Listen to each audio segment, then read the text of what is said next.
And 5, 4, 3, 2, 1. Madam Vice Mayor, if I could. And next up. Really? Yes. Oh, it's even more fitting. Mr. Kavanaugh, are we on? Yes, we are, Mayor. Start that one more time. We're going to call our meeting to this evening to order, Thursday, November 9th, 2023, meeting 2023-1109R. We're streaming. It was my musical selection that I didn't even get to hear it all. Mac and Allie Only Passing Through. Great song. That we're all just passing through this life. Very fitting on an evening like tonight.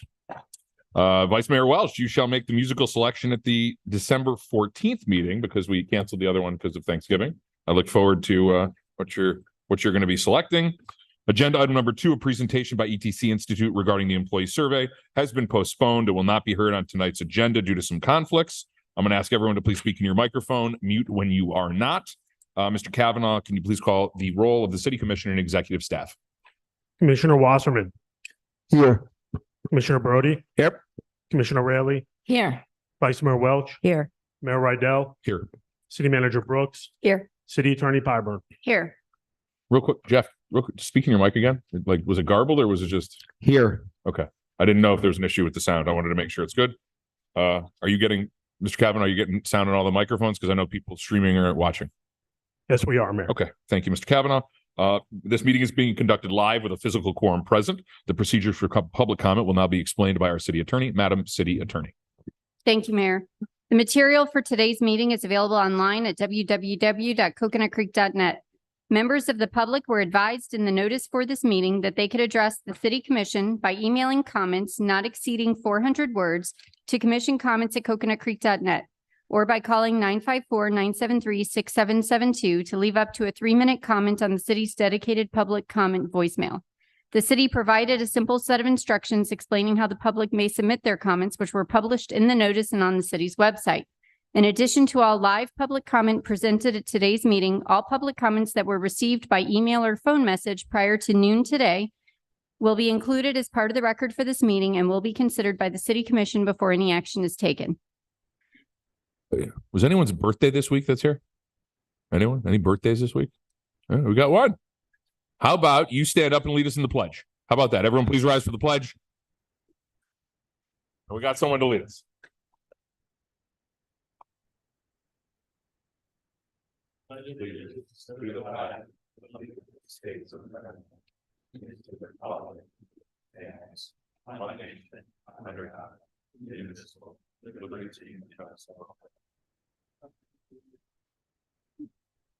I thank you for leading us in the pledge.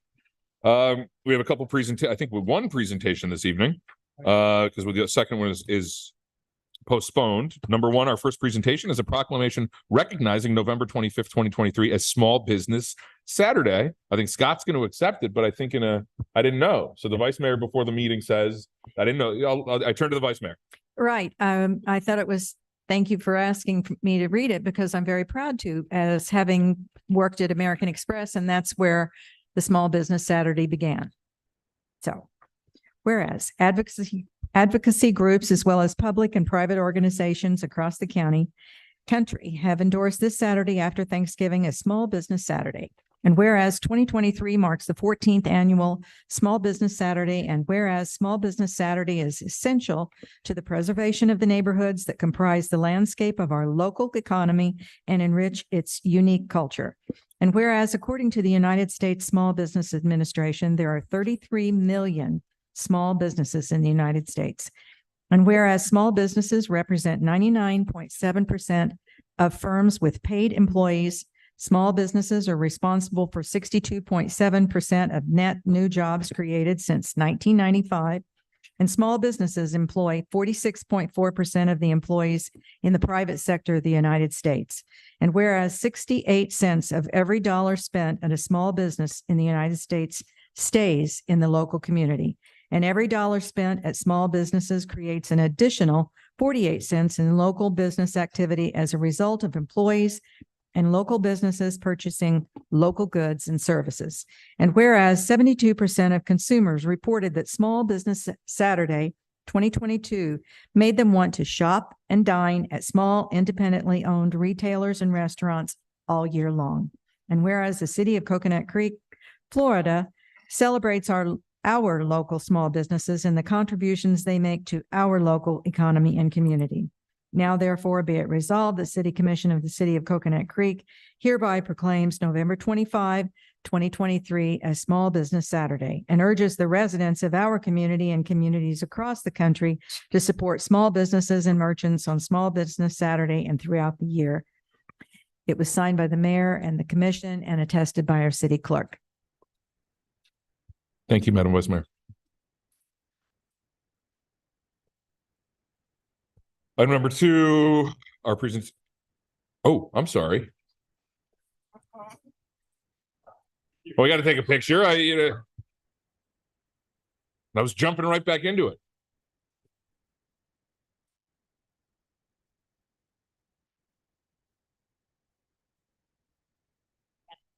Okay, so this is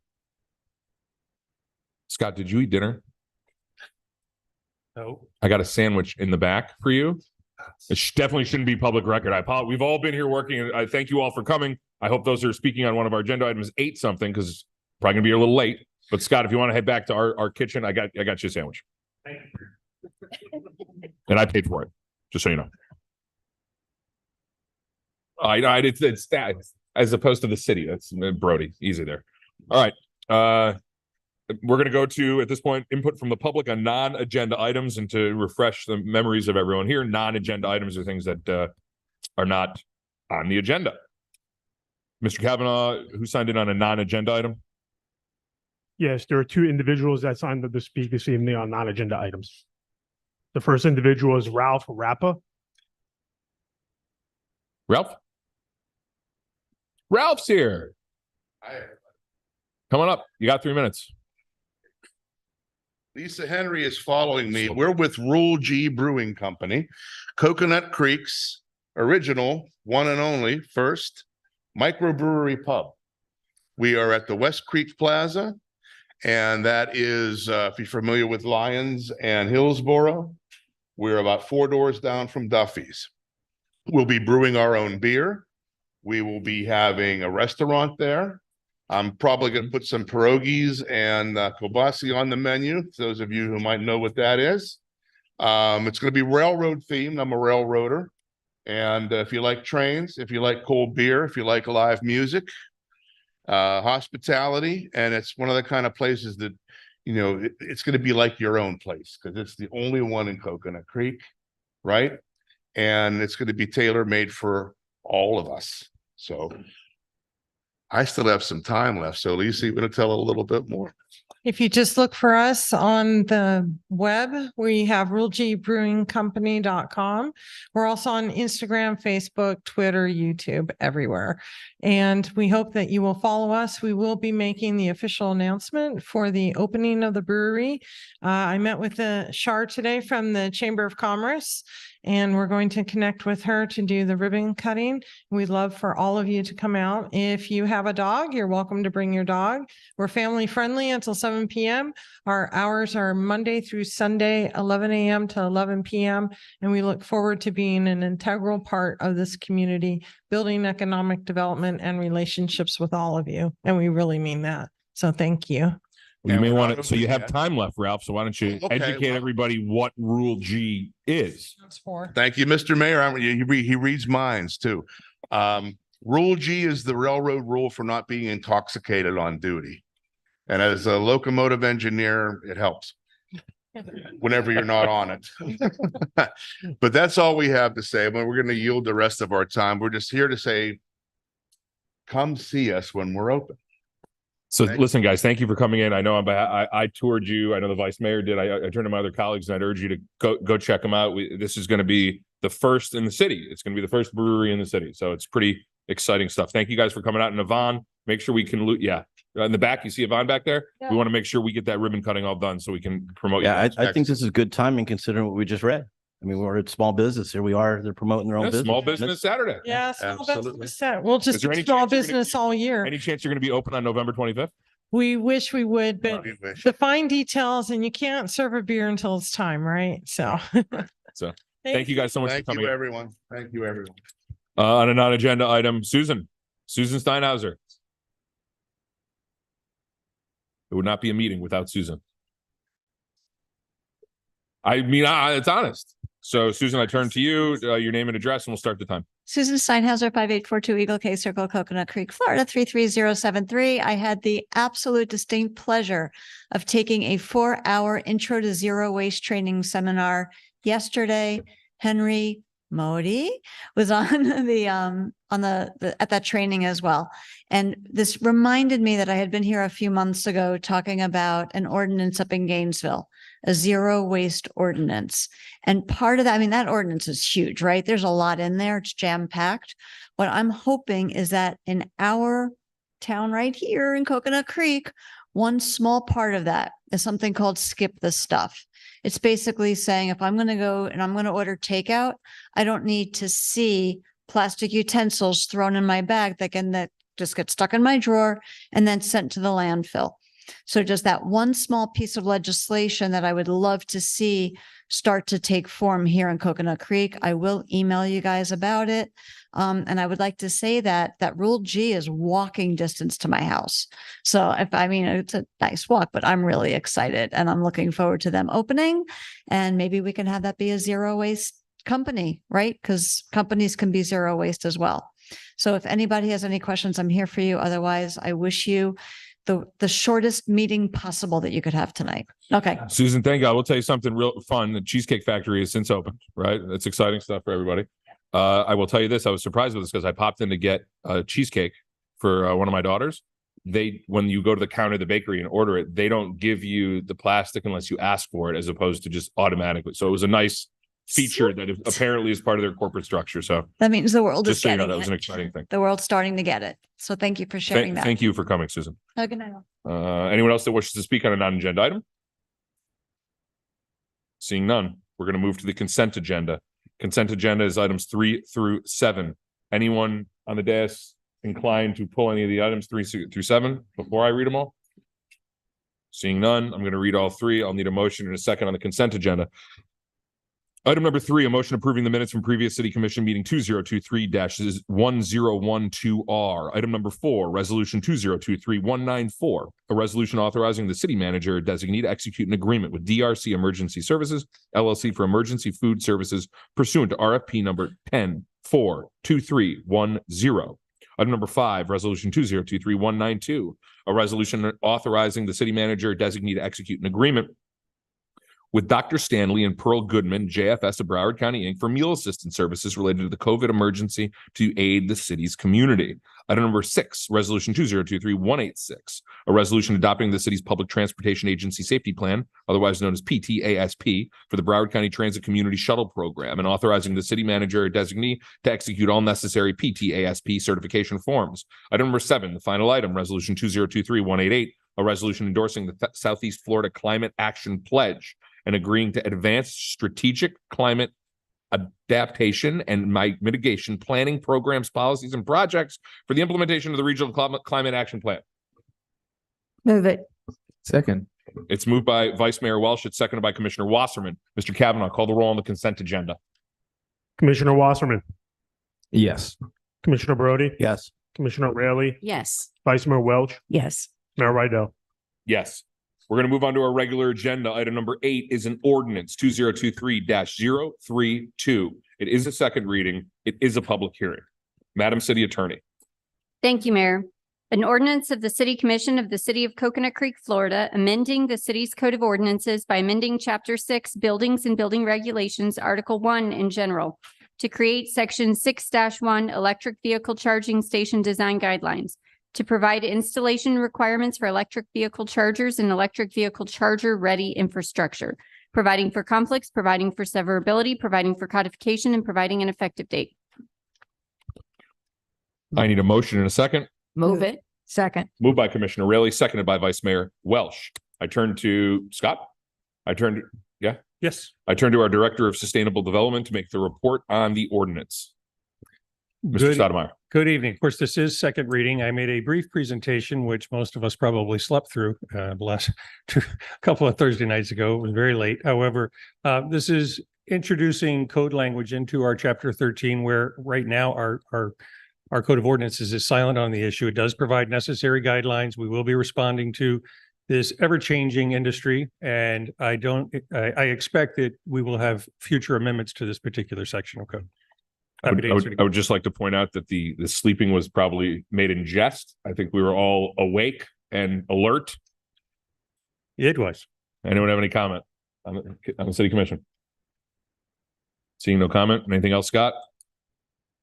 Nothing else. I have to open a public hearing. The public hearing is now open in regarding ordinance item number 8. Does anyone in the public that's here wish to come forward and speak on the ordinance? Seeing none, Mr. Kavanaugh, has anyone submitted a written or telephonic comment on item number 8? No, they have not, Mayor. Next chance, last chance. Anyone in the public wish to speak on the public hearing? Seeing nobody come forward, the public hearing is now closed. I turn again to my colleagues, now that the public hearing is now closed. Does anyone have additional questions or comments for staff on the ordinance? Seeing none, Mr. Kavanaugh, call the roll. Item number 8. Commissioner Wasserman, Yes. Commissioner Brody, Yes. Commissioner Raley, Yes. Vice Mayor Welch. Yes. Mayor Rydell. Yes. We're going to now move into a different portion of the agenda, which is what brings most people here. We're going to go to items 9 through 12, which are quasi judicial. We're now going to consider several items. I'm going to ask our city attorney to explain our quasi judicial procedures. Madam City Attorney. Mic on. Thank you. Yeah, okay.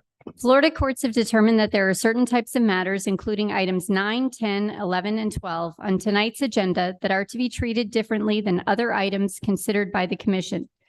In these quasi-judicial applications, the commission is applying existing rules and policies to a factual situation and is therefore acting like a judge and jury do in a trial held in the courtroom. In such cases, the courts have decided that due process and fundamental fairness require that more formal procedures be followed. The City Commission's decision must be based on the evidence and information that is presented at the public hearing, including the agenda materials, Planning and Zoning Board recommendation, testimony presented at the public hearing, and the deliberations of the City Commission. The quasi-judicial procedures require that the Commission consider the evidence presented to it and base their decision on the applicable law and primarily on credible evidence presented whether by staff, the applicant, or members of the public. In a quasi-judicial proceeding, the City Commission is not allowed to take into consideration public sentiment or the popularity of a particular development proposal or application. The City Commission may only consider competent substantial evidence. This means testimony or other evidence that a reasonable mind would accept as credible and adequate to support a conclusion. Florida courts have made it clear that mere generalized statements of opposition are to be disregarded, but fact-based testimony can be considered competent and substantial evidence. This can include eyewitness observation testimony about relevant facts and documentary evidence, including photographs, aerials, and maps. Citizens who want to participate in a quasi-judicial hearing can testify as to factual matters and any element of the case that would not require specialized training or specific academic degrees. Their testimony their testimony will be considered provided that their testimony is backed up by established facts, studies, or evidence that is not conjecture or just based on a feeling. The quasi-judicial hearing process is not a popularity contest. The strict rules of evidence do not apply during the public hearing, but any comments must be relevant to the agenda item. Everyone who seeks to speak on an item will be given an opportunity to speak. If you intend to provide testimony as to any of the applications to be considered tonight, you will be sworn in before your testimony is taken. Please know if you speak, you may be subject to cross-examination. The City Commission may comment or ask questions of persons addressing the Commission at any time.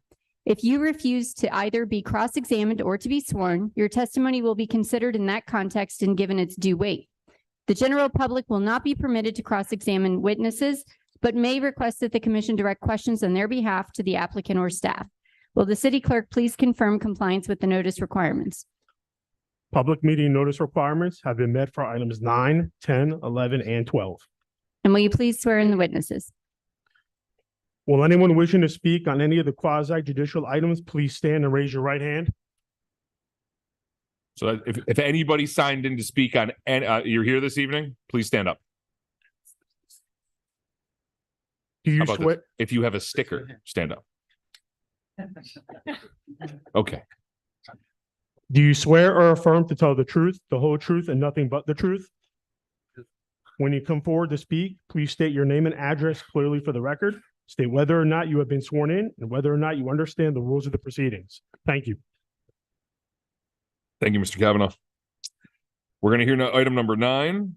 After our city attorney reads the title, I'm going to ask for a motion and a second. Item 9 is an ordinance 2023-030.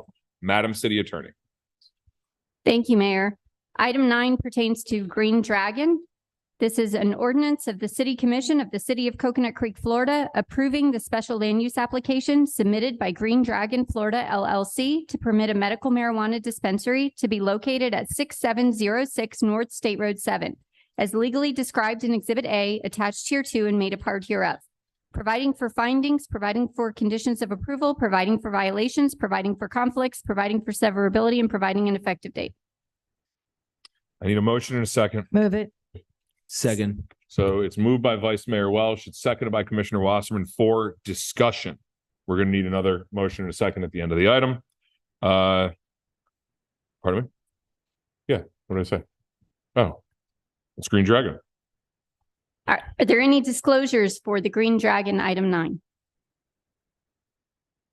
Since the last meeting? Thank City you. staff will now make its presentation if there is one, and regarding item number 9, Mr. Stoudemire, do you have any presentation to make? And if not, I'd ask you to talk about the conditions that the commission placed on item at the first reading and how that works into the second reading, please, sir. Yes, no additional information to present to the city commission other than a report on those conditions. Of course, the condition number 1 that is in your ordinance relates to Green Dragon on the signage only. And then the second condition, after verifying with our deputy building official that there were no true impediments to providing an ADA accessible door, we provided that condition as well. The applicant has read that condition and the applicant has agreed to that condition, and the applicant is here to answer any questions, as am I. Thank you, Mr. Stoudemire. I turn to the applicant. I see it. I see him. You got anything else? You sure? It's like, it's your moment. Eric Savell, 501 Asbury Way, Boynton Beach, Florida, 33435. I was sworn in and understand the rules of the proceedings. Have no additional comments unless there's any questions that have come up since the last meeting. Otherwise, we're happy to comply with the conditions and just really look forward to hopefully being a part of the city. Wonderful. Per our quasi judicial procedures, I'm going to ask our staff, Eric, if he has any questions for you. No additional questions. Eric, do you have any questions for our staff? I do not. Okay. At this time, I'm going to open the public hearing. The public hearing is now open. Mr. Kavanaugh, do we have any public comment and anyone signed in to speak on item number 9? No, they have not, Mayor. All right. Any written or telephonic comment on item number 9? No submissions, Mayor. Okay. Anyone here wish to speak on item number 9? Beth, nothing? You good? All right, just checking. I appreciated the feedback last time. All right, anybody else? Last chance, item number 9. Okay, seeing none, the public hearing is now closed. I turn to the applicant. Do you have any closing remarks now that the public hearing has been closed prior to going to city commission debate? I do not. I hope that the presentation last time answered most of the questions and concerns, and any follow-up commentary did as well. And again, just really appreciate the city and city staff's time, and again, hope to be a part of the city. Thank you, Eric. Thank you. Scott, anything else? Nothing else. Okay, I turn to the city commission. Now that the public hearing has been closed, now that the closing remarks have been done, anyone on the commission have anything additional? Our vice mayor has a question, comment, or concern. No, it is a comment. As our first coming into the city, you listen to the conditions and concerns of the commission, and I really appreciate it. Anyone else? No, I echo the vice mayor's remarks. I appreciate the concession. That was, we'll call it a mandate concession, but okay, we like it. And we welcome you to the city. It's the times they have changed, and I think we all welcome you to the city of Coconut Creek. Yeah, I'm tipping my hand. I don't know. I'm voting yes. I got no problem saying that, but I guess we'll wait. Eric, I'm sorry. We'll wait till we hear the vote. All right. Mr. Kavanaugh, call the roll.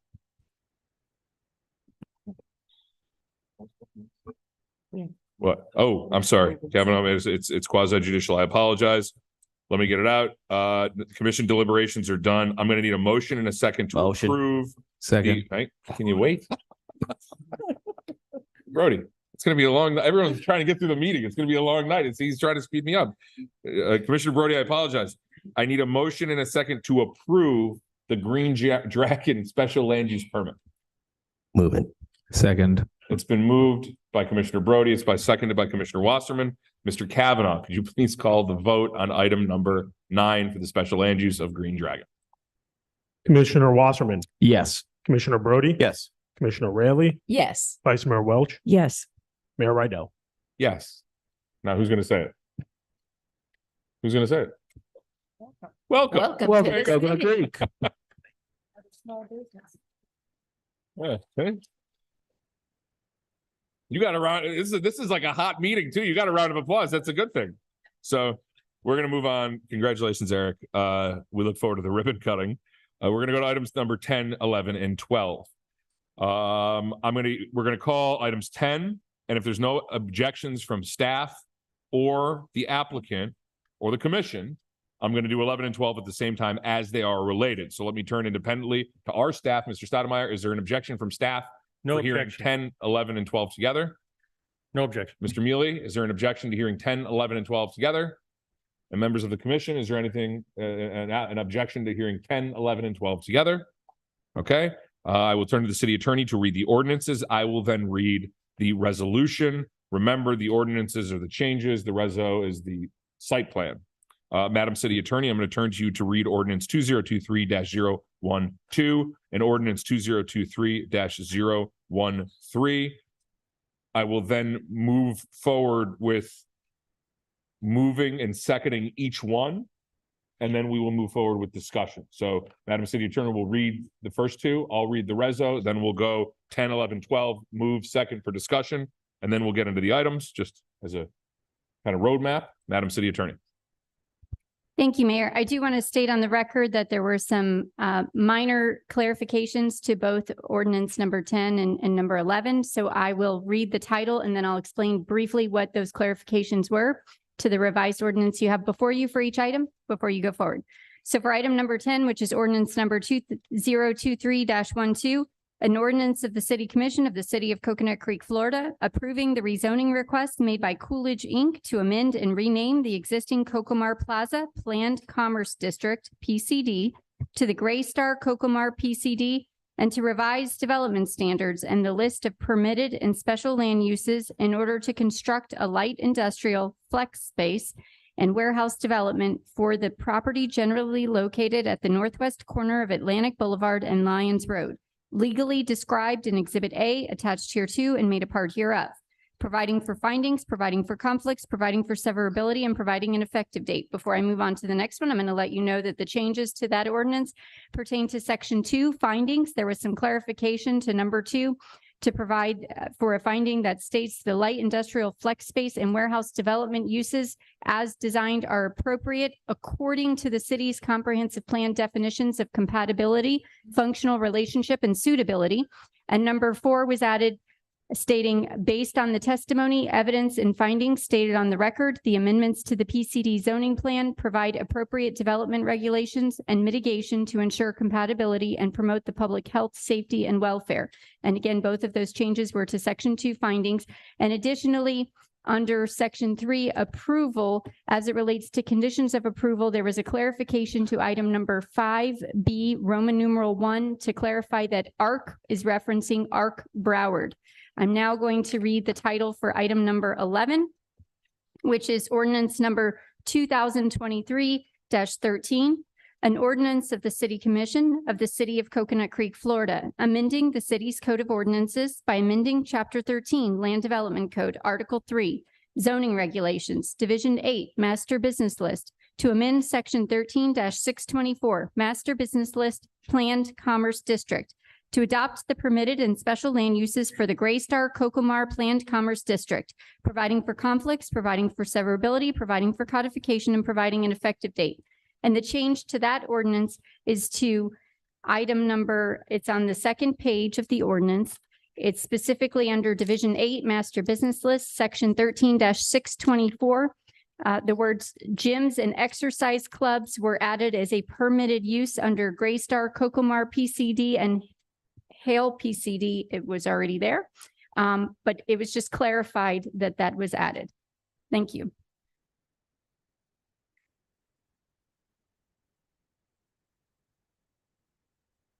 Sorry, I ate a Twix at the wrong time.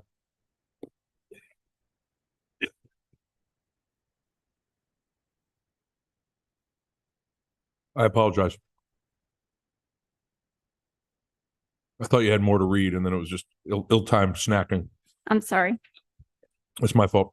Resolution 2023-097, a resolution approving the site plan request of Coolidge Inc. for the property generally located at the northwest corner of Atlantic Boulevard and Lyons, legally described on Exhibit 2, attached hereto and made a part hereof.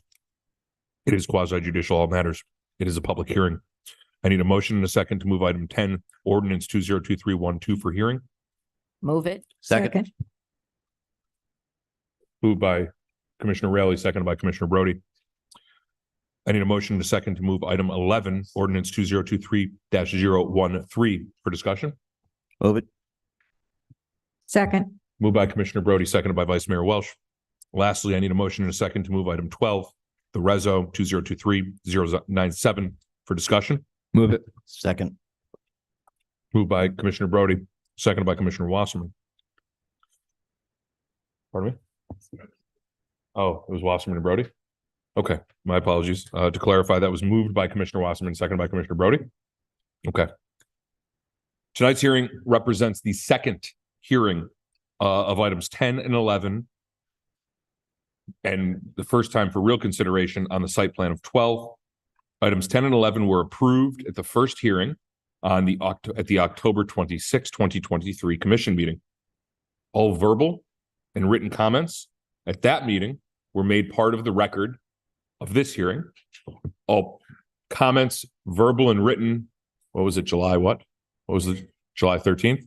That were made on the July 13th hearing also are made as part of the record because the matter was continued from July to the 26th.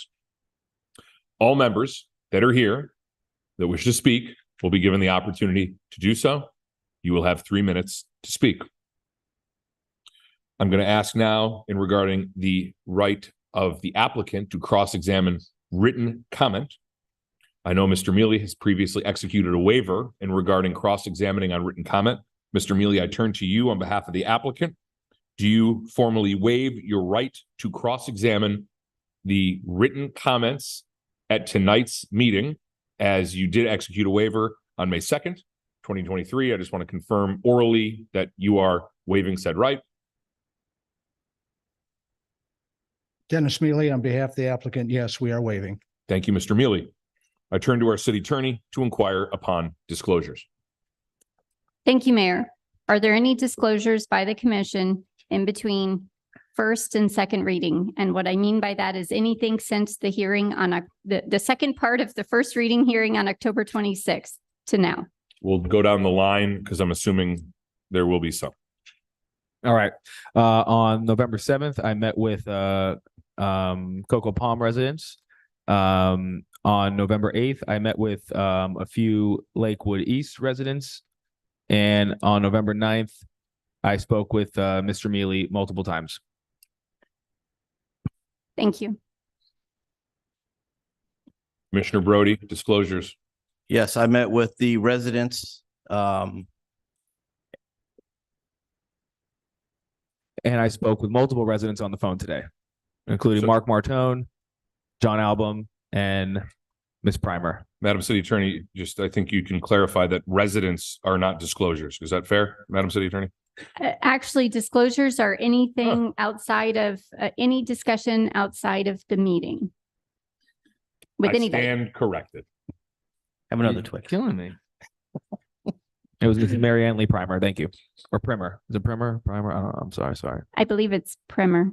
Thank you. Primer. So I met with the residents at Coco Palm last night. I spoke to Herbie a couple times throughout this week through text.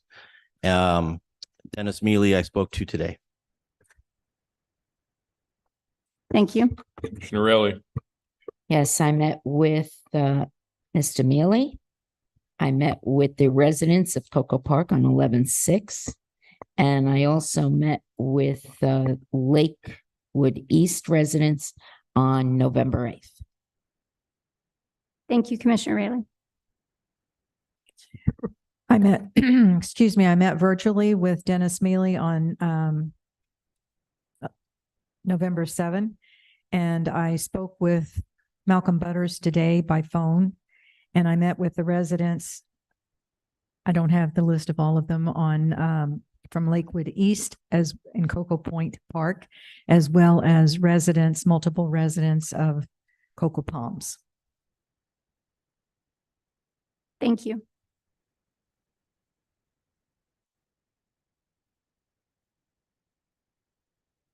I didn't meet with anybody since first reading. I think I had a couple phone conversations, maybe with Mr. Mealy. Mr. Mealy, one phone conversation or two. That's it. I think I briefly spoke to Mary Ann after the last meeting. And I responded to a number of resident emails that I've CC'd Mr. Kavanaugh on to all be made part of the record. And can I just ask for clarification when you say Mary Ann, are you talking about our Mary Ann Bowers or are you talking about Mary Ann Lee Primer, Ms. the Primer. resident? Ms. Okay. Primer, Thank briefly you. after the last meeting. Thank you.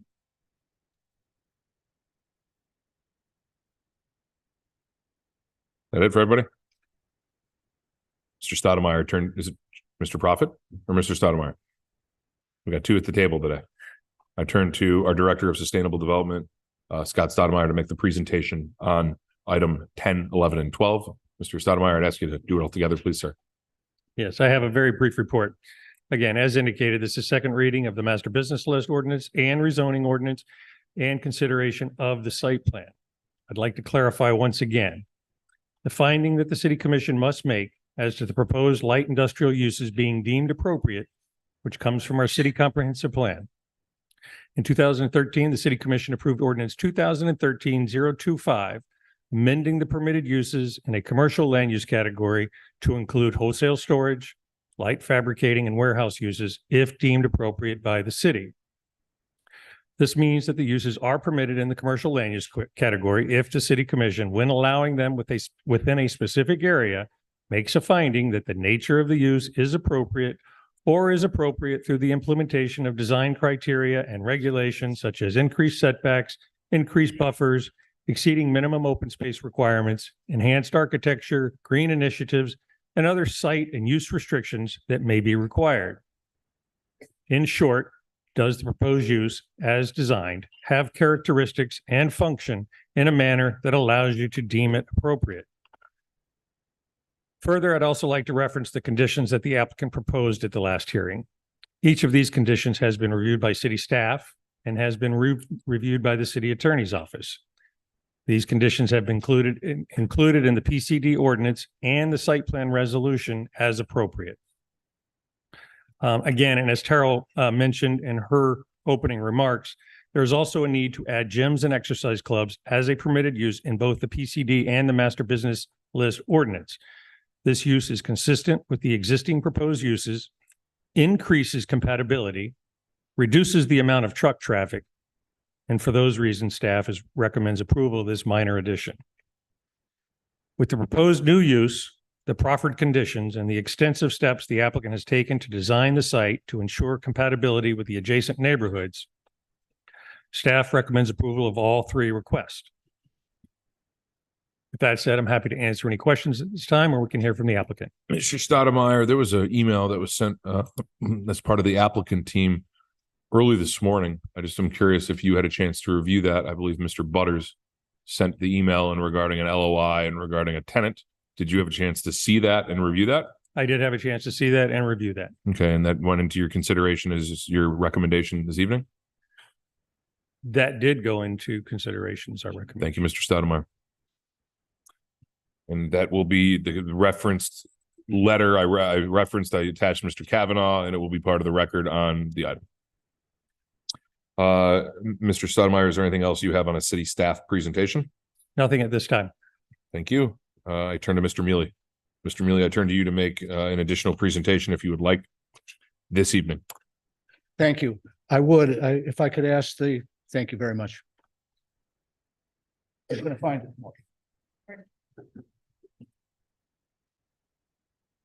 Thank you. Perfect. Thank you. I can also do it here too, right? Okay. Good evening, Dennis Mealy, 200 East Broward Boulevard, Fort Lauderdale, on behalf of the applicant. And what I'm going to focus on tonight in my presentation is everything that was new that we added, that we discussed at the last meeting, but now we've put it all in writing, as Mr. Stoudemire just said. It's been reviewed by the staff, reviewed by the city attorney. The language has been reviewed by both, and they found it satisfactory. So let me go over those. So I'm really focusing on item 10 and item 12 now. So item 10, the rezoning, already had 4 conditions of approval that the staff had been recommending for months, and we agreed to all of them. So what you're going to see now is in your ordinance, the new conditions start as item number 5. So the first one, which is 5A, excuse me for just a second. The first new condition which is 5A has to do with 24-hour security. And again, the language is on page 3 of the rezoning ordinance, paragraph 5A. And so we're just going to show you a little graphic with each. I have a picture of a camera. We're going to have 24-hour cameras. They're going to be monitored. Second, job creation, the career fair and other job outreaches that we're doing with all of these organizations. And I'm not repeating all of the language that's, again, on page 3 of the ordinance, just showing you that it's all been incorporated, all been reviewed, and the language has been signed off by the staff and city attorney. Third is 5C, and this is putting the addresses for the buildings at the Atlantic Boulevard location, because if we do that, the GPS will direct people coming off the turnpike to go down 31st and make a right on Atlantic rather than going on Coconut Creek Parkway or Lyons Road. So we tested this. I think you heard us talk about this last time. We tested this by dropping a pin in various locations, and you see where this little yellow arrow is. That's where our main entrance will be coming off of Atlantic Boulevard. And so by using that location, we can have the addresses that will have the GPS directing people to take 31st Avenue and Atlantic Boulevard rather than Coconut Creek Parkway and Lyons Road. And that's condition 5C. We've agreed to put a whole series of provisions in our leases having to do with job creation, having to do with assessing fines if people are idling in a truck outside of normal business hours. So again, this is just a little smattering of it, but there are several conditions that we've agreed to put in all our leases, and that's 5D. 5E is the entrance sign with the solar tree and the artwork at the corner of Coconut Creek Parkway and Lyons Road. And that is condition 5E for the rezoning ordinance. And let me just point out here that this is our depiction of what we think this can look like. But obviously, we will review all of this with staff. If there's fine tuning that's needed as to the artwork, the letter style, the colors, we're fine with all of that. But this is the picture we've been using. This has now been incorporated as a requirement in the rezoning. Keep in mind, too, that many of these items I'm showing have much more detail. You know, it says we build it, we maintain it, and so on. So I'm not repeating everything, but if you look in the conditions of approval, now we're on bottom of page 3 and going on to page 4 of the rezoning ordinance. All of those details are covered. So this is 5E. 5F is the traffic signal. So we've agreed to enter into a traffic signalization agreement in a form acceptable to the city attorney. The other thing is, you might wonder, is how do we determine the amount of the bond or letter of credit we post for the traffic signal? So the way that will work is our engineer will submit a cost estimate to the city, and that will be reviewed by your staff, your engineering staff, your transportation planning staff, and we will use the dollar amount that they agree is the correct number for the traffic signal. So we'll propose something, you'll review it, and we'll use the number that's agreed upon.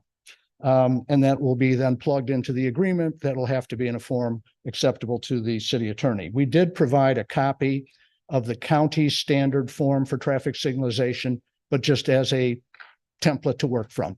The city attorney will determine the final form of the document, and that's what we will sign. So that's 5F.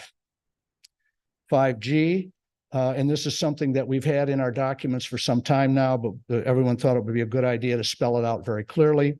So the access point on Atlantic Boulevard is as it has been for years in the recorded plats: right turn in, right turn out, left turn in, and left turn out. On Lyons Road, however, we eliminated the left turn out that's allowed on the plat today, and we're making that a condition of both the rezoning and the site plan, that it'll be right turn in, right turn out, and left turn in only. So this graphic is showing you, and that's paragraph 5G in the ordinance on page 4.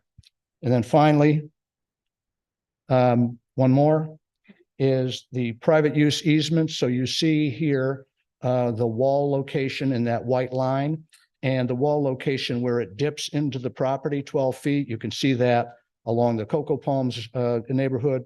You can also see it along a portion of the Lakewood East neighborhood.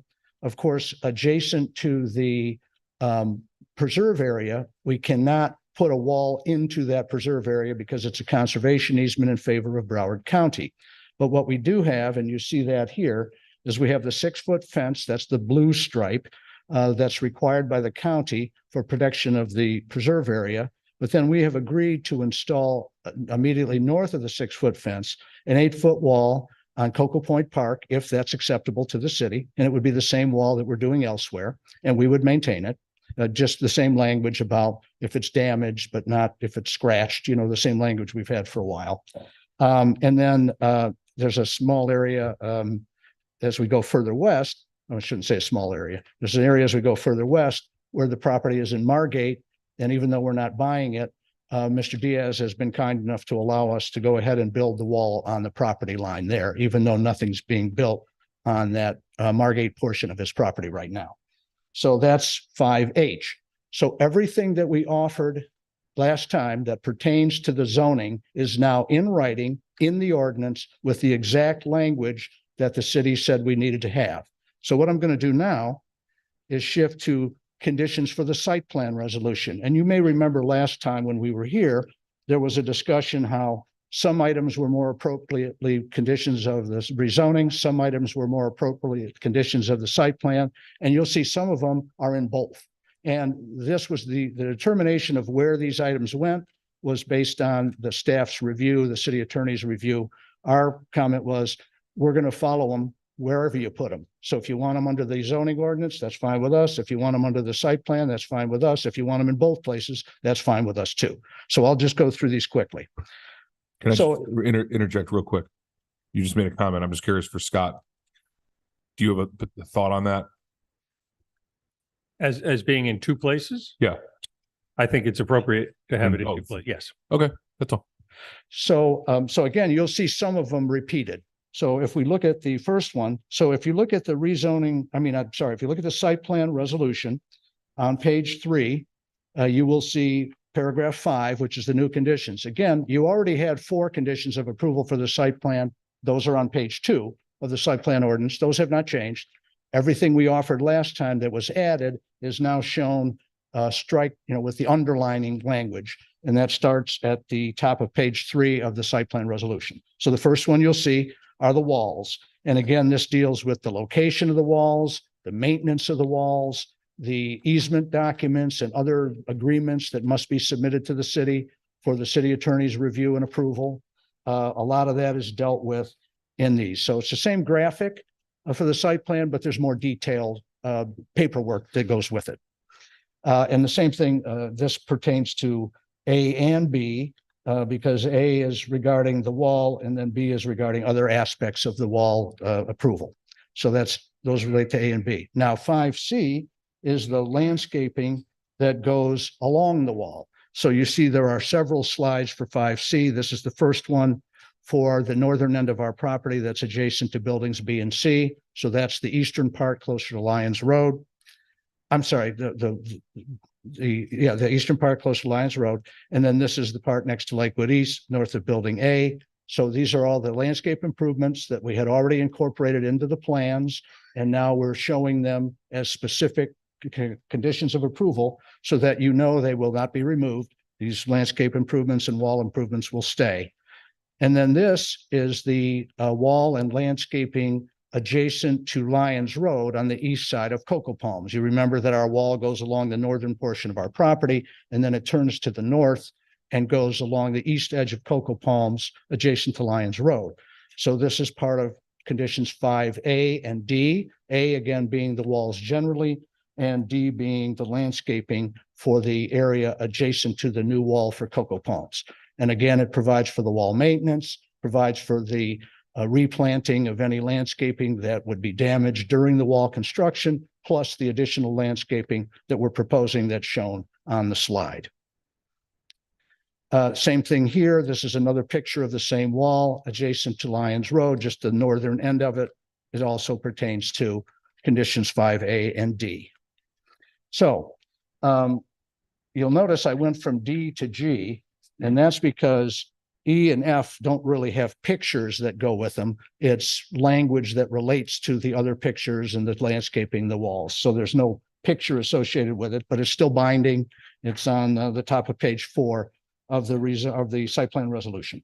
So 5G, again, is the easements that are needed. This is a repeat of what we had in the zoning conditions, the easements, the maintenance, the agreements for the maintenance of the yards, of the 12-foot area that's being included in the easement itself.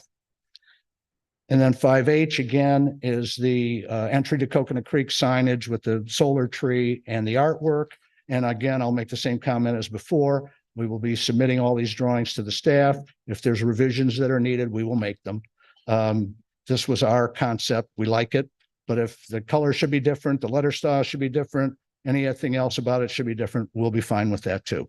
But it is a condition that we design, build, and install this, and that we turn it over to the city so that if you want to make changes in the future, you can. And I believe it also has us providing for the lighting for the signage. I imagine the reason for that, we're going to have electrical meters here anyway, so it's probably simpler for us to just take care of it going into the future rather than you having to do it. And then 5I, this is Cocoa Point Park. And as you know, that we have offered to put in solar lighting, and the improvements to Cocoa Point Park all came out of discussions with the neighbors. So two things, the solar lighting, and these are just pictures of different types of solar lighting. We'll work with your staff to make sure that the solar lighting is put in the right place. It's the right kind of lighting. It's the right wattage and foot candles and all that stuff so that it's something beneficial. And then we also mentioned earlier a wall along the southern boundary of Cocoa Point Park, again, as if it's approved by the city. And we showed a picture of that wall earlier. So this was 5I, and it also provides under 5I for maintenance and everything else that goes with these improvements. I will tell you that we initially drafted some thoughts about how this should work, and the staff put it in better order and organized it better than I did, frankly. And then the city attorney added the language to make sure that not only were we looking at the construction of these improvements, but the ongoing maintenance of the improvements after they're in the ground. So that's the 5I Cocoa Point Park improvements. This is 5J. You'll recognize this again from their zoning. It again is specifying the driveway locations, and that Lions Road is right in, right out, and left in only. So this is a repeat of one of the conditions from the rezoning. And like I said, we're perfectly fine as staff to having it in both places. This is 5K. So we have agreed at the last meeting that we would reduce the number of truck bays from 106 to 79. Now, I want to point out that this is in the site plan resolution. We cannot go back in afterwards and add more bays back in. We're limited to 79. Now, I was asked earlier if we could even bolster that protection beyond what we have here, and we can.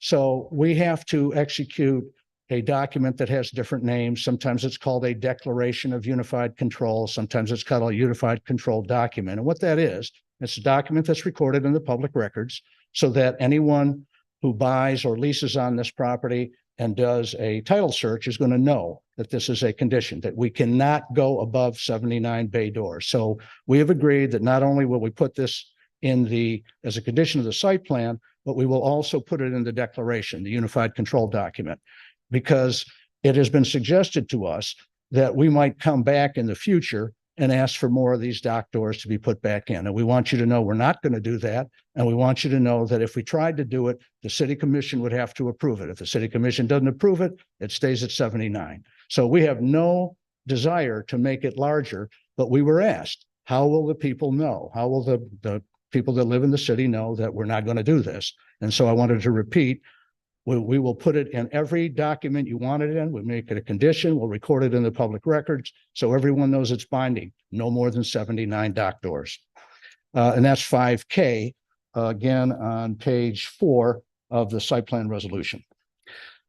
This is the traffic signal item again that we had under the zoning. Now it's here also under the site plan with the exact same conditions about the agreement and the amount of the bond or letter of credit or whatever security is provided.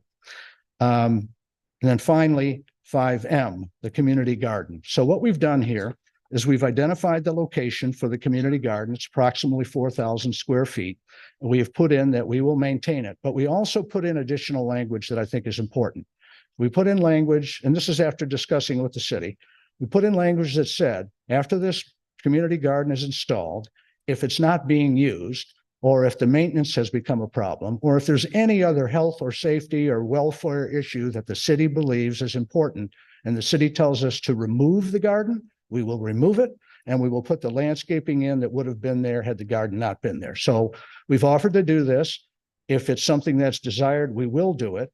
If in the future it becomes undesirable for any reason, we'll take it out. And if for some reason people don't think we should do it at all, and you don't want it, then just strike condition 5M from the resolution and we won't do it at all. So we're willing to do it. We're willing to maintain it. We're willing to make it work. But if people don't use it, or it starts to look bad, or it causes problems of any other kind that I don't know what they might be, all you have to do is tell us to take it out and we'll take it out. Or as I said, if you don't want it at all, when you vote on the resolution, you can strike it if you'd like. But we've offered to do it and we're standing by our word. So I'm going to introduce Malcolm Butters in a minute, but because all this great stuff is being said about him, I know he doesn't want to say it, so I'll say it. So I think you all know Malcolm. Dennis, I think the picture says enough. Okay. So let me introduce him because he's got something real quick to tell you, then I'll come back up and then we'll be done. Malcolm, they already know how good you are. They don't have to hear it. Thank you. Thank you, Dennis. Malcolm, I apologize. I was bringing some levity to the situation, but it's it's serious picture. No, thank you. And I'll be a lot shorter than Dennis. I promise you. That's the best part. Thank you again, City Commission, for having me here. As you know, our office, Malcolm Butters, 6820 Lions Technology Boulevard in the beautiful city of Coconut Creek, Florida. So as you know, our office is in Lions Tech Park. We've been there for 23 years. We have had a tremendous history, of course, with the city. We've built over 1 million square feet of light industrial in the city. The Lions Technology Park has been a tremendous asset. We've never put any burden on schools, obviously. There's no burden on fire and police. And we've never had any traffic issues for 23 years. We've never had any truck accidents that I know of over 23 years. And there's never been any complaints from nearby residences from Regency Lakes over the 23 years because of our park. We've been officially retained. I think, Mr. Mayor, you asked, what our role is, and we've officially been retained. We can show you, proof of documentation, but as to handle the leasing for Cocomar. And we're very, very excited to tell you about, and I sent to you this morning, I think, to all the commissioners, our first potential tenant for Cocomar Business Park. We only had 2 weeks, right? We came here 2 weeks ago and we got through the first reading. So we are encouraged by it. We went out and we've got our first potential tenant, Padel-X, for 80,000 square feet. They're a racket facility. It's a recreational use. They will take up approximately 20% of this park. The significance of the 20% is no truck traffic. I know, keep repeating it because I know that's a big concern. But here we are with our first tenant, no truck traffic. Again, that keeps with the narrative that we told you last time in Lions Technology Park, which has Cheer Florida, which has the gymnastics school, which was the birthplace also of American Top Team. So again, you're going to see more of these. We've reached out to a rock climbing facility in Fort Lauderdale that's looking to expand, another potential tenant. So we've never let you down over the past 23 years in Lions Technology Park, and we're not going to start, now. So I think you could trust us. We're going to bring first-class tenants, and we're still engaged in many discussions with other tenants, including the Willis people and the rock climbing I mentioned. And I think if we get the Willises or the rock climbing, will be over 33% leased to 40% leased. And the significance again is both of these users with Padel X will generate no truck traffic. So again, I keep repeating that, I know.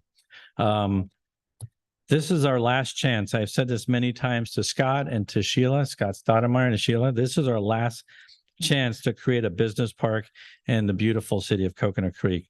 The city needs Cocomar for a balanced, sustainable city. We have less than 1% vacancy of industrial in the city. Let me repeat, that's less than 1%. We're like 0.04%. That's not according to my calculations, it's according to CoStar, which is the preeminent distributor of data on office and industrial in the United States. The city has only 1.4% of its land area as industrial. We mentioned that before. 1.4% of the whole city is business park light industrial. That is 75% less than the average city in Broward County. So Broward County, the average city has 6.5% industrial. We in this beautiful city have 1.4%. That is not a sustainable city. I think you'll hear later from one of my partners. We're partners also on the Marriott and the Hampton, and he'll tell you how important business is for the hotel and for retail. The industrial does not put any pressure, obviously, on the schools. You guys are going to hopefully pass Main Street, which is a beautiful project coming up. But again, more residential, which is great. A little more retail, which is great. But again, it doesn't add anything to the business aspect of it. The Cocomar is the perfect location for a business park. We at Lions Tech Park and that little industrial node that we have on the top, which is on Hillsborough and Lions primarily. This Cocomar is all the way south. This is the last parcel in the city of Coconut Creek. And that's significant because as you saw from all the slides, the trucks that may or may not, and the cars are going to come out, they come in and out of there, are going to go primarily along Atlantic from 95 and the Turnpike into the park, come back out Atlantic, go back out to 95 and the Turnpike. So it's on the far end. It's perfect location for a business park. You got Lions Tech to the north. You got Cocomar to the south. We have bookends, nothing in between. And the trucks are not going to be going up and down Lions Road into that. That's a lot of false narrative. One other point, the city of Coconut Creek has the best planning staff. And I say this, no city has the same longevity of your staff. This staff has experience. We started working with Scott and Sheila and Liz 23 years ago when we developed Lions Tech Park. And Dennis will vouch for this. Most cities have a staff that come and go every 3 or 5 years. This is a rarity. I don't know any other city in Broward County that has the longevity, the experience, and the knowledge of your staff. And I say that because I want you to trust your staff. They fully support this project. Their experience in land use planning, their experience in rules and regulations, and this is the best planning staff in Broward County. So we got approval through the planning board. We have approval, of course, a recommendation of the staff. So I just want you to take that into consideration. There's a lot of false narratives about, spreading fears. We're not about false narrative. I'm giving you the facts. Lions Tech Park, we put a traffic count on it, and over 2 days, it generated on average 35 or 36 trucks a day. Now, we say trucks, they're not semi-trailers. It could be box trucks, like furniture deliveries you get from City Furniture or somewhere. It could be cargo vans, trucks. There might be 1 or 2 or 3 semi-trailers, but that's not the most common truck. And I think several of you have visited Lions Tech Park over the last couple days or weeks, and I'm sure when you go there, or US Cabinets or Food for the Poor, you don't see any trucks. There's hardly any trucks. Sure, there are trucks come and go, but it's not the price. Much more vehicles. So I'm here just to say, in summary, let's not listen to the false narrative. Let's listen to the people. I think you're going to hear from a lot of people that live next door that are fully supportive. Many of the people that don't even live near the park, that's just here to spread false news. Let's get Cocomar passed. It's needed. This is our last chance, guys. Our last chance to create a business park in Coconut Creek. It's the last piece of land we have. We could create more apartments. Apartments go vertical. We could create more offices potentially down the road, but to create a nice, beautiful business park, we need this. We need this done. So the existing companies in the city need it. They want it. The businesses like the Promenade, they depend on daytime traffic. They need it. I know the Marriott and the Hampton hotels, we need it. So let's get it done, please. And I thank you for your time.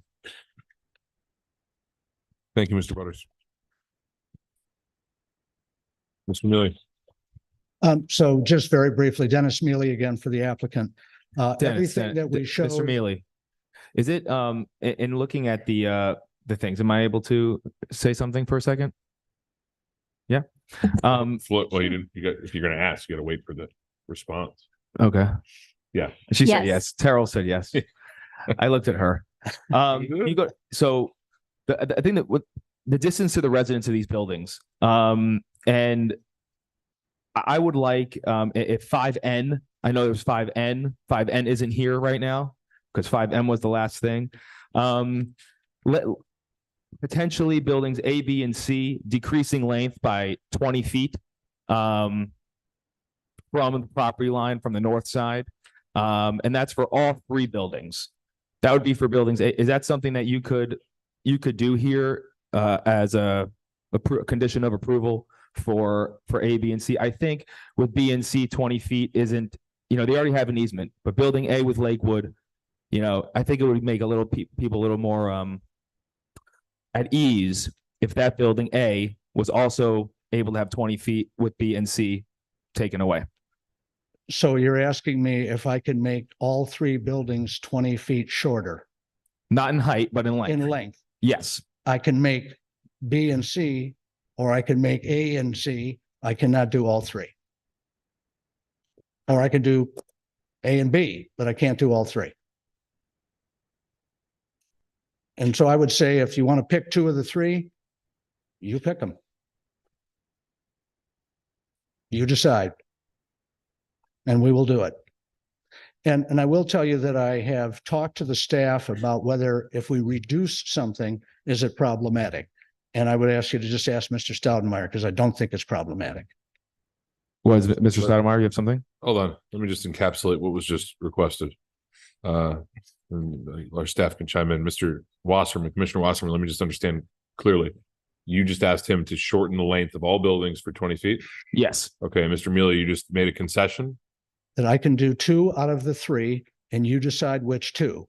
And I was just pointing out that I know at the last meeting, you all made it very clear to me to not be coming here tonight with any surprises. So I think that was discussed. I think at the last meeting, I think the commission said, hey, I think I said make B match C. But I think the whole commission talked about it. But let's. So I just. If I may. Okay. Mr. Mealy, I apologize. No. Jeff, I'm going to let you finish. Yeah, no, we're going to have a chance to discuss as a commission. I know. I just wanted to bring it up, especially before, I was able to before people, went and spoke publicly, that I think shortening the length of the buildings, I think would put a lot of people at ease with this project. And this, like, I don't have time to talk later, but this isn't about good versus evil. This is about what's right for the city at this time.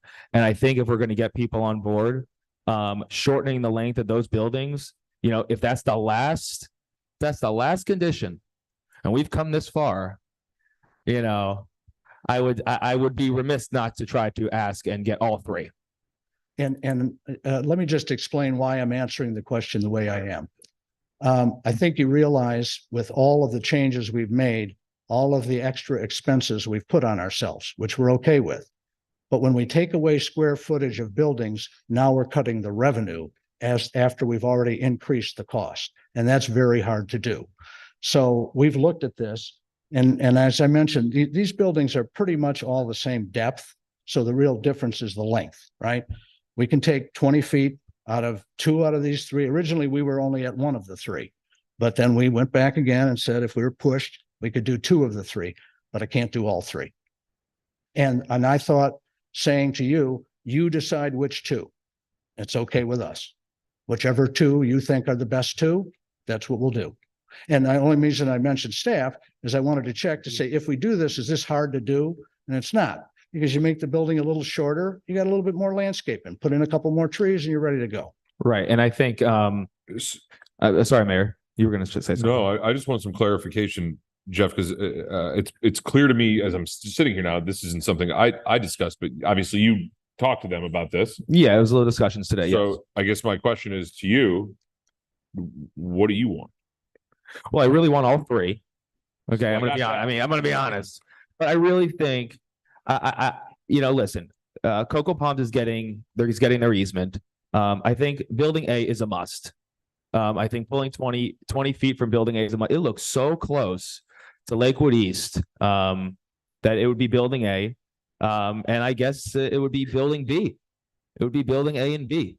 20 feet pulling from it, giving more border between Lakewood East and building A. And you were just saying putting more land. You just came up with more landscaping. Is that something you would be willing to commit to as well? Sure, because as we make this building shorter, let's look at building A for a minute. So if we make it shorter, we pull it down a little 20 feet from the north, right? So now we can pull and guys, if I say something wrong here, we got our engineers, we got everybody, somebody stop me. So when we make the building 20 feet shorter, we pull that drive aisle that's north of the building 20 feet further south as well. And now we got 20 feet more landscaping on the north side of the So the intent, just so visually, the intent would be to push the road closer to the building and you're increasing the buffer by 20 feet. Right, because when the buildings go south 20 feet, I'm with the you. road can go south 20 feet and we got 20 feet more green. I get it. I want us to be explicit because Scott, correct me if I'm wrong. This obviously is going to be a site plan modification upon approval. So this is a site plan change. So Scott, I'd like you to chime in on this just so we can be clear in the request of what Commissioner Wasserman has suggested. That is correct. It would be a modification to the site plan. Of course, some of the conditions they've already agreed to also result in some modifications to the site plan, the bay doors and revised elevation. So we were expecting to be working with some revisions post final consideration of these matters. But just as a rule of thumb, reductions are always easier to deal with than expansion. No, I get it. And I think if you're talking about a reduction on building A, that's a logical increase of the buffer, which is north of the road on the diagram you're showing me. That being said, if there's a reduction in the square footage by 20 feet of building B, your traffic flow would prevent the buffer. So my civil engineer just came up to tell me what you just said. So let me tell you what we would do on building B. If we have essentially a matching C, I'm assuming. Well, I don't know, is it exactly matching, but if we pull B south 20 feet, you still have to keep that drive aisle straight, but that just means we can have 20 feet more green space between the drive aisle and the building. So it'll still be good. Well, let's be just, there's a lot of people here that are going to be affected by this. Right. So so hypothetically, and again, I'm not presupposing anything because there's a debate to had in terms of the square footage. Understood. And the building choice, for lack of a better term. But if you're reducing B, and I apologize, Commissioner Wasserman, I'll flip it back to you. If you're shortening B, the road, so we can all be clear looking at this diagram.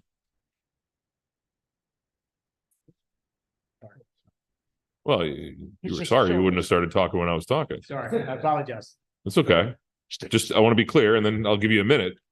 The road is staying the same. The buffer south of the road in between the building on B would increase. The road is staying the same. Right. And the Okay. buffer in between I the just want it building and to the be road clear would for increase by everybody. 20 feet. Commissioner Wasserman, I'll turn it back to you, and then I'll give it back to. Yes, sir. Thank you. And then to be clear on building A.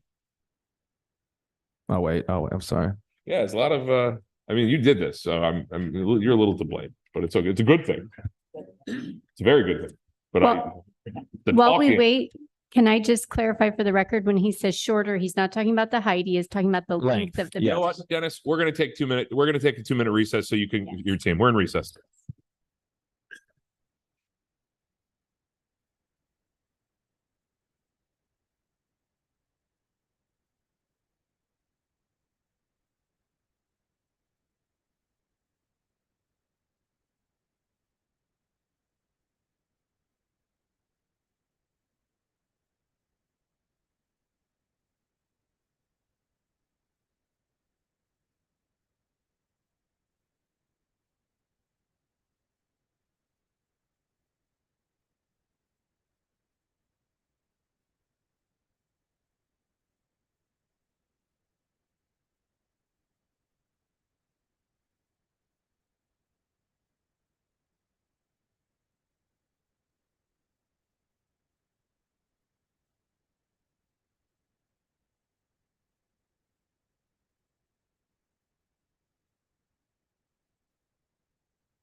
Kavanaugh, go live. I'm streaming, Mayor. Are we streaming, Mr. Kavanaugh? Yes, we are, Mayor. That was like a 10-minute break. Dennis, do you feel we're back in session? Madam City Attorney just looked over at me in regarding, she saw some people talking. Madam City Attorney, go. Thank you, Mayor. I just want to ask members of the commission if you have any additional disclosures since the earlier list that you provided. Okay. I apologize to Mr. Butters about making fun of his picture. I kind of did. It was an unintentional. I was a flub. I apologize to him. It was a good picture. I am jealous. I apologize. So, Dennis, are you good with your whole team? Yes, we're all You set. came to consensus. Could I I'll let try? you finish your. I'm going to let you finish, and then I'm going to turn to Wasserman before we break it into the public comment. Do Okay. you want me to describe how we're doing this 20-foot thing? Yes. Okay, so on building A, you see it on the screen. We are going to shift the building 20 feet south, and the driveway will shift south with it. And the extra landscaping will be on the north side of the driveway. And also, as staff has pointed out to me, this is an area where we had some good trees. So we were going to be transplanting some of them. This may give us the opportunity to keep more of them right where they are, because some of them are in that 20-foot area. In front of building B, so we would shift it to the south 20 feet. But we have to leave the drive aisle in a straight line, for fire access and every other thing.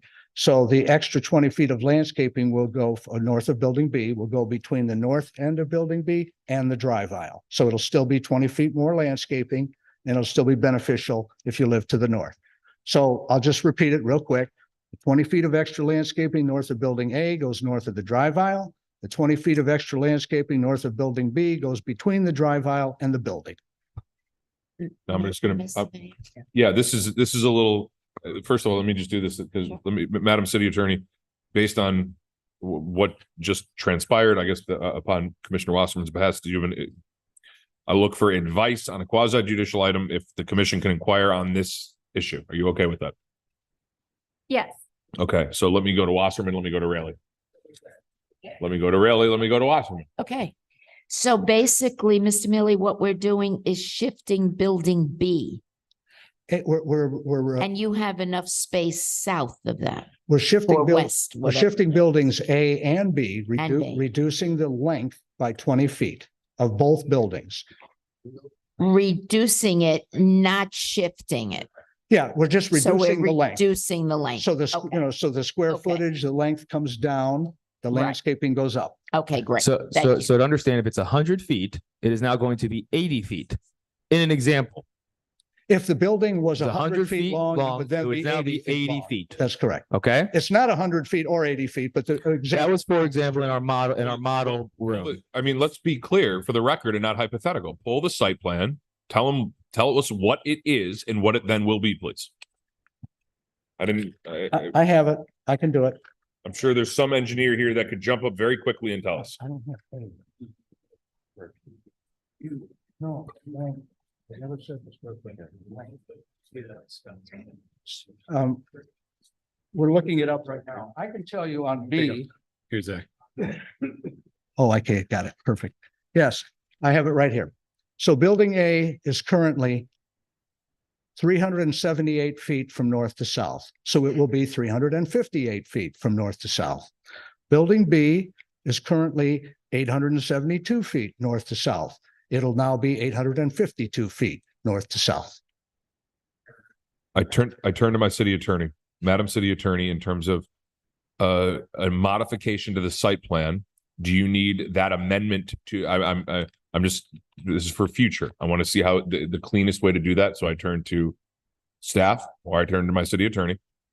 What's the cleanest way to make that change? Because it's a concession on behalf of the developer prior to a more formal discussion. I'm just curious the best way to do that legally on a quasi judicial item. Well, there are some additional conditions of approval that were provided in between first and second reading. My suggestion would be that if the desire is to consider this, that there would be yet another condition of approval added to reduce the length of the buildings A and B. So specifically in regarding A, that is bringing the length down to 350, and regarding B, it's going to 852. Okay, I want to be clear. So I think at the beginning of the discussion, Commissioner Wasserman referred to it as perhaps 5N because we already have 5M. So if you want to make this 5N, that would seem to be appropriate. Commissioner, we're going to go Vice Mayor, and then we'll go Commissioner Watson. I just have a question. So should we consider as an additional condition of approval the additional landscaping that has been suggested so that everything, as we asked the first meeting 2 weeks ago, be clarified and validated on specifically? 5-0. So 5-0. 5N would be reducing the building length by the numbers we described, and 5O would be replacing that area, the 20-foot area, with landscaping. Well, depending on which one. I mean, I'm not trying to nitpick, but there's a different buffer being created in building A and it versus a different landscaping buffer in B. Well, that's why I described earlier where I the got it. extra 20 feet. I would get go. it. I'm just trying to listen, this is a little unique because we have a court reporter here. I'm trying to make a record extraordinarily clear. So on 5N, I think we've described the length difference. So on 5O, what it would perhaps say is that the extra 20 feet of landscaping north of building A will go between the drive aisle and the northern property line.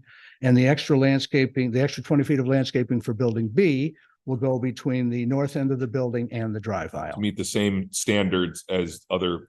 The landscaping will meet all of your landscape code requirements and standards. All right.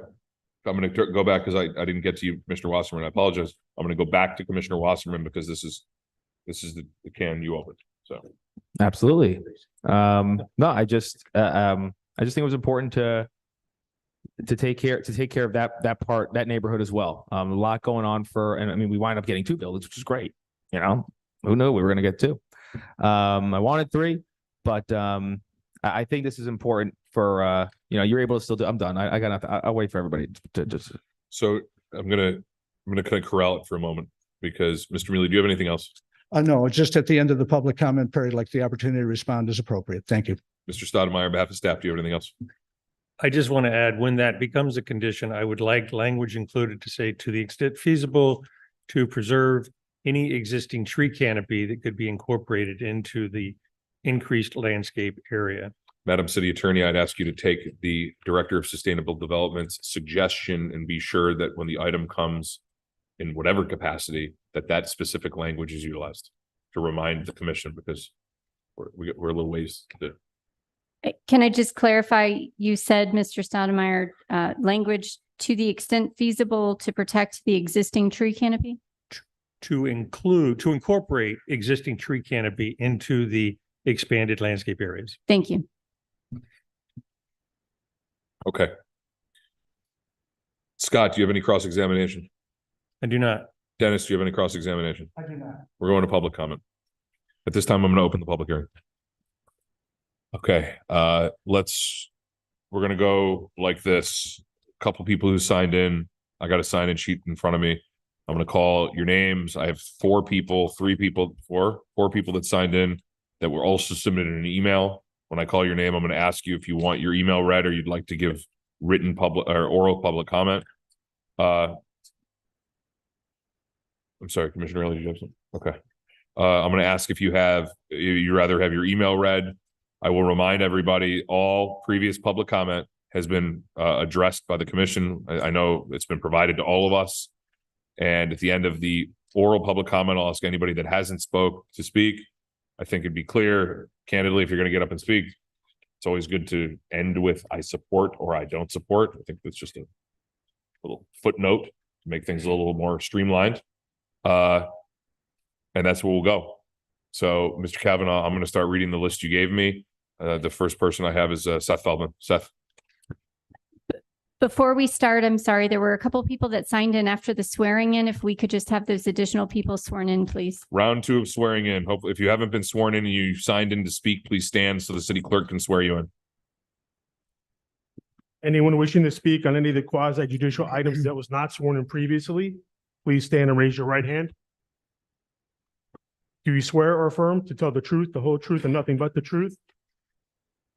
When you come forward to speak, please state your name and address clearly for the record. State whether or not you have been sworn in and whether or not you understand the rulings of the proceedings. Thank you.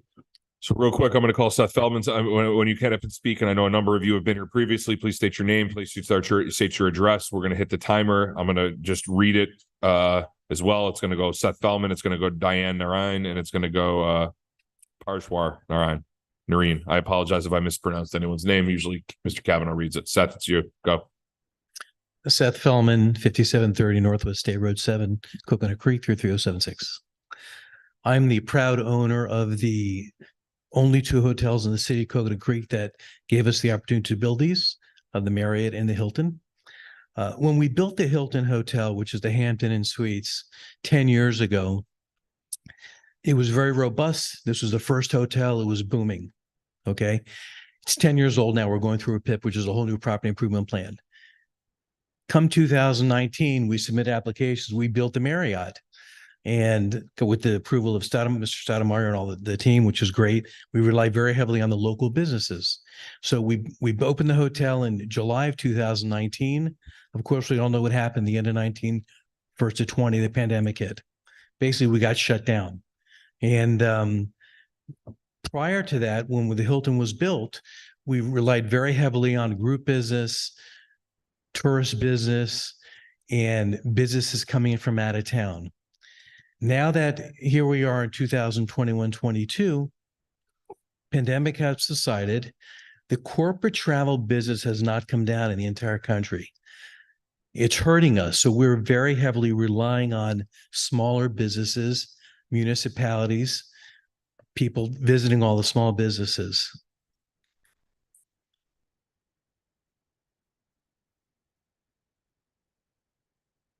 Also, restaurants is very supportive to our industries as well. The city really has a shortage of industrial and commercial space right now. So I'm recommending and strongly suggest that the Cocomar Park be approved because we need a lot of smaller businesses to support our hotels and all of our restaurants. And I can also say that we have very little trucks as well. Thanks for having me. Thank you, Mr. Feldman. Diana? I apologize, Diana, if I mispronounced your last name, and I think your husband's next. It's okay. Good evening. My name is Diana Nareen. I reside at 4748 Northwest 5th Court. Commissioners, tonight you have a big responsibility. This is my last opportunity for my voice to be heard. I will tune out the noise and the negativity of the residents who are against this project.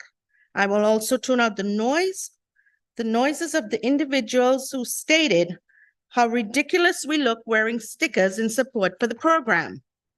Also the noise of the individuals who stated that we were bribed 12 feet of land. Just for the records, before that was presented to us, we were in favor of this project. I want my voice to be heard with integrity, not character defamation, not fear of property devaluation.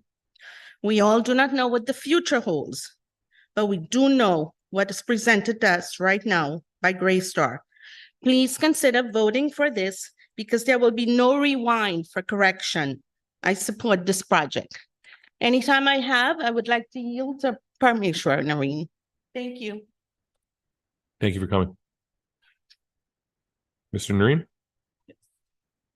Again, if I mispronounced your first name, I apologize. That's okay. Good evening. My name is Parmeshwar Nareen. I lived at 4748 Northwest 5th Court, Coconut Creek, 33063. I have worked in the warehouse industry for the last 40 years. I own a trucking company with a fleet of trucks. I have been hauling freight for the last 20 years.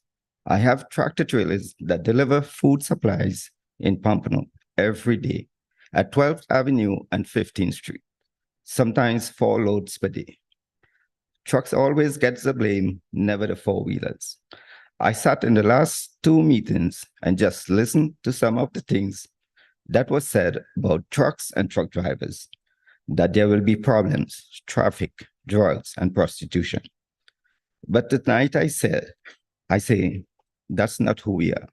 We all have families just like everyone. And I don't think if you should be knocking someone's job if you are not happy about something. This project is not a truck stop where you have trucks coming to get fuel, food, and overnight parking. These are dry freight warehouses. This is not a food distribution warehouse like Publix, Cisco, US Foods, Cheney Brothers, or even Amazon and FedEx. No one complained about Walmart lower down the street, where you have tractor trailers going to deliver every day. They all come back out on Atlantic, make the left turn across 3 lanes of traffic to go back to the turnpike or 95. There is no traffic light, but they all come out without any problems. Jake Briggs. In the first meeting, one of the residents played a recording from his phone to scare you. No truck driver will use a Jake brake from one traffic light to the next, unless he or she is a rookie. Jake brake is designed to slow a truck down, coming down the highway at full speed or down the mountains. You can Google it. My trucks are in Pompano every day, 7 days a week delivering. Pompano have hundreds of warehouses from the Turnpike to I-95. We deliver at 12th Avenue and 15th Street between 6 and 9 in the mornings. My truck uses Garmin GPS, which only shows State Road 814 Atlantic Boulevard to go to this Greystar location. Trucks use different GPS from the cars that will only show state roads to Greystar location. Markham Elementary School is on the corner of 15th Street and Andrews Avenue. Lower down 15th Street is Ely High School.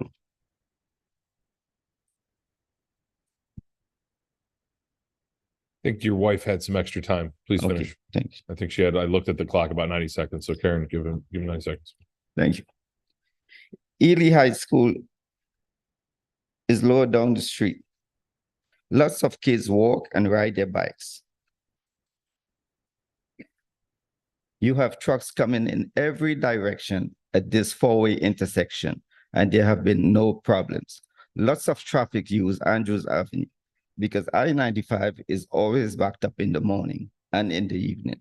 Across the street from Markham Elementary is a generator warehouse, Bears Furniture, a lumber yard, a steel company, a pavers manufacturing and concrete company, and many more warehouses mixed with residential south of the school. No truck traffic. Some of the residents who are not happy about this project went around our neighborhood giving false information. It's going to be a truck stop. It's not. This is a warehouse. There is no warehouse in Broward County. 30 seconds. There is no warehouse in Broward County can receive 100 trucks per day. Commissioners, when you vote tonight, please think of our home as your home and what you would like to have behind your home. I support the Greystar Business Park. Thank you, sir. I have Robert Green next. I have Lisa Wiggin next. I have Bridget Seville thereafter. Mr. Green, floor is yours. Name and address, please, and we'll start the timer. And Ms. Seville, the choice is yours, whether your email or oral comment will be read. Mr. Green. My name is Robert Green, 4767 Northwest Fifth Court, Coconut Creek. I've been to every one of these meetings. I've told you all my concerns. I'm not going to go over that again. I just thank you for listening to all of us. What Greystar has proposed, if you look at that entrance, that's just shows our city, shows what it can be. We as residents at the south end of the city, I think, have felt neglected. We don't have the median that all the rest of the city has. We just feel like nothing has happened. That's been there. I've been here for 30 years. That parcel of land has been like that for 30 years. It's time something was built, something that was built as beautiful as that's going to be. The other thing that you all, I think, have to consider, our taxes are going to go up. They're going to have to someday. And this is going to be one way to prevent that for as long as we can by getting the revenue that's going to be coming from that.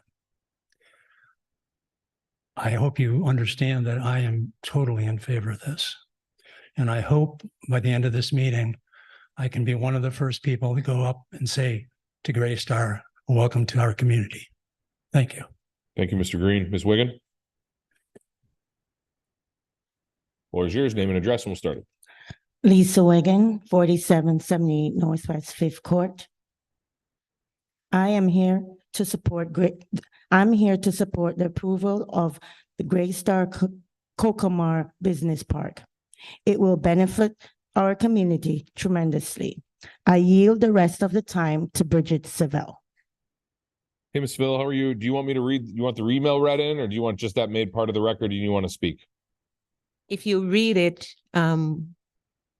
it's part of what I would say, right? It's kind of one or the other. If you want me to put the email, I mean, I could have that gentleman at the end read the email. No, it's okay because you will have that for the record.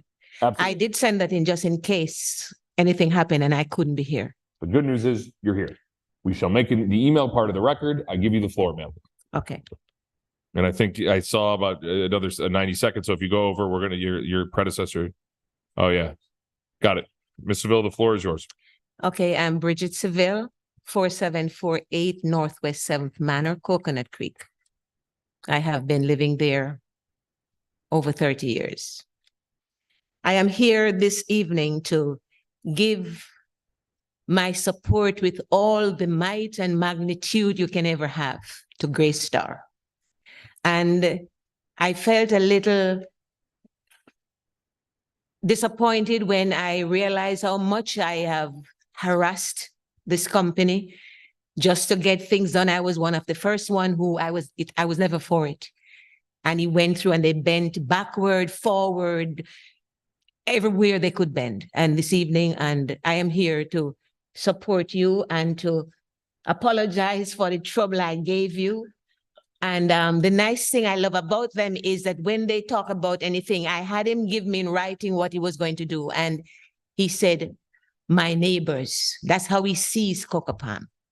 And I'm asking this afternoon, it's going to be beneficial, not to just Coco Palm, but to Coconut Creek. And as the previous speaker said, that's going to help with our taxes. Now, how I'm looking at it is, it's going to help Coco Palm tremendously. I sat there the whole time and I kept saying in myself, look what the Lord has done. Presently, I am acting as the president and we are struggling financially because we are private. We get help from nowhere. So we have 129 houses and the only source of income is dues. So right now we are struggling just to maintain that. Coco Palm is going to help us tremendously with the wall.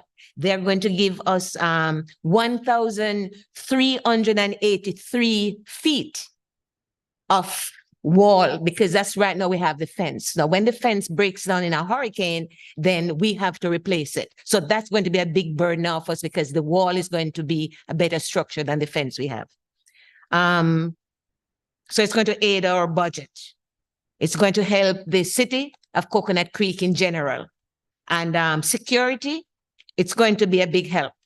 I know later on when you look back, and I'm giving you 5 to 10 years, based on the decision you make this evening, you're either going to look over there and say, I'm glad I was a part of it, or I'm going to look and say, what a mistake I made. This evening, I think Coco Park is a godsend to us, and I am appealing, I'm humbly asking that you consider approving this project, which is going to be beneficial to all of us in the future. Thank you so much, Mr. Ville, and we will make your email as part of the record. Next up, we have Mr. Medeiros, followed by Ms. Kleinenbing, Mr. Kleinenbing, followed by Bothell. Mr. Medeiros, the floor is yours. Thank you. Honorable Mayor, Commissioners, City, Madam Attorney, Madam City Manager, and the gentleman City Clerk, I come to you today, and before anybody pulls out any pens, in support of the Cocoa Farm project. There's two things in mind that are facts, and one is the Live Local Act, which Herbie so poignantly mentioned at the end of the July 16th meeting. And the fact that this is bringing in tax dollars into the city, over $400,000 for the city itself, and an equivalent amount for the school board in which no children are going to be added. By what I've seen by the meetings, the developer has bent over backwards, far more than I've ever seen a developer do in any case that I've worked with in my previous career that involved working with developers. So I urge you to vote in favor of this project. It's going to bring in small businesses, which also add to our tax base, as well as employment. But furthermore, at this point, I see the cooperation of the developer, and I don't see any other choice. And even tonight, they acquiesced and gave into more requests. So I relinquish my time to you, Mayor. Thank you for coming in, Mr. Medeiros. Mr. Kleinebing? And again, to anybody out there that I mispronounce, usually I make Mr. Kavanaugh call the names. I'm trying to take it over tonight, so I apologize for any I was mispronunciation. impressed. That was perfect. Really? Usually everyone messes up my name, so I didn't mess good it job. up? No, you did not. I'm doing something right tonight. Pierre Kleinubing, live at 4754 Northwest 5th Court. I've been a resident since 2003. Heard a lot of projects over the years, and this is the first one I actually got behind it right away. Is, you know, one of those things, I don't want another 3,000 people living behind my house. I don't want to lose the privacy. I don't want noise back there, and I don't think we're going to have that. People keep saying, oh, traffic, trucks. We have what, 4,000 cars back there every day. What are you going to do with it? You know, it's going to be way worse than it already is. Are you going to question that I have for you? Are you going to build more Walmarts? Are you going to build more schools? Where are we going to put these kids? I have kids, 12-year-old and a 4-year-old. Where are you going to put them? You know, it's like, what are you going to do with Windmill Park? Go there at night. I can't take my 4-year-old there anymore. We're going to have another 3,000 people living back there. Where are they going to go? So, when, you know, if you vote no, I want you to really consider this, because it's not going to impact your lives. It's not going to impact most of these people, but it's right behind my house, and my family is going to be impacted. And I consider Coconut Creek my home forever. But this project, if it does not get approved, I'm selling my house and I'm moving out, and it's going to go on the market tomorrow. That's the only reason I'm here. So I'm really, hopefully, you consider and approve this, as I'm totally behind it. Thank you. Thank you for your comment. I have Mr. Beaufil, followed by Mr. Goldrick, followed by Mr. Bochet.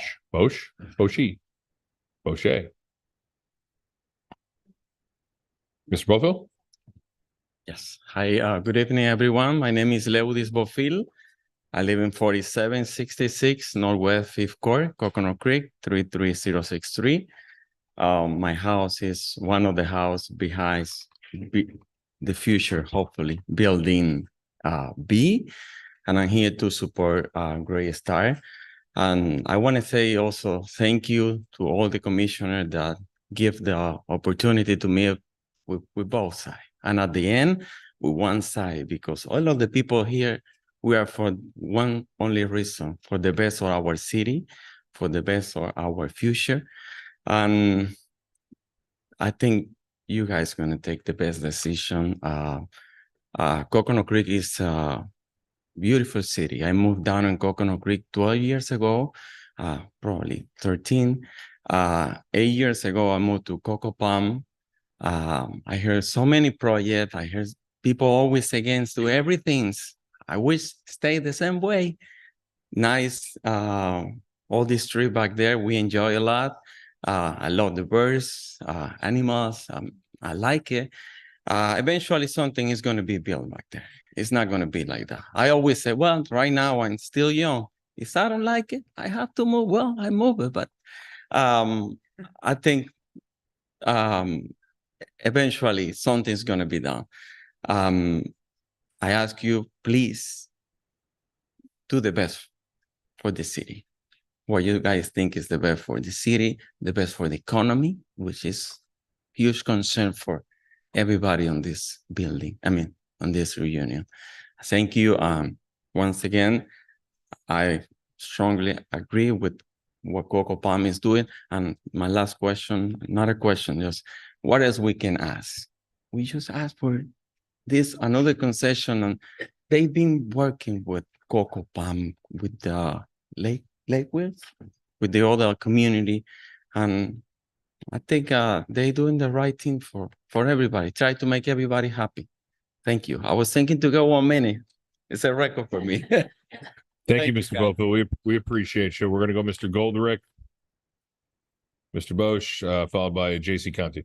My name's Steve Goldrick. I live at 685 Northwest 49th Avenue, Coconut Creek, and I'm going to defer my time to Mr. Andre Age. Mr. Boschy? I apologize. Okay. Well, you got his time. You restart the time and we'll add Mr. Hayes gets 6 minutes. Good evening. My name is Jonathan Bosch. I reside at 4724 Northwest 5th Court in Coco Palms, right beside the border of Cocomar. I have been sworn in and understand the rules and proceedings. I am pumped about the future of South Creek. Convincing my wife to sell our home in Sunrise, right by the Sawgrass Mall, to move to this area of Coconut Creek was a challenge. At the time, Windmill Park was undergoing renovation. Behind our home is an unkept jungle, which we discovered individuals experiencing homelessness after we moved in. She expressed concern about the rundown state of the Publix Plaza and the safety issues. I assured her that the potential of this area was the reason I wanted to establish roots and grow our family here. My kids are card-carrying members of Off the Wall, and they attend camp at the South Community Center. And if you know how hard it is to get a slot at the camp, it's like winning the lottery. I also had my parents move in right next door in Coco Park. I believe that approving the rezoning of this spot for a business park will initiate positive changes for our community. It will also motivate our neighbors, our neighboring plazas in Margate and Coconut Creek to match the quality of what Greystar is proposing. I support the rezoning of this property. Thank you for coming in. Thank you for your words. I got J.C. Conti. I got Julie Price. I got Wanda Calix.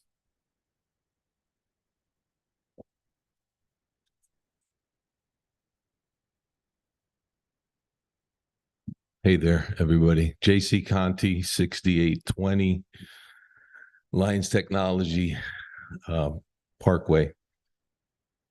I have known the Butters family. I knew Malcolm's father very, very well, and I've known them for about 30 years. And I just want to say that I rolled up my company to come work with Malcolm, and I got to meet the Greystar folks through Malcolm, which I'm very, very appreciative. And I'm going to be, if you graciously approve this project, which I certainly hope you do, I'm going to be the leasing agent, the lead leasing agent on the project. So if anybody wants my business card, and while construction's going on, if you want me to be, if you need to call somebody who has direct access and can make possibly something happen during construction, I'd be your guy. So I'm sitting right back there. You can grab my business card and call me on my personal cell phone, and I'll do whatever I can to help accommodate any concerns during the whole process. Thank you for your time. Thank you for coming. And I appreciate all of you and listening to what has been going on here. Herbie, you've done an amazing job. It's been impressive watching such a young guy like you do what you've done. with all the residents, and it resonated to me just listening to all of you talk. Thank you so much for everything. Bye-bye. We're going to go with Julie, better up, Wanda next, Ariel White thereafter. Good Ms. Price, evening. I turn the floor to you. Sorry. Good evening, Julie Price, 4784 Northwest Fifth Court. I've been sworn in and I understand the proceedings of the evening. Nothing really further to add beyond the two things that I've said at prior meetings, other than that I've enjoyed the opportunity to spend time with several of you this week.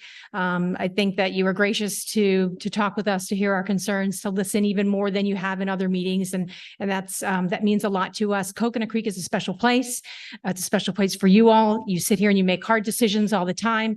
I've been in this community 26 years. You know, the history of my mother, who was a servant of this city for more than 20 years as well. And my sister resides in the city for 30. Greystar has been a dream to work with. I've appreciated the opportunity to get to know the Greystar folks. And I thank you, actually, Greystar and Mr. Mealy. You have brought our community together. Alex, we're having a barbecue on Friday night at Alex's house, apparently. And I'm looking forward to that because I hear he's a mean barbecue guy. So I just want to thank you so much for everything you've done. And I know that you're going to do what's right. You're going to listen to your hearts. And I just appreciate everybody's time. So thank you. Julie, I know the answer, but you didn't say it. I am in favor of the project. Thank you, Julie. Sorry about that. Ms. Kalix, you're up. Followed by Ariel White, followed by Henri. Hi, I'm Wanda Calix. I live 850 Banks Road, Coconut Creek, and I will defer my time to Henry H. tonight. And I am against Cocomar Plaza project. Ariel White. My name is Ariel White. I live at 670 Northwest 49th Avenue, Lakewood East, Coconut Creek. I'm against the project. I'm giving my 3 minutes to Henry H. Thank you for coming. Henri, you're up. I have 4 more people to give me their minutes. If you wanna, I need a total of 24 minutes, including my minutes. Okay, so let me, I've got 1, 2, 3 deferrals so far in your time. So 3, 6, 9, 12. I got 12 so far for you, Henri. Can you just do me a favor? You got 12 minutes now. Could you just, whoever else is, what? Whoever else is giving their time to you, Mr. H, could you just have them come on up and I could deal with that? Is anyone else here giving their time to Mr. H? Did you sign in? Yeah, just come tell me your name so I could. Could I have a copy of the document? You can't. You can't. I would have gave it to him. I just asked you, you said no. No, I would not give it to you. Can I have a- When it becomes a public Okay, record, then you can ask me. Okay, I'm not, listen, it's a contested item. We're not doing that. Okay. I'm asking anyone to come up. Mr. Hayes is going to give you their time let's address that. The applicant, and then we'll deal with step 2. Yes, ma'am. I apologize. Okay. I'm Deborah Newman, 660 Northwest 48th Avenue. I'm against the project. I'm deferring to Henri. Thank you. So that's 15. Who else we got?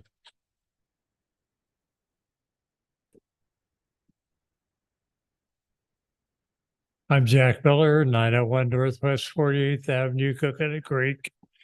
I'm giving my time to Henri. Thank you, Jack. Anyone else? James Afflerbach, 4955 Northwest 10th Street, Coconut Creek. Totally against the project.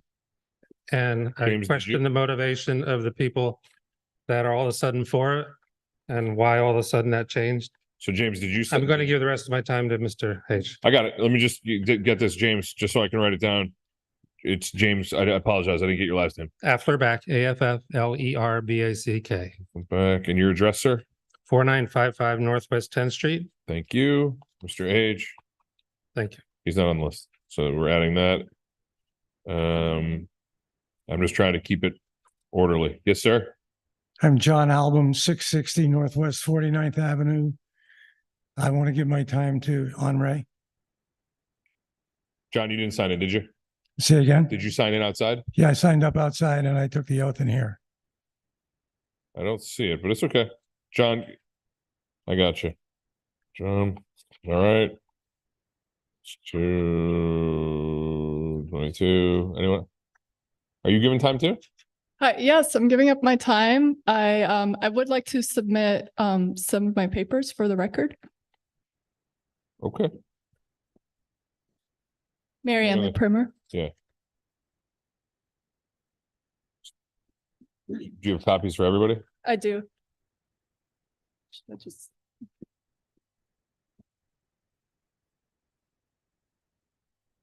Come up and see the city clerk, Ms. Primer. Okay.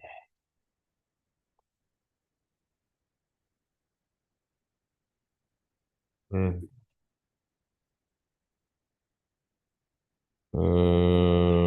12, 15, 18, 21. You timed it well, Henri. 24 minutes is all yours right, before I sounds kick good. you off. Hold on, we got what? Yeah, I think we got that.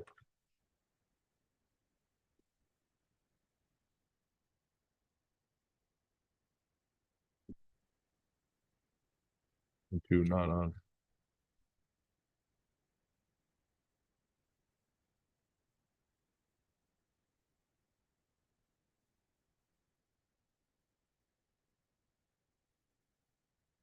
Might have more than 24 because including mine. You're currently at 27 minutes. Okay, thank you.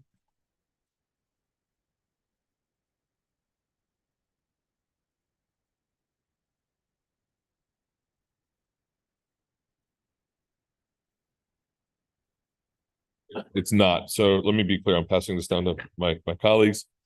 I have two documents that were handed to me. Okay, so who's I think it's not. I need We're making copies. okay. This was the first document. from Okay, Henry. I got it. Let's make it clear. I've been handed a document that's titled Objectors and Objections for Council City Hearing 11-9. It's a 1, 2, 3, 4, 5, 6, 7, 8, 9, 10, 11, 12, 13-page document. It was handed, it was handed to me by Mr. Hage. I then have Ms. Primer handed me a document. It's has a similar title. However, the petitioner in this is dictated as Mary Ann Lee Primer. It's a 1, 2, 3, 4, 5, 6, 7, 8, 9, 10-page document. The difference between the two documents, there's some additional attachments to the one I have aforementioned read. The two documents were handed to Mr. Kavanaugh. Mr. Kavanaugh, do you have a copy of the two documents? Okay, so before we get there, Mr. Hage, what we're going to do is this. These two Mine- documents are being copied. Madam City Yes. Attorney, this is a quasi judicial hearing, correct? Mr. Correct, Hage, yes. Yeah, let's- mine let's- should be 10 pages with the. I got it. I With got an it. aerial and then two memos at the end. I Yes, see sir. it. I see it completely. Madam City Manager, do you have both or you have one? So I want to be clear with my colleagues because let's do it right. Does everyone have a copy of both? No. Okay, so my colleagues have none of both. There are copies being made. Yes, there are Both? copies. Yes. Okay. And Ms. Primer just came up and said there is an additional name on her document, Crawford, that she wanted read into the record. So I'm not reading these into the record. We'll make them a part of the record. That's okay, Mariana? I mean, it's longer than that. She Okay. just wanted that recognized. Oh, I got Thank it. you. These two documents, obviously the matter is quasi judicial. Obviously, I didn't have a copy of these previously. Mr. Mealy, these are getting copied? Yes, correct. I'm gonna give Mr. Mealy my copies. I'm gonna wait till the city clerk's staff comes back and gives me copies. We can look at them. We just can't look at them yet. So Can I say something? you can wait a Is that second. proper to give Mr. Mealy the copy before we read it and go through it? Mr. It is proper to give a copy to the applicant.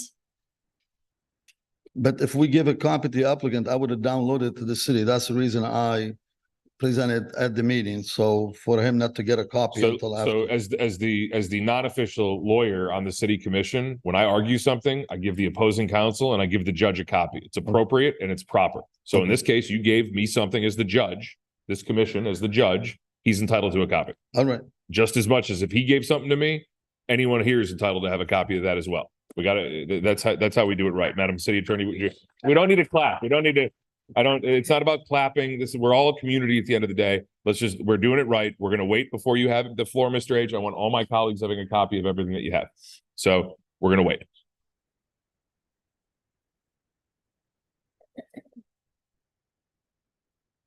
Who's making copies? Kathy Mahaffey is making copies. She'll be right back. I didn't. I gave a copy.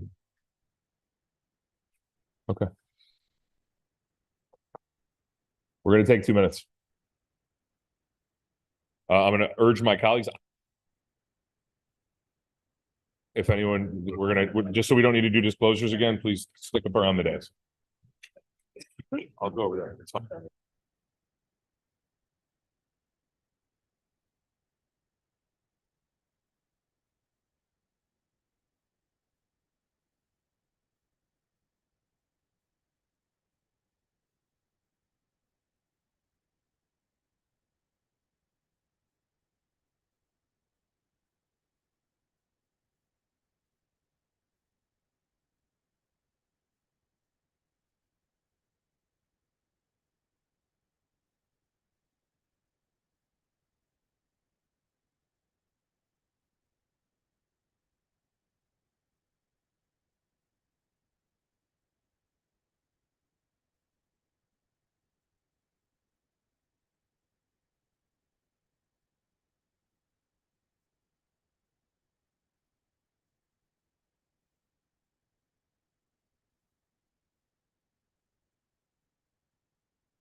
Kavanaugh, go.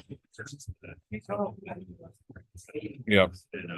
Mr. Hage, I'm gonna give you the floor. I just want to be clear, record. Members of the commission, no one has any disclosures from the next little recess. Thank you. The handouts that I previously referenced, I'm going to turn to the members of the city commission. Members of the city commission, does everyone have a copy of both handouts that have been provided? Okay, Mr. Kavanaugh, do you have a copy of both handouts to be made part of the record there too? I do, Mayor. Thank you. Mr. Mealy, as the applicant, do you have a copy of both handouts that the members of the city commission and the residents handed out? I do. Thank you, Mr. Mealy. Mr. Hage, I'm going to turn the floor over to you. You have 27. Our timer doesn't go up that high. That's a lot of restarts. So let's use your phone, Karen. Thank you. Mr. Hage, just state your name and your address, and we're going to kick it off. Yes, sir. My floor name is yours. Henri Hage. I'm at 671 Northwest 48th Avenue, Coconut Creek, Florida 33063. I'm entering the following objection on behalf of myself, Henri Hage, who owns and resides on real property located at 671 Northwest 48th Avenue, Coconut Creek, Florida, which is near and proximate to the subject parcel, and appeared and objected to the subject PCD rezoning. John Album, who owns and resides on real property located at 660 Northwest 49th Avenue, Coconut Creek, Florida, which is near and proximate to the subject parcel, appeared and objected to the subject PCD zoning. Steve Goldrick, also at 685 Northwest 49th Avenue, Coconut Creek, Florida. He lives in the near and proximate of the subject parcel, appeared and objected to the subject PCD's rezoning. Mark Mertone, who owns and resides at real property located at 4770 Northwest 9th Street, Coconut Creek, Florida, which is near and proximate to the subject parcel, appeared and objected to the subject PCD rezoning. All of us will be adversely affected as a direct and proximate result of the rezoning of the subject property. Petitioners will be adversely affected because the applicant's 380,000 square feet of industrial truck and warehouse is the equivalent to 8 neighborhood Walmart shopping centers. The application fails to meet the following criteria set forth in 13-36E of the comprehensive plan because the 384,000 square feet of industrial warehouse next to residential zoning is not compatible with the existing surrounding residential zoning.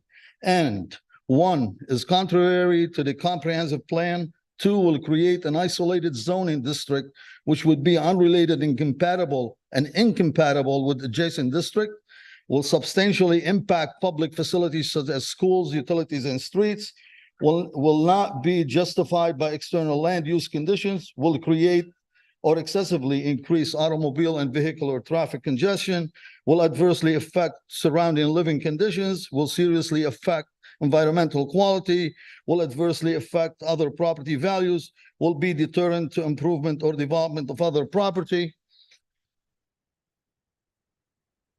will constitute a special privilege to an individual owner. Case law places the initial burden on the applicant to provide evidence that the rezoning meets the requirement of law contained in the Land Development Code. The City Council was not instructed in the correct legal standards for rezonings and misapplied the law. The petitioner's testimony is competent, substantial evidence, and this case should be reversed for application of the incorrect law.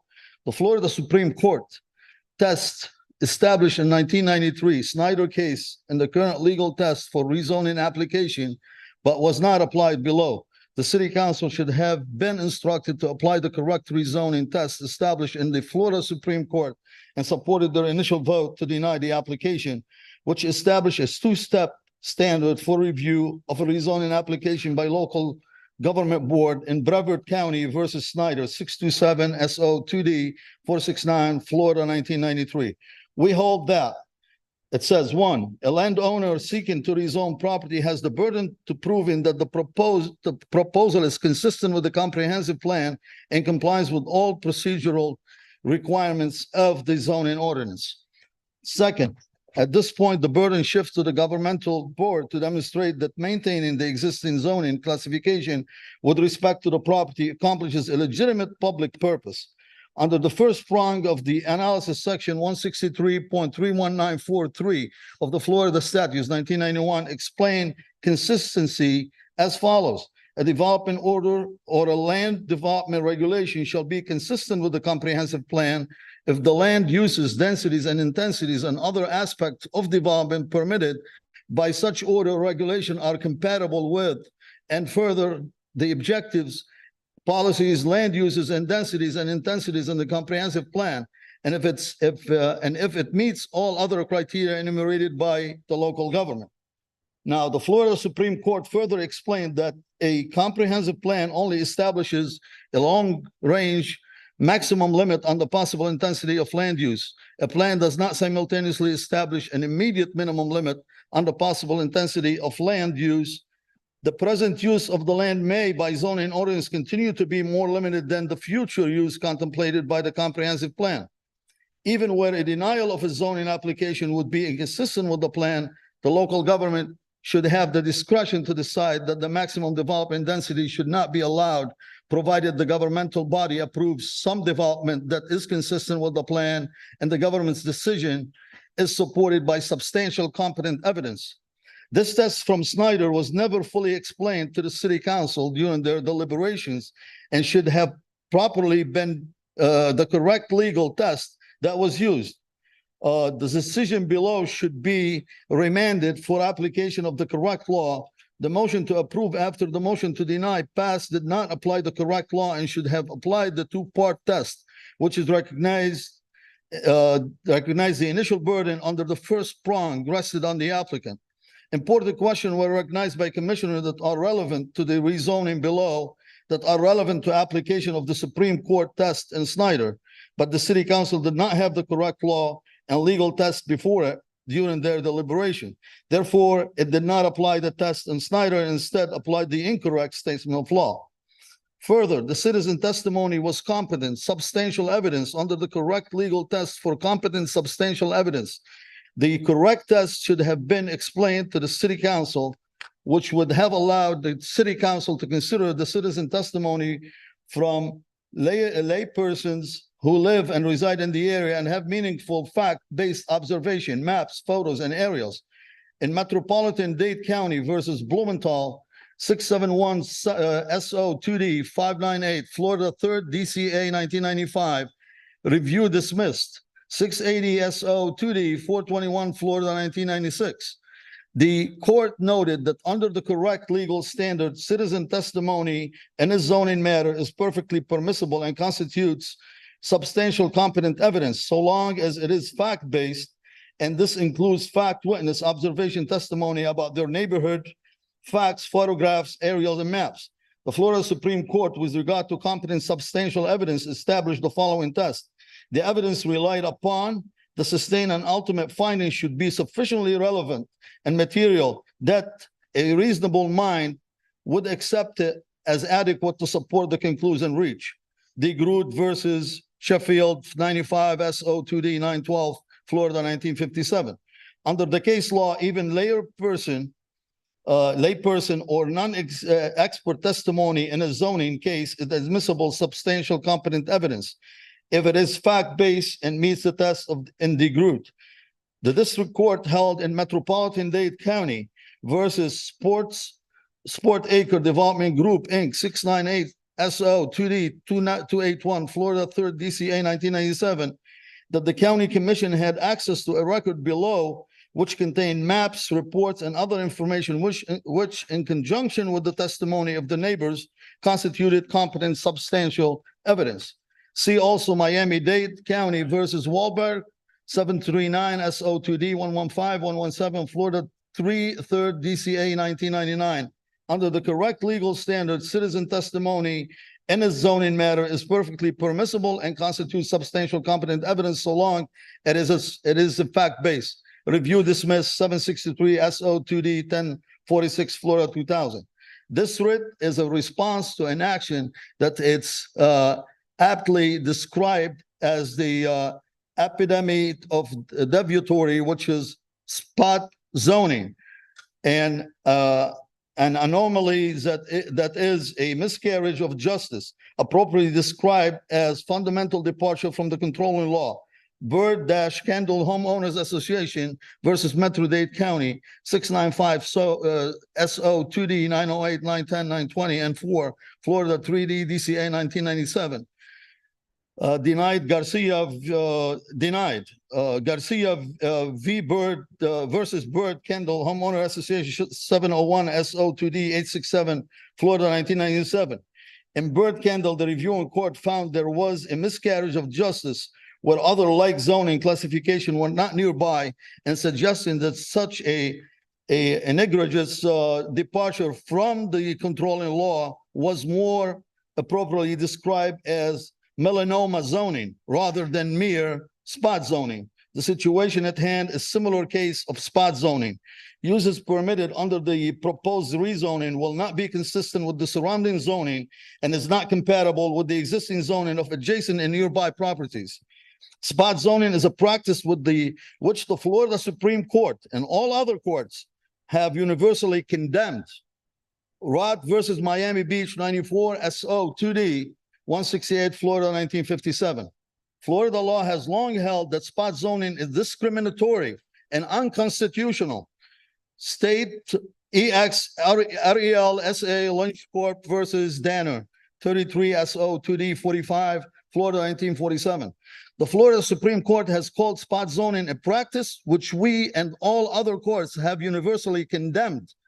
Spot zoning is a zoning action that gives a small area privileges which are not extended to other land in the vicinity. Spot zoning is not allowed when it solely benefits a particular property owner or leaves a veritable island surrounded by incompatible zoning. Spot zoning generally connotes zoning in favor of a few at the expense of the general community or isolated and unrelated zoning legislation. For example, a change that would permit industrial buildings in residential area constitutes spot zoning and vice versa. Dade County versus Valdez 366 SO 2D 809, Florida 3D DCA 1979. This definition of spot zoning is well established. Spot zoning is the name given to the piecemeal rezoning of small parcels of land to a greater density, leading to disharmony with the surrounding area. Spot zoning is given preferential treatment to one parcel at the expense of the zoning scheme as a whole. Southwest Ranches Homeowner Association versus Broward County, 502 SO 2D 931 953, Florida 4th District, 1987. A rezoning that creates a small island of property with restrictions on its use different from that of a surrounding property solely for the benefit of particular property owner. City Commission of the City of Miami versus Woodlawn Park Cemetery CO 553 SO 2D 1227 1240 Florida 3D DCA 1989. Rezoning cannot be approved if the rezoning is illegal spot zoning. The instant rezoning meet all four elements of the spot zoning test and is illegal spot zoning. In characterizing the elements of spot zoning, a spot zoning challenge involves the examination of the following: the size of the spot, the compatibility with the surrounding areas, the benefit to the owner, and the detriment to the immediate neighborhood. Parking Facilities Inc. versus City of Miami Beach 88 SO 2D 141 Florida 1956 and Dade County versus Inversiones Rafamar SA 360 SO 2D 1130 Florida 3D DCA 1978. Bird-Candle Homeowner Association versus Metropolitan Dade County Board of County Commissioners 695 SO 2D 908 FLA Florida application 997. Again, spot zoning and what is sometimes called reverse spot zoning is creating in effect a veritable zoning island or zoning peninsula in the surrounding sea of contrary zoning classification and is invalid under Florida case law. See Tolius versus City of Miami 96 SO 2D 122 Florida 1957. City of Miami Beach versus Robbins 702 SO 2D 1329 Florida 3D DCA 1997. And City of Common versus Woodlawn Park Cemetery, CO 553 South, or SO 2D 12127, Florida 3D DCA 1989. The Best versus City of Key West, 690 SO second or 2D 700, Florida 3D DCA 997. City of Miami Beach versus Manello 226 SO 2D 0805, Florida 1969. See also 7, Florida Jurisprudence 2D Building, Zoning and Land Controls, paragraph 161, 1997. The course of this rezoning change contained procedural and substantive infirmities that are fatal to the zoning application's merit, and at the very best warrant a remand of application of the correct law and legal tests for rezonings, competent substantial evidence in zone and spot zoning. This industrial rezoning to use is so dissimilar to the surrounding existing residentially zoned uses to constitute spot zoning, which is prohibited under Florida case law. The spot zoning in this case is simply too blatant to be overlooked and too significant to be perpetuated and must be reversed.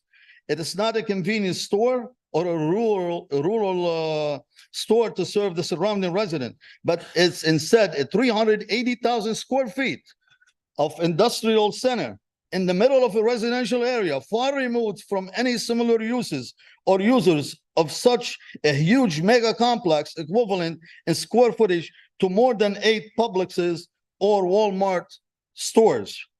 Please make a motion to deny, second the motion, and vote to deny these applications.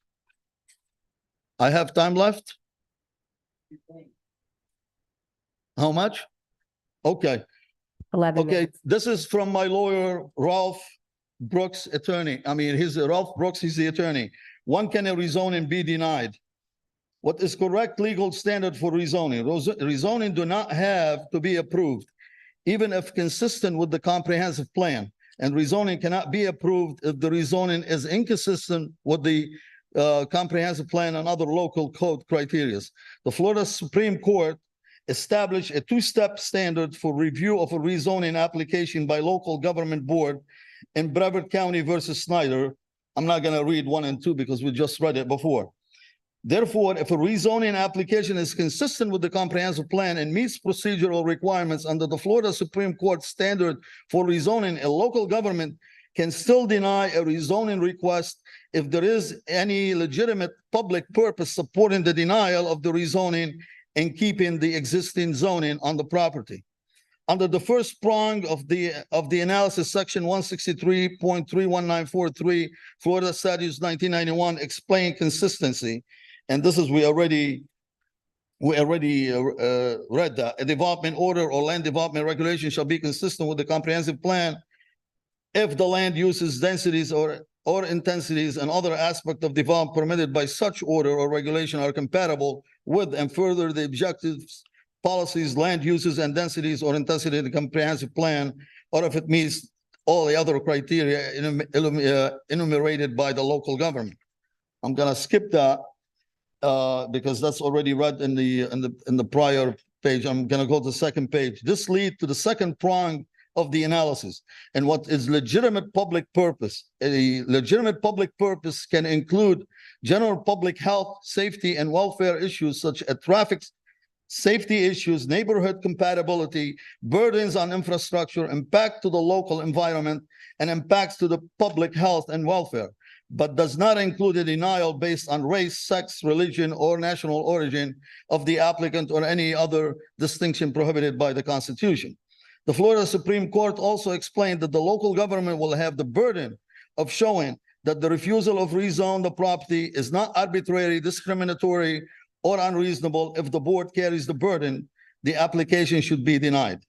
What is competent substantial evidence? This related question has also been answered by the Florida Supreme Court, as the evidence relied upon the sustain of the ultimate finding for denial or approval should be sufficiently relevant and material that a reasonable mind would accept is accepted as adequate to support the conclusion reached. DeGroot versus Sheffield, we read before, 95 SO 2D 912, Florida, 1957. Under the standard, even a layperson or expert testimony in a zoning case is perfectly permissible and can constitute substantial competent evidence if it's fact basis, and so on and so forth.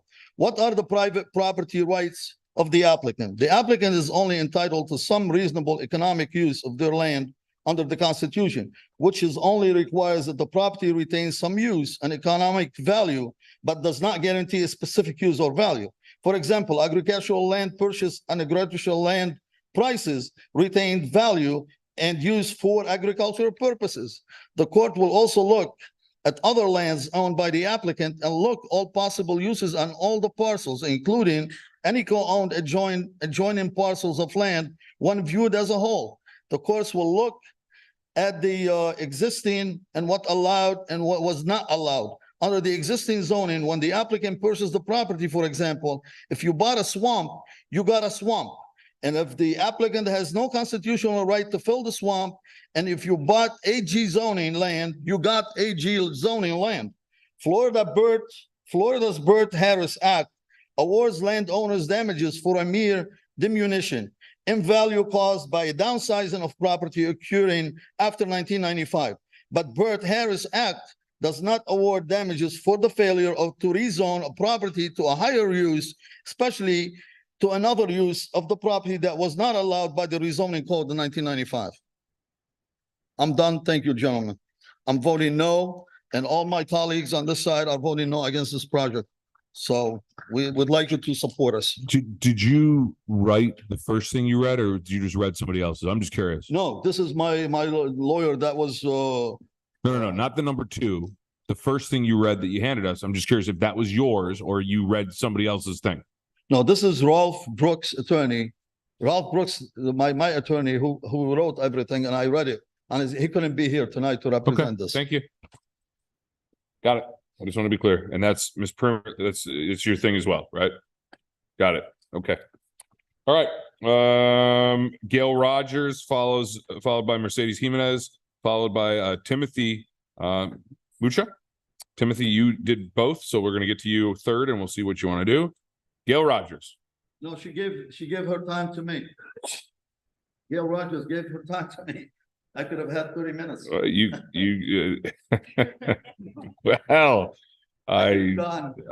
okay. Well, Gail, you sure? Yes. Against, right? Yeah. Yes. Against. I'm just trying to keep track. Mercedes Jimenez. Jimenez, the floor is yours. Your name and address, and we'll start the timing, followed by Timothy, followed by Marianne Pechnick.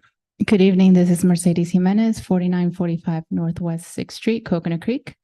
I hold the sentiment of many of the ones I spoke this evening prior to the long-winded presentation that we just had. I am a pro this project. I believe this is a complete, I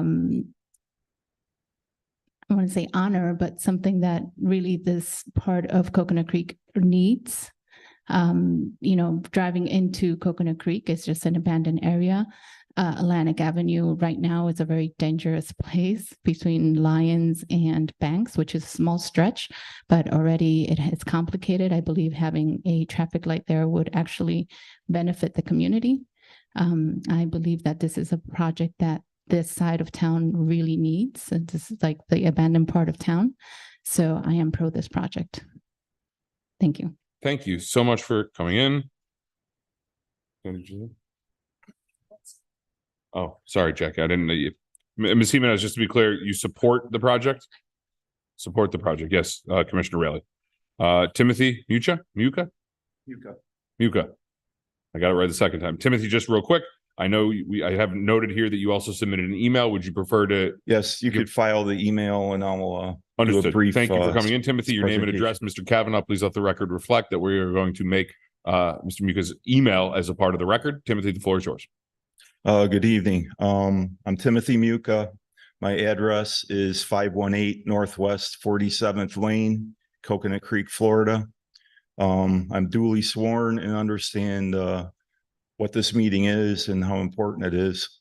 I'd like to state that we have been residents of Coconut Creek, myself and my family, for 34 years. We came from Western New York to this area, searched everywhere, decided Coconut Creek was the place for us. Our home is in Cocoa Palms, and we've been in that location for 30 years. And we raised 2 kids, went to elementary, middle school, and the technology high school. My daughter graduated and went to the medical field. My son got a full scholarship at UM and is in computer security, lives in North Carolina. Anyway, that's a little bit of my story. I'm fully for this project. I'm an engineer, and when I see the things that they've provided and bent over backwards to do, I was very impressed. So fully in favor, and I encourage you guys to make the right decision and vote yes also. Where are you from in Western New York? Buffalo. Where in Buffalo? Let's narrow I it too down. am from Buffalo. Really? I'm from Fredonia.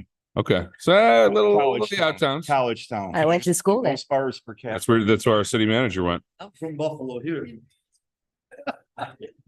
You're from Buffalo? Yes, sir.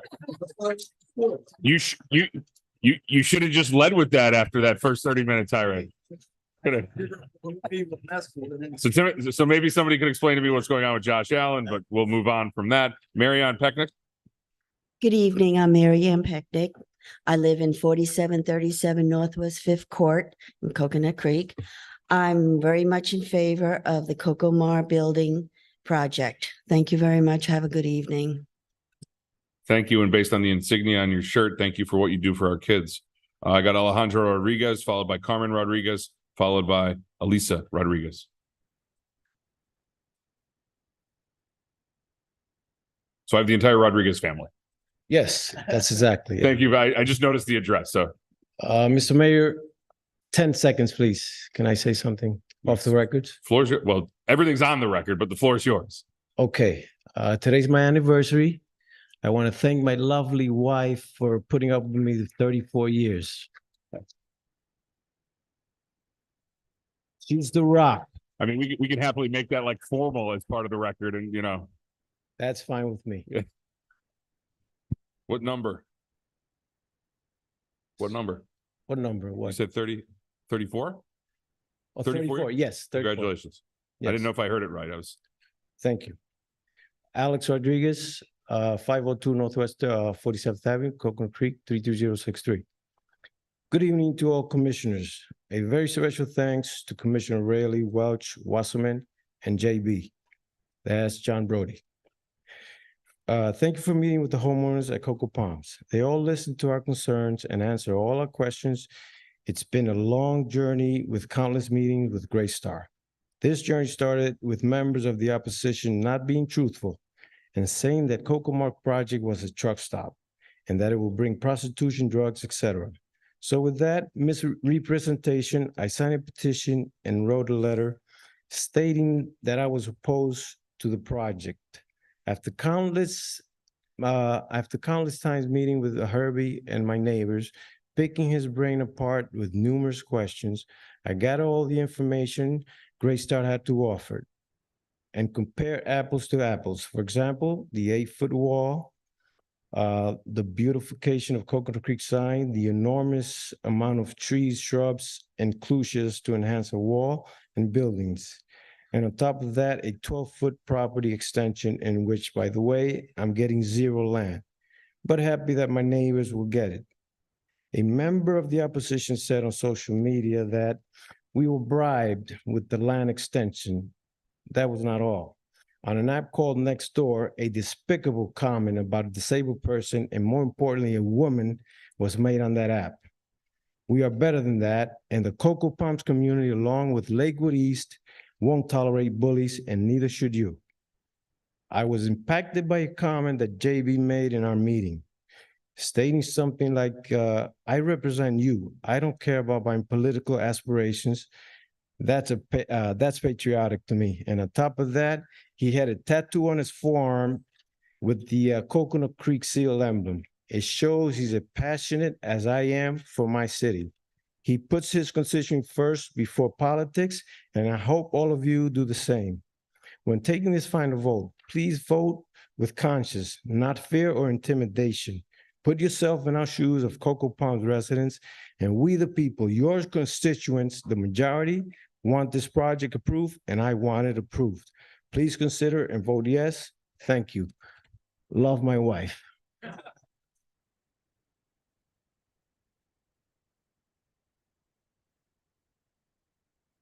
I think it's her time up now.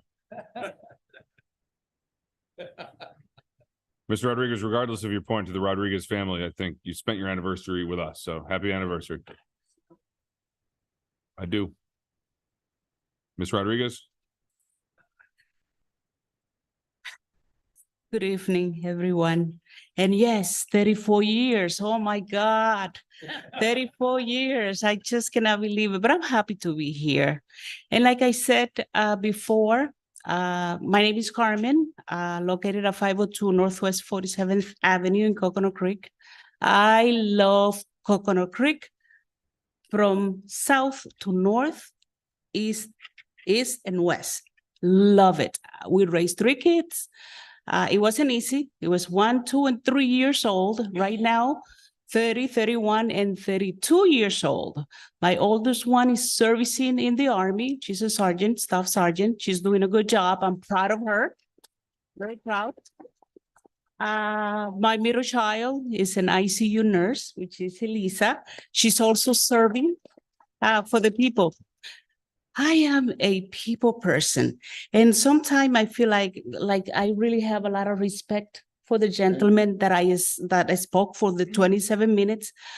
Honestly, I was telling my husband, I think I'm going to need a translation because I did not get it. I'm the type of person that I go 2 + 2 is 4.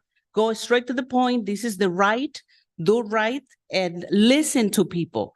But I have an issue when I don't understand when someone else is actually trying to explain to me. Bottom line is, I am for the project. I am for Greystar, not from the beginning. At the beginning, I was sick, and I'm still sick. I'm a person that suffers from lupus. I have 5 surgeries in my eye from degeneration, a hole in the macula, and that's why I wear my glasses sometimes because the light bothers me. It's not that I'm trying to hide anything like someone else has said, and you go like, what is she hiding? She have dark glasses at night, and sometimes I sleep with them, you know. But bottom line is, when the opposition approaches me, I was having a flare-up of lupus. So sometimes when we make decision, we don't make the right decision. You know, sometimes I'm like, wait a minute, we got to sign. Someone came to my house and said, listen, there's going to be trucks in the backyard, tons of trucks, and there's going to be prostitution, and then it's going to be a lot of crime, and people are going to drive 100 and some odd miles per hour. Guess what? If all of that happened, I will oppose. But guess what? I did my homework because I'm entitled to say, listen, if I'm not right, I need to do research. I had the opportunity to meet with Bridget. Bridget explained to me in detail, Carmen, no, it's not like this. And then I chased the company over here and went into their background. And I know that this is a company with reputation, a company that is going to bring revenue to Coconut Creek. Somebody's going to give me the 3 minutes? Your husband had 39 seconds left. We'll give you the 39 seconds. Thank you. Yes. So Greystar is going to bring revenue to Coconut Creek. Is going to bring our taxes down. And not only that, I haven't been feeling safe since 96 because my house broke down twice. Someone broke into my property 2 times. And to top it all up, a homeless jumped into the back of my yard, opened the water hose and took a shower there. I did not call the police. I'm like, hey, he just took a shower. Big deal. But guess what? How would you Time's feel? up. Okay, time is up. Oh, you give it?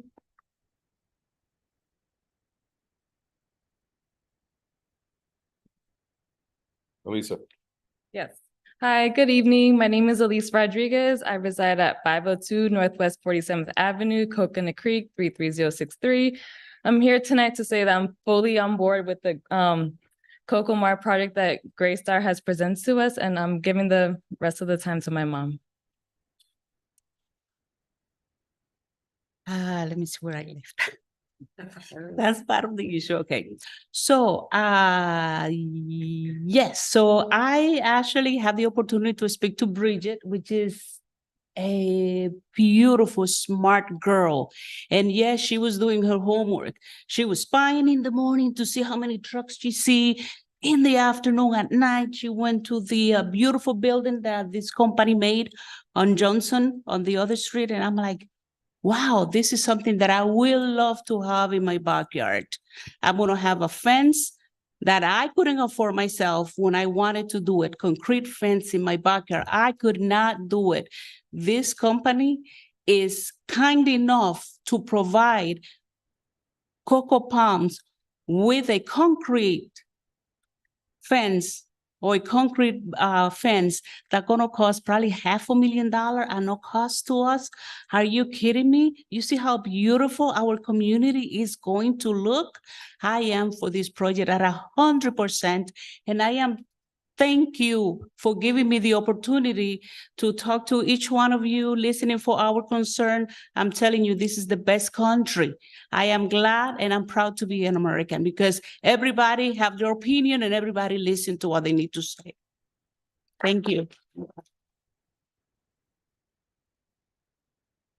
think on behalf of the entire City of Coconut Creek Commission, we can wish you a happy anniversary.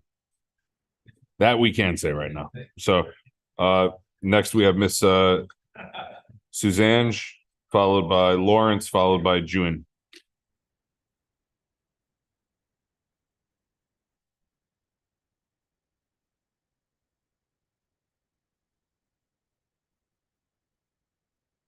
Good evening. My name is Mr. Marian Suzani. And I live at 4772 Northwest 5th Court, and I This is understand why I that usually let proceedings. him call the name. Yeah, you messed So up. You messed I up. apologize endlessly for the list that I have. Yeah, I'm used to it. Don't worry about it. There's not a whole lot that I can add because all these people already spoke, and I agree with the project. At first, I did not agree with the project because I love trees, I love animals. I love to go into my backyard after work and just relax and sit in the chair. I have a small yard, but I have over 30 varieties of mango growing there. And I just didn't want this building in my backyard because when I first heard about it, it was going to be the cement thing there, and then there's going to be a road and there's going to be cars driving. But whenever I saw what Greystar had to say and what they were going to do, what they were going to propose, I'm like, this is like far beyond what I thought was going to happen. I'm like, no, this is actually something that I think I could live with. Of course, trees by themselves would be the best, but you know what? This is the second best, you know? I'm a single father. I raised two beautiful boys. They play hockey, they play rock and roll. They're just awesome. And I've been living in the same house right up against the back because I'm right up against where they are for 30 years. And I've been actually using that property, the owner's property, because I've been mowing back there for 30 years. If you want to go on Google Earth, you'll see there's an area there that's mowed and it looks like a park. So I would be losing all that if it was just gone. So I have a lot to lose, but I'm looking at what they're proposing, and it looks good. It looks good. And I'm also going to mention my friend, Mike, which he had a knee surgery, double knee surgery, and a hip replacement because he was a truck driver for, I think, 37 years, he told me. And he's totally for this. He's totally for this. He said, it's not a truck depot. He said, if it was Amazon or something like that, okay, I can understand. And also I mentioned before, last time I spoke, was that I work in a place just like this. Just like this. And every day I'm like, no, it's not how certain people are representing the trucks going in, hundreds of trucks, kids getting slaughtered. And it's just not going to happen. It doesn't happen. It's their personal vehicles. There's vans. There are, thank you very much. So just, I'm for. I'm for. Thank you. Lawrence Jewin Acker.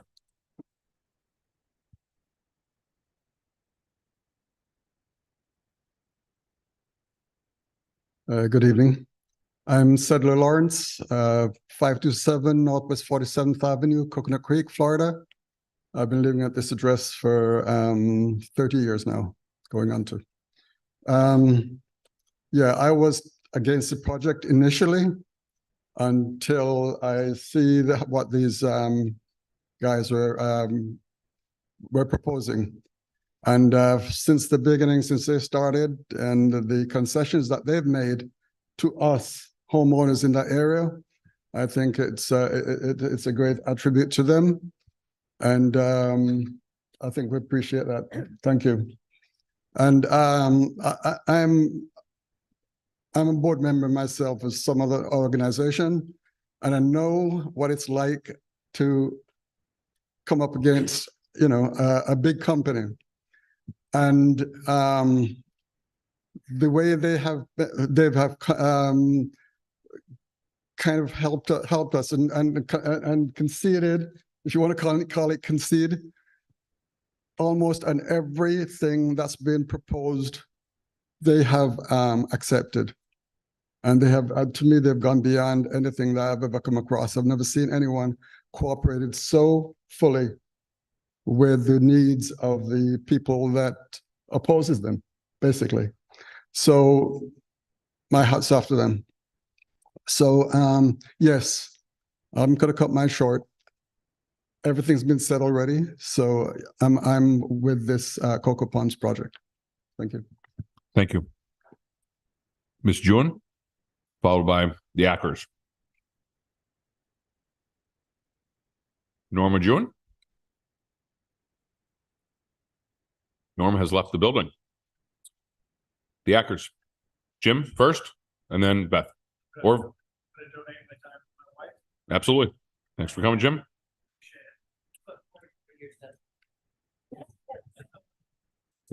It's not your anniversary too, is it, Beth? It is this one. It is? Yeah, 44 years. Congratulations. Thank you. Beth, I turn the floor to you.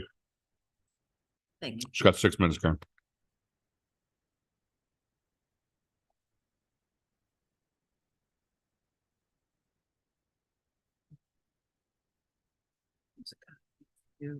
One for each of the commissioners.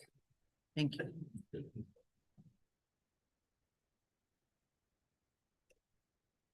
Scott, is that coming to us? It's Beth. for reference information. Okay, Beth, just one quick sec. Let me just have Scott pass that out, and then we'll turn it over to you. Thank you. You got enough for everybody?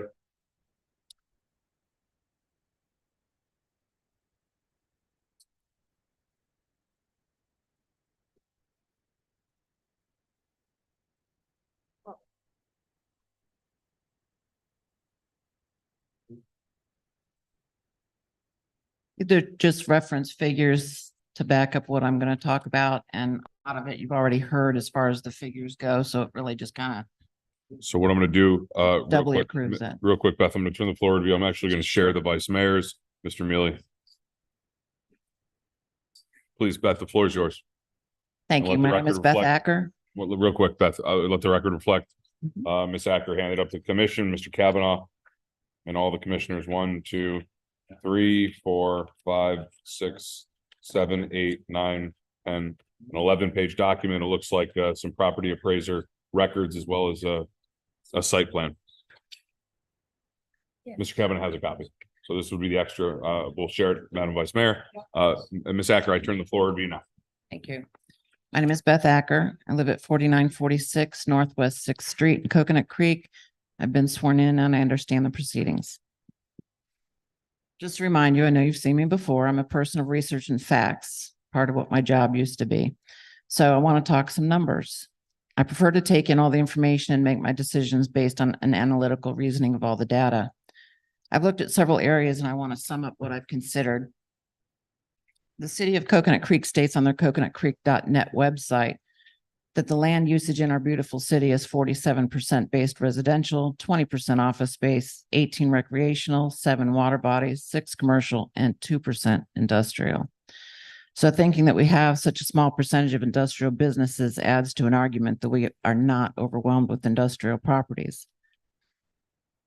One note I was pleased to hear out was that 384,000 square feet on these 2 parcels, only 24% is going to be occupied by buildings, and the remainder is park-like, community, walking trails, and a community garden. Just FYI, for the record, people that are stating that there's enough room for 8 Walmarts is not exactly accurate when Wikipedia says that an average Walmart ranges from 30,000 feet to 221,000 square feet. So that barely takes 2 Walmarts to fill this space. This property became apartments. If it became apartments, we would have to be concerned about the drag on the schools that serve the subject property. The Broward County School website provides numbers of current enrollments as well as the permanent capacity numbers. Coconut Creek Elementary currently has 464 students. Margate Middle, which serves this area, is 1,183 students. Coconut Creek High has 1,956. The permanent capacity for each school is only 291, 275, and 144 more than, respectively, more than each currently attend. That's only 710 students away from overloading our current schools if there were apartment buildings put onto this property. The logistics of finding a place to construct or contain these extra numbers of students from such a project and all that is entailed in that conversation realistically pales in comparison to this project.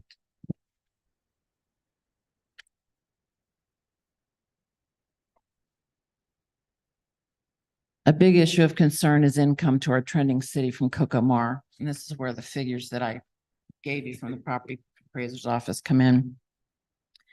Like in an appraisal, a comparison is done with smaller commercial properties that can give us a glimpse into the monies that the city in tax revenues and structures by structures in existence. I've printed out those properties and the trim notices for your review. One instance is a commercial property at the northeast corner of Banks Road and Coconut Creek Parkway, of which the building occupies 78% of the property. And a second property is the value storage just to the east of that, which 89% is occupied by a building as well. The ratio of these properties, land versus building, helps determine the amount of taxes because the structures contain a large part of the just market value given by the property appraiser. Having reviewed these tax reports from the county, we learned that the commercial property is typically assessed 2% of the just market value as tax. And asking questions about the tax implications, I was provided a fiscal impact with annual revenues report as analyzed by Munalytics.biz, determined that the annual revenue from the subject property will most likely be more than $1,393,000. Of which at 30%, which is the typical percentage of each of our tax bills that goes to the city of Coconut Creek, that would equal a net figure to city of Coconut Creek of over $418,000. The possibility of Live Local Apartments complex greatly impacts 2 ways. One is the assessed value is usually considered lesser than a commercial building. And 2, the tax credit that's given by the Live Local Act. For those unfamiliar with the act, the amount of tax credit flexes up and down based on the average median income that the landlord leases to. If the units are rented at 80 to 120% average median income, the overall tax break is 74% off of what the property would normally pay in taxes. If those same units are rented 60 to 80% of the average median income, it's 100%.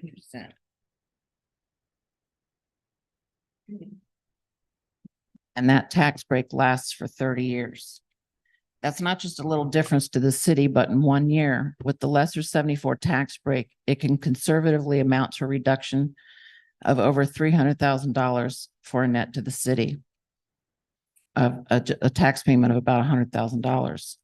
A 30-year tax break amounts to over $9 million. And I'm sure the city would love to retain that $9 million. I just had a conversation with former Commissioner Gordon of Parkland. He's a good friend of mine, asking him, what do commissioners want to hear from residents most and what it means? He explained to me that being a public servant sure can be a thankless job, and I'm sure you all already know that. So I feel for each and every one of you and the position that you're in. He said to try and please the majority is hard because, as we know, you cannot please all of the people all of the time. What is extremely difficult to watch is when residents attack you and others for differing opinions. There's no agree to disagree attitude by some. To add insult to injury, I too was outright bullied on social media. Was that both of my times? Okay.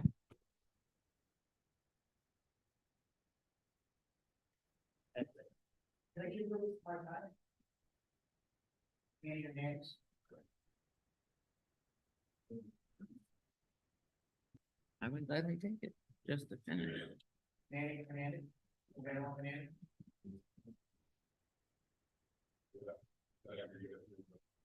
Thank you, Mr. Hernandez.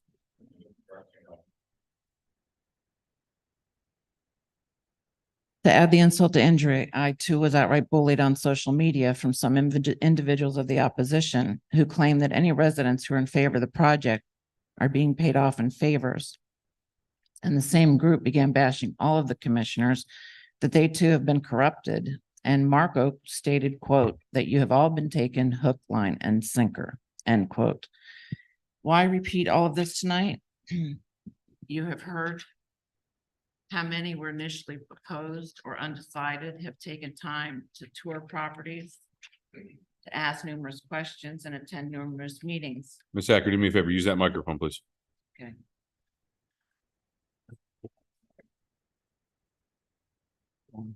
Sure, thank you. Many of us are tired of the nitpicking back and forth about details that belong to be decided by the city and the developer. We know that the city will not do anything detrimental to the residents and will follow the very same appropriate guidelines in making sure the developer does what is best for as many residents as possible. We want you to vote yes so that these decisions will be made by the property authorities within the city as to the height, sizes, types of landscaping, and all the other tedious particulars. We want to stop the never-ending demands on what a few want as to what works for them, as they don't represent the majority, and let the city get back to what it does best for us, and that is oversee our community. So I say with sincere appreciation and sympathy that voting to approve this light industrial project will bring the city many happy reasons for its existence. And I'm certain you will again feel a backlash from those who did not see past their blinders and will be verbally abusive and destructive to anyone not in their favor. So for that, I'm sorry. We all know that doing the right thing is sometimes hard to do, but it's necessary for the good of the many. So vote yes to move forward and let the majority of us get back to being good, happy residents of Coconut Creek. Thank you.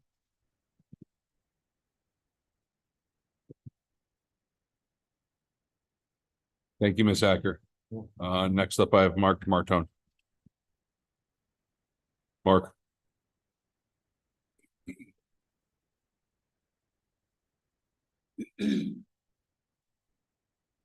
After Mr. Martone, I have Mr. Cavajo, and then I have Miss Green.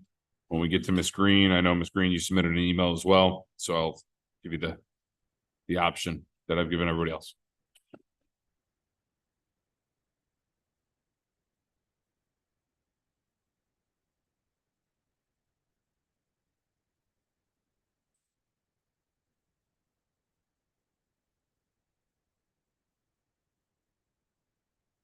Mark Martone, 4770 Northwest 9th Street, Coconut Creek, Florida. My objections have been turned in on record with Henry Haig. It's been 5 months, just entering into November, July, 5 months. I've really kind of been very proud to meet our commissioners. I didn't know any of you before. I've learned things. I've appreciated some of the attention we've been given. In the other meetings, you notice I always sat right there in the first seat. There's a reason for that. There's a reason why I'm in the back now. I'm near death. When you're near me, I can get you. I can read your lips. When I sat there, I used to lean forward just so I could find out what the person up here was saying. But the truth is, I never knew what was happening at the meeting until I listened to the audio. Okay. Well, when I got here today, I couldn't sit there. Corporate was there because they wanted to show you that's what they can do. And they can do anything they want because they're powerful and we're not. I wrote down my thoughts, what I wanted to say. Couple pages. It doesn't matter. It doesn't matter what I say. We've been talking for 5 months. We've told you where we are concerned, not immediately on there, but the neighborhood. Not one of those concerns have been addressed. It's all been about the bordering homes. That's the only people being addressed by this commission.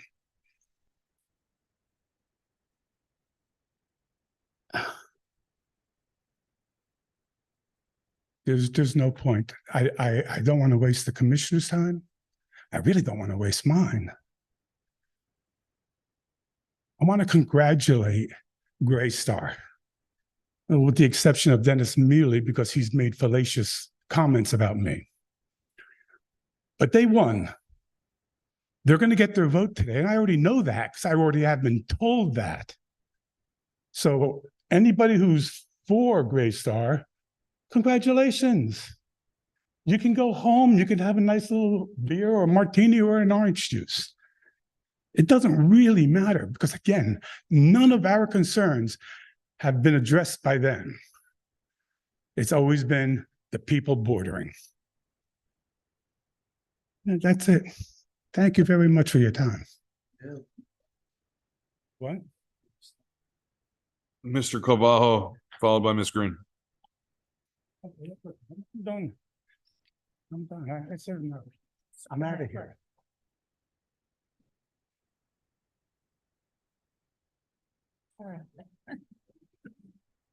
How's it going? My name is Matt Carvalho, 4718 Northwest 5th Court.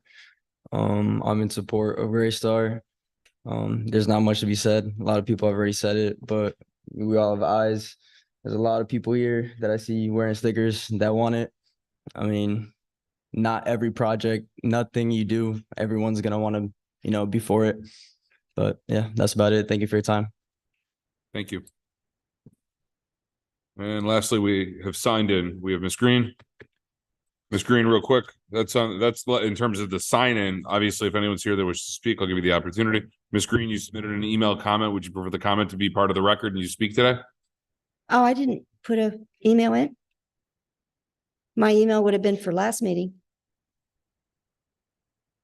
But Are you Kathy Green? I'm Kathy Green. There is an email from another Kathy Green. Is there two Kathy Greens? Not that I know of. I'm going to speak anyhow and you can. All right. Okay. My name's Kathy Green. I'm 4767 Northwest 5th Court, Coconut Creek. I have lived there for 30 years. I have a picture on my phone done September 22nd, 2022, when I first met the first time with Greystar. I'm an architectural background. I've worked for an architect for 30 years. That was a wonderful presentation. It showed the trucks going in between the two buildings, not along our border. There was no windows looking over our development. Right then, I looked at it. It was a beautiful building, a beautiful design. I fully love what Greystar has done for us, with us. I'm sorry that Mark seems to know what the vote was because none of us knew what the vote is. And it's up to you to vote. And I really reject his thought that he knows what the vote is before it happens because we're scared to death what that vote's going to be. I approve for Greystar. Thank you. Thank you, Ms. Green. Mr. Kavanaugh, real quick, Ms. Green, just something just real quick. Let me read the email address that was sent in, Kavanaugh. I just want to make sure so we're clear. That's all. Email address is catcomp@lsouth.net. It's all good. We're going to make it part of the record, okay? Mr. Kavanaugh will make Ms. Green's email part of the record. Will do, Mayor. So that goes through what I have signed in. I have another Prince Severe. Yes. Prince, floor is yours. Just name and address and. Yes. Hi, everyone. My name is Prince Severe. I'm living in 640 Northwest 48th Ave, Coconut Creek, Florida, 33063. I was there last week. I'm coming again to support this project. It's a beautiful project for me, Kokomar. Thank you very much. Thank you for coming. That's my sign-in sheet. Does anybody that is not prior to me calling the emails and the phone comments, has anyone not signed in that wants to speak? Anyone? That's it. Mr. Kavanaugh, read the emails. So, Mr. Kavanaugh, I have you reading everything but 4, and then we got 1 voicemail. That is correct, Mayor. The first email was submitted by Grace Allen. The subject line of the email reads Kokomar Business Park, and the email reads as follows. What the developer has unwittingly done is to provide you with a snapshot of the needs and desires of the residents of South Creek. They want security, safety, healthy living options beside their homes and beautification of their surroundings. They want to support local businesses, but yearn for responsible development in their neighborhoods. Businesses that are already the fabric of our city deserve more options to expand their companies, but it should not be at the expense of our communities. Do these companies require or need 44-foot high warehouses? Just because it is the current preference of warehouse developments, that does not make it acceptable for our neighborhood and the proposed space. Allowing these monstrous developments opens up for future fights because of precedents. When and if these warehouses change hands, Greystar decides that the logistics niche is not profitable, then these warehouses have the potential to attract other clients who could use them to their maximum capacity. For example, all 79 bays with semi-trucks as in an Amazon-type packaging center.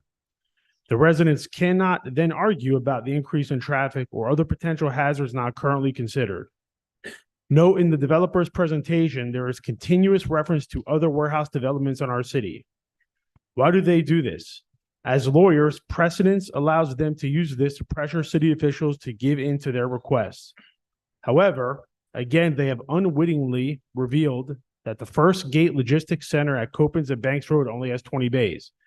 It is also only 32 feet high and not located beside another residential community. If they are concerned about spaces for current companies who will possibly leave the city because of the lack of space, then suggest to them to build a Lions Business Park Center Part 2. This could provide all the amenities being requested by the residents, as well as the warehouse space desired by our neighborhood companies. This is a win-win. This size development would better fit the space and is more compatible with the current residential community surrounding it. Please deny the current proposed plan and challenge them to do a socially responsible development for the neighborhoods in which they wish to occupy, and not constantly weaponize the possibility of affordable homes. The next email was submitted by Marissa Bacci. The subject line of the email reads Greystar Kokomar, and the email reads as follows. I'm Marissa Bacci, residing at 4724 Northwest 5th Court, right on the south end of Coco Palms, facing the Kokomar property. I just wanted to drop a note expressing my approval for the rezoning of the Greystar Kokomar development. In my opinion, this is a crucial first step towards improving the South Creek area. The attention that Kokomar will bring has the potential to positively influence places like Coconut Creek Plaza, prompting and accelerating much-needed updates and repairs. This is especially important for properties like the abandoned Lorenzo Pizza, which is currently an eyesore. Thanks for your time and consideration. I approve the rezoning. The next email was submitted by Carlos and Febe Bochi. Subject line of the email reads Graystar Cocomar, and the email reads as follows. Where Carlos and Febe Bochi, residents and owners of an apartment at 601 Lions Road in Coco Park, we're reaching out to give our wholehearted approval for the Cocomar rezoning. As the years go by, Fabi and I find ourselves driving less, preferring to stroll to Publix and Windmill Park with our grandkids who live at Coco Palms. We're genuinely thrilled about the upcoming additions of Sprouts and Cali Coffee at the corner of Lions and Coconut Creek Parkway. Though we're not sure who will be moving into the business park, we have confidence that it will attract tenants who will contribute positively to Coconut Creek. Thanks for your consideration. We approve the Cocomar rezoning. The next email was submitted by Harold Brown. The subject line of the email reads possible zoning change, and the email reads as follows. I understand that the land to the south of 4798 Northwest 5th Court, Coconut Creek, Florida 33063 is being considered for a zoning change.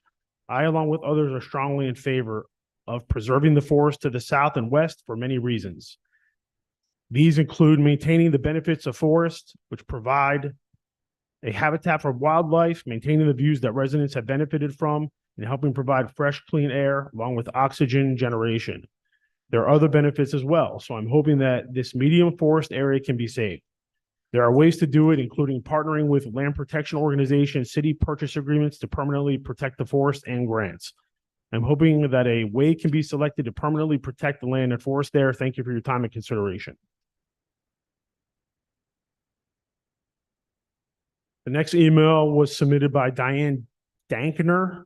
The subject line of the email reads Cocomar Business Center, Coconut Creek. Email reads as follows. As you know, Graystar is seeking final approval for the Cocomar Business Park project at Lions and West Atlantic Boulevard.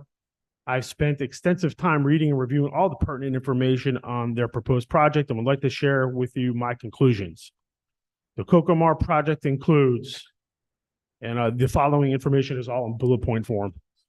Very aesthetically pleasing buildings, a park with beautiful walking trails and lush landscaping, a conservation area of 7 acres, which will be enhanced, well above average green space for comparable business parks at 43%, the highest in Coconut Creek, a very positive fiscal impact to our community services, zero impact to our population density, plus or minus $16 million to Coconut Creek coffers over the next 10 years, approximately a 3% increase to the current Coconut Creek annual budget, increased employment with a commitment to hire locally and potentially from nonprofits, way less traffic than other property type, particularly on the weekends, no additional burden to classroom size, financial support to Coconut Creek based charities like the Foundation for Independent Living. See attached letter of support from them. All of this will also give us increased property values because of the aesthetics, low population density, and more park and recreational facilities for our city, and a much safer South Creek. If you are in support of the Cocomar project, please write a quick email with a sentence or two of support and send directly to Herbie Klaas and J.C. Conte at our respective email addresses. Next email was submitted by Brad Friedman. Subject line of the email reads Graystar Cocomar. The email reads as follows. My name is Brad Friedman, and I live at 4880 Northwest 6th Street, which is the property line of Lakewood East. I lived at here for 15 years now. I know for about the whole time we have been here that they've been trying to build behind us, but to no avail. However, now it seems as this is a foregone conclusion. At first, we are against the building of anything behind us. However, after meeting with Herbie and Rodrigo, they have listened to what we want to be done to make this transition better for us residents. They took our advice on taking the wall north of the preserve and putting lights in the park. I was originally against the project, but after learning more and meeting with these individuals, I am now a full supporter of the project and would like to see it approved. The next email was submitted by Jack Neil Garcia. The subject line of the email reads Cocomar Development. The email reads as follows. I live in the Lakewood East area. I can see the land in question from my front yard. It is my understanding that this is private property and zoned commercially. How would a green space like a park not benefit the area better? The city can buy the land and allow for a green space that has been shown to improve the quality of air, provide for a communal space for residents to come together, enriching the sense of community, and truly establishing Coconut Creek as an environmental forward-facing city. My daughters play often in the park adjacent to the land and often comment on the beauty of the land there. Our children deserve as many green spaces as possible in the increasingly warming planet. The city island heat effect brings temperatures ever higher in places like South Florida that are heavily developed. Green spaces help dampen the heat. There is a responsible way of dealing with this land to beautify and make the community proud.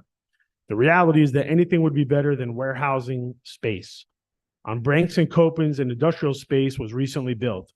The constructions have been available for 6 months and sits completely empty. Is that the future of one of the last hardwood green spaces we have in Broward? Please reconsider. The next email was submitted by Ronald J. Hanson Sr. The email reads, support for Cocomar business development. And the email reads as follows. As a resident of the Winmore Country Club, I wanted to send a brief note expressing my support for the Cocomar project on Lyons Road with its beautiful layout and dedication to maintaining a park-like setting while offering great jobs to the surrounding area. Great business partners enhance a community. I look forward to your success in visiting the location once the park is complete. The next email was submitted by Rafael A. Pelez. Subject line to the email reads industrial complex, and the email reads as follows. Hope all is well. I am an owner at the Cocoa Palm community. I just want to voice that I'm in favor of a possible industrial complex near Lyons Road and Atlantic Boulevard, northwest corner. If this project takes place, I feel it would be a positive outcome for our community. The next email was submitted by Mercedes and George Raymond. Subject line to the email reads, please approve Cocomar Business Park and vote yes. The email reads as follows. My husband and I are proud residents of our beautiful community, Lakewood East. We were drawn to this neighborhood in our home by the tranquility of the neighborhood and our amazing lake, which we live on. It is with a sense of urgency that I write to express my support for the Cocomar Business Park and to encourage you, our respected city commissioners, to vote yes for this transformative project. At first, I was among those who had reservations about the Cocomar Business Park proposal. We live directly to the north of the proposed Building A block north from the property line, so our home is objectively more impacted than most, and we won't be getting any easement or wall. After taking the time to study these business parks and speaking one-on-one with Herbie and Rodrigo Diaz, my perspective has evolved significantly. Our home is 2 stories, so I appreciate Greystar's commitment to adding and maintaining lush, dense, tall trees between Lakewood East and the building. Safety is also a big concern, and one of the reasons I'm so excited about Cocomar Business Park. It goes without saying, but the addition of the wall on the southern property line, providing new space for existing and new companies to expand in Coconut Creek, will make our neighborhood safer and grow the local economy and our city's tax base. We look forward to hearing a resounding yes on Thursday for the approval of this project.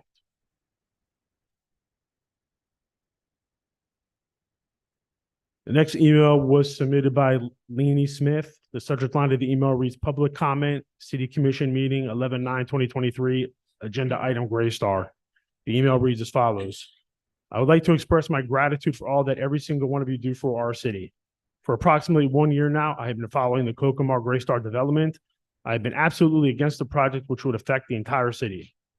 The developer has cooperated with the residents, gone above and beyond, and has lessened the traffic impact. After listening to the concessions made of most recent, I've completely changed my opinion and believe this development will be a great improvement and asset in our city. Please vote yes.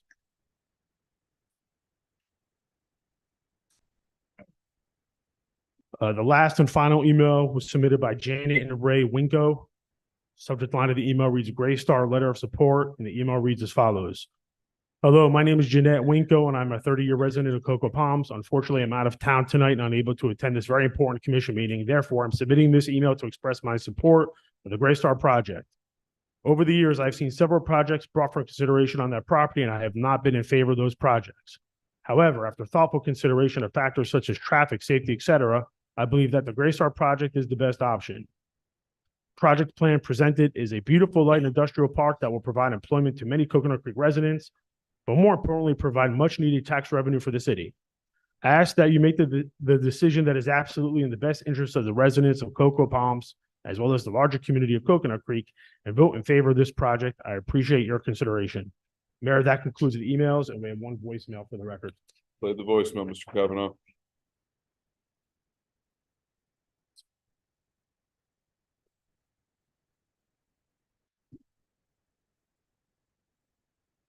This is Diane Ippolito, 550 Northwest 47th Avenue, Elkins Creek. I'm a Cocoa Pond resident, and I approve the Spring Start project that's on the agenda for tonight. Thank you. Kavanaugh, is there any other public comments that's been submitted for tonight's meeting? No additional public comments submitted for tonight's meeting, Mayor. Saying that at this time, the public hearing is now closed. Now that the public hearing is closed, I'm going to turn it over to commission discussion. Prior to doing that, Mr. Mealy, do you have anything you want to say in closing? It's late, so I'll be brief. Dennis Mealy on behalf of the applicant. The Ralph Brooks memo that's been presented, I've seen this before because I've been at other hearings where Mr. Brooks appeared. And so it's clear that this is a memo he uses often when there's no one speaking in favor, because a lot of this memo is referring to citizen testimony and how it should be allowed when it's not based on expert issues. He's right. Citizen testimony is allowed. So I think it was very interesting that tonight we had 25 people that appeared in person, spoke in favor. We had 9 people who wrote emails in favor, and we had 1 voicemail that was also in favor. So this is certainly not a situation where all of the testimony is against the project. In fact, the overwhelming percentage is in favor. So arguments about citizen testimony, I think it's great. I think you should listen to all of it that you heard tonight, and you should take it all into account when you vote. He says this is spot zoning. Spot zoning allowing a greater intensity than the current zoning. Well, that's the opposite of what we have here. The current PCD zoning with the shopping center that's approved, with the site plan for that shopping center that's still in effect, is more intense than this development. It's bigger, it has more traffic, it has impacts far beyond ours. And keep in mind, when that commercial development was on the agenda, the only person who got up to speak in favor of it was me. That's not what happened tonight. Every development that has been proposed for this property since the Kohl's and Lowe's were approved had unanimous objections from neighbors. I attended the neighborhood meetings. The only person that spoke in favor of it was me. That's not what happened tonight. That's not what happened 2 weeks ago. 2 weeks ago, you were concerned that we had things that weren't nailed down completely. They are now. Every single one of those additional conditions are on the record. Even the one we talked about earlier with the reduction of the building size, that's been memorialized properly. If it's read into the motion, it'll be solid and you can rely on it. A standard Walmart superstore is approximately 182,500 square feet. The 30,000 square foot Walmart that was referenced, that would be a neighborhood market. That's not what we're talking about. So how is 182,500 square feet compared to 384,000, which we're building? It's less than 2 Walmarts, not 8. The memo from Mr. Brooks recited your criteria for rezoning, but he didn't say why any of them were or were not met. But when we talk about impact on schools and that we have a negative impact on schools, how could that be true? We don't generate any school students. The only impact we have on schools is the tax money we pay to the school board. So I would urge you to listen to the residents that you've heard tonight, and especially to listen to the residents who said, I started out opposed, but once I learned what it was, I changed my mind.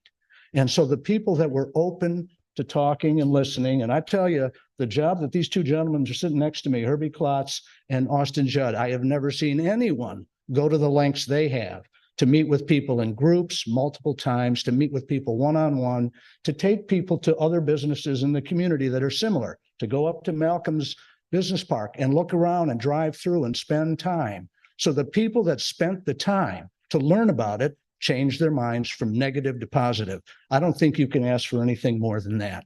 If you have any other questions, I'll be happy to answer them. Thank you very much. Thank you, Mr. Mealy. Mr. Stoudemire, do you have any closing remarks?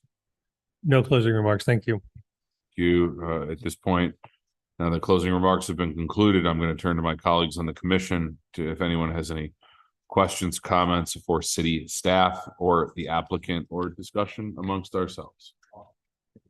So I shall. I'll kick it off if Thanks you for- like. Thanks for the lead, Commissioner Brody. I appreciate that. I know you're. The vice mayor is excited. I'm starting this one off. Tired. I'm not tired. I started off all the time except for that one. So we're going to start with Commissioner Brody. I'm joking. That's fine with me. Thank you to everyone who has invested these past, since July and even before. The time and effort that people have put in it's unbelievable. I voted no 2 weeks ago. I have thought this question to myself. Is it okay to reconsider a position? First of all, I want to apologize to Beth.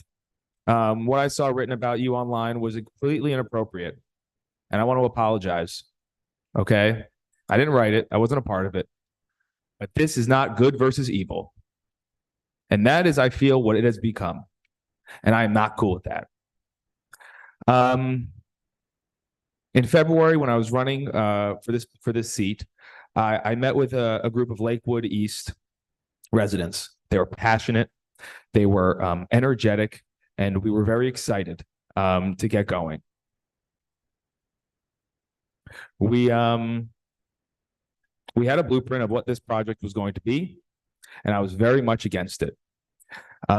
We met in July, and I spoke and I said, we need consumer-based tenants. We need tenants. If this project's going to go, you need things that people can do, places people can go to. I was educated by residents about trucks. I fought against trucks up here. I came up, I spoke passionately against trucks. But now I'm concerned with the threat of a live local.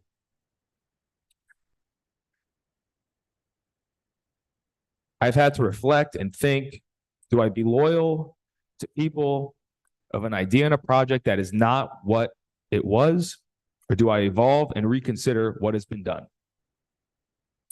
I have used my position to fuel more concessions, which is what we saw here today, by getting an additional 20 feet taken off buildings A and B, creating a buffer between Lakewood East and the building, which was not in the plan coming in today. I do believe that this will help South Creek. As I wanted to invigorate South Creek. I want to breathe life into it. In response to one of the speakers tonight, the commission has responded. We have talked about truck bays. We got truck bays from 103 to 79. We now also have a resolution and whatever heck else you got in there that says that if you want to go to 80 truck bays, you're going to come right back to this room and you're going to need approval for that. We've increased the border of Lakewood East. You have gotten a wall that Coco Palms has fought so hard for. And I need to tell everybody this has not been very easy for me. You can speak to my wife. You can speak to my principal. This has taken a toll on me because I understand what's at stake. And I will come back, but this was my public comment. So that's all I got to say. Very well said there, Commissioner Wasserman.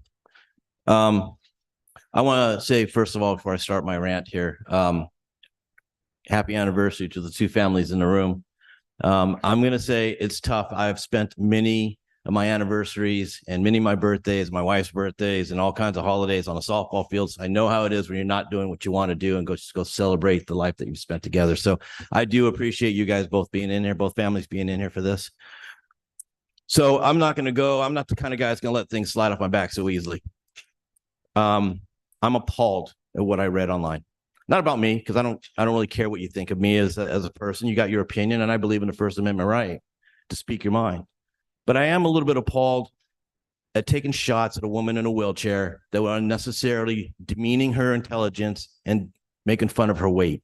I also have issues with somebody making fun of the CEO of ARC of Broward County, who is highly intelligent, who I've known for many years.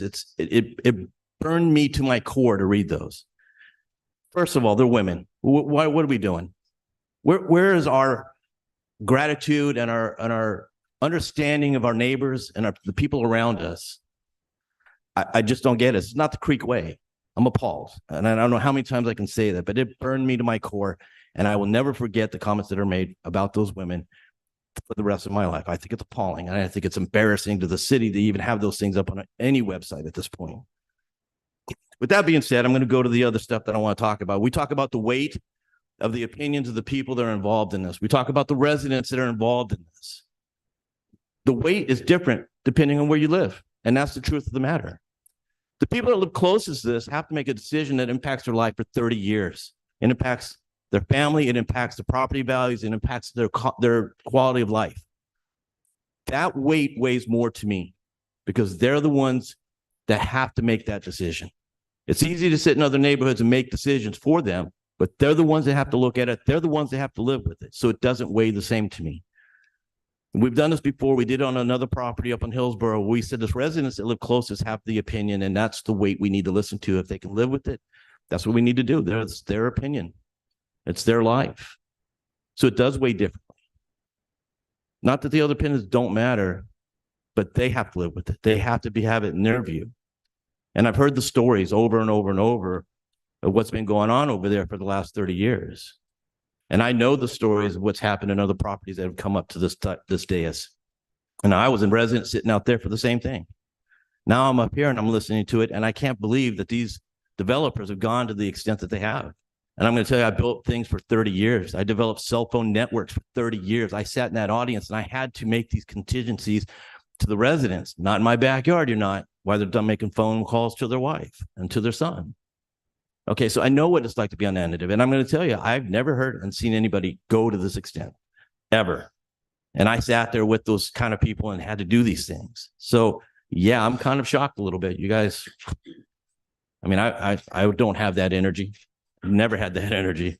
I can talk a lot, but not that much. Certainly take them in your own car and showing them around stuff says a lot for what you wanted to accomplish here with the discussions. I'm going to tell you another thing that is pretty impressive is, you know, Malcolm Butters is, if you don't know, a well-respected person around the county. Now I work in Tamarack and I deal with the commission over there, and bless you. And they speak highly of him. Why? Because he puts good products out there. He's not going to back garbage. That's just not who he is. The man knows what he's doing. He knows his information. He knows what he's doing. He brings clarity to this project. I'm going to say another thing that was brought up, and I'm going to give this to Beth Akers because she stole my thunder on this one. The taxes, she's right. She's absolutely right. And if we don't do this the right way, it's not that we're missing out on $500,000 of tax revenue. We're going to be minus if a local goes in there. That's the reality of it. And who pays for that? Who pays those extra taxes for the support of an EMS and utilities? We do. We pay for that. Okay, I'm a resident here too, remember? So I don't want to pay extra taxes for something like that. That doesn't seem fair to me either. So our decision goes more than just the 9, 10, 20, 100 houses. It goes 60,000 people we have to think about when we're up here making our decisions. And it's not a light decision. It's not an easy decision. A lot of discussion, a lot of phone calls, a lot of emails that we read 3 or 4 times, and we also heard it up here being read. I think the decision we need to make is for a city. We need to make the decision that's best for the city. And I hope my colleagues here have taken everything into consideration. They're very smart people up here. You're not looking at a bunch of dumb individuals that got elected to sit up here. These are people within our community that are respected. They make good decisions. These are good people.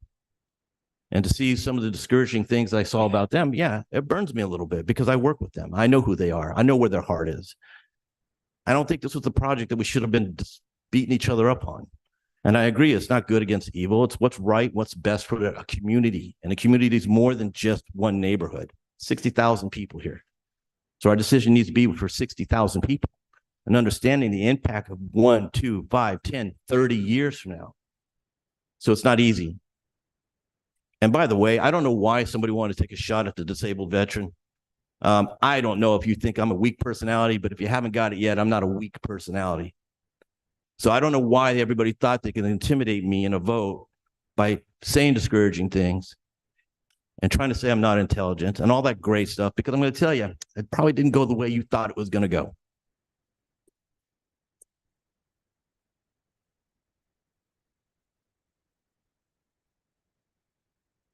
That's a tough act to follow. Okay, well, I want to thank both sides.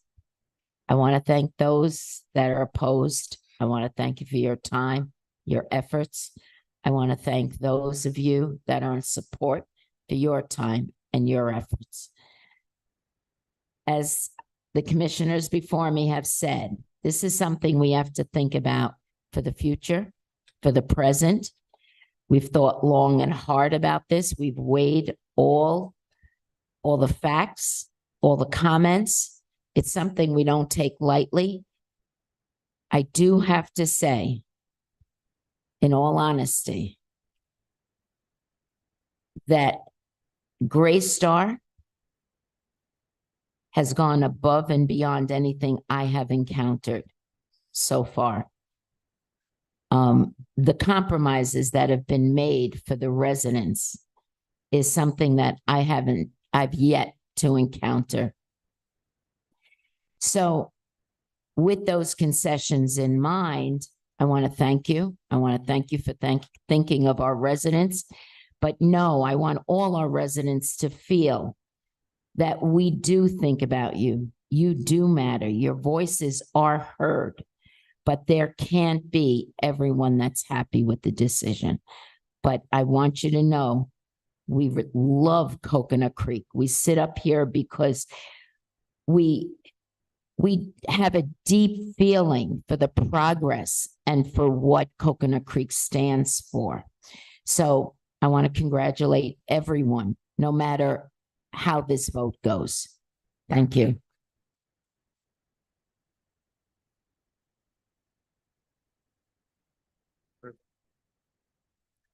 Okay, well, I'll echo what Commissioner Raley said about thanking everyone that came out on all of the times that this matter has been heard here in public hearing, because that's, to me, the most important part is the community input. And at the first hearing, I had a great, when we sent it back for continuation, all of my concerns have been addressed. My concerns about tractor trailers, large rigs coming in and out over 100 bays into this property, traffic through the neighborhoods, the proximity to the two neighborhoods themselves, et cetera. The list goes on and on. But as we had heard at the last meeting, and the reason it was sent forward to the second reading was not many, but all of the concerns except one, and Commissioner Wasserman brought it up tonight, and that was dealt with and actually heard tonight. So that for that, I was grateful. Everything that I had a concern about was addressed. The tractor trailer traffic was addressed when we found out that Malcolm Butters would be the leasing agent, and the types of products that he knew were interested in, at that time, no one had actually signed. I knew that there would not be a great deal of tractor trailer traffic.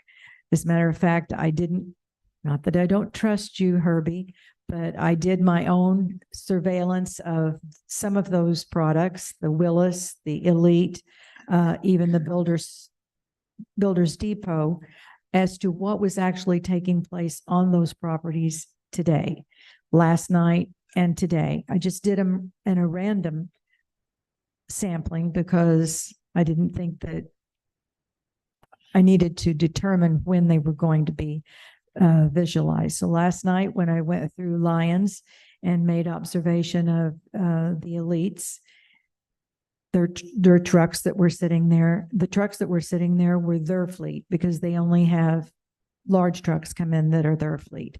Builders Depot did have, I think it was 4 trailers in their parking lot, but the tractors were unhooked. They were not sitting there idling. There wasn't even a tractor hooked up to them. And there were, I think, 3 backed up to the bays. When I went back this morning, mid-morning, very similar. And then I went around the different technology parks, also adjacent to Regency Lakes, the smaller ones that you have, Malcolm, and the same thing. So what I'm saying is Builders Depot even is 44 feet high and is within a 100 feet, as I understand, to the property line of Regency Lakes, which is the only one that I could really visually see built that would be similar to the product that we're considering here tonight for the second reading. And I saw no negative to it because it was buffered significantly from the backyards of these properties at Regency Lake. The concrete walls, the preservation of the preserves. I mean, the preserves are going to stay intact, except they will be mitigated from the invasive species that have, I hope, haven't swallowed up some of the wonderful species that are in there, which often happens when, they're left unattended. So what we have there will be even better in the way of preserves once we get some mitigation going on in there. And I know it was mentioned about the walkability if this project takes place. With what we have on that property now, both in the Margate parcel and this parcel, it's not a walkability around that property. Harry Agelski, who isn't here tonight and lives in Lakewood East, even when he was the principal at Dave Thomas, he would say to me, isn't there something we can do about the walkability?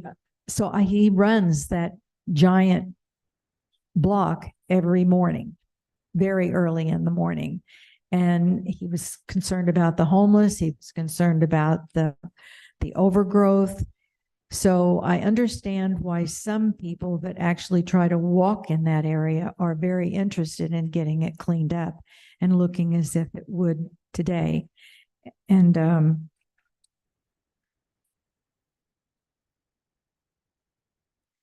I don't know so much about the community garden. I don't know who asked for that product. I know I'm very much a fan of a community garden. I'm not so much concerned about adding it or subtracting it. I think that'll all be sorted out. I do love the idea of the incorporation of some of our nonprofits that have vulnerable populations that could be considered to actually live and work locally. I think that would be a very much a plus. When I met with the Lakewood East, some of the Lakewood East folks, and we met at Cocoa Point Park, I thought it was interesting because it became dark while we were still standing there having our conversation. And I did appreciate the conversation, but it became very dark. And I thought about those solar lights, not that that's a deal breaker, but I know you residents were interested in having a picnic bench. You really didn't have a place even during the day to sit and gather, only on a couple of benches that you had there. And I said, that really is a great idea. But even if you wanted to stay there later, you can't really see because it's a passive park, maybe a solar park, maybe some solar lights would help you with that. But knowing that this developer was interested in putting 8-foot concrete walls, not even a new chain link fence for the Cocoa Palm folks, but actual 8-foot concrete walls all the way from beginning on Lyons all the way to Banks for the Lakewood East folks. I just, who does that? I mean, even Wayne Belondo will tell you when was replacing some of his fences for Winston Park, concrete walls are extremely expensive. So, and then knowing that they were going to take the 12-foot additional for the Cocoa Palms property owners and add on to their wood fence that separates them from their neighbors up to that concrete wall. I really think that we have a product that our neighbors can live with and that it will add to the community rather than detract. All of my boxes were checked, all of my fears that I had alleviated, and I'm like Commissioner Wasserman. I don't take these any of these votes lightly, and I do listen to each and every one of our residents because our residents come first. So I am definitely, I wasn't sold on it in the very beginning. I had to be sold, and they've checked all the boxes. And this last two conditions have really just sealed the deal for me. And that's all I have.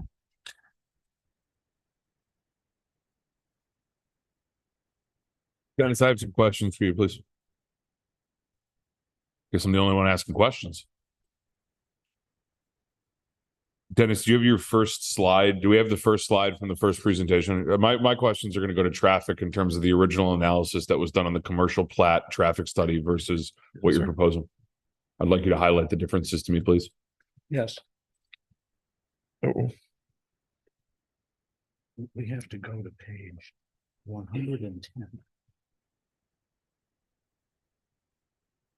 Oh my. There you go. That's it? That's it.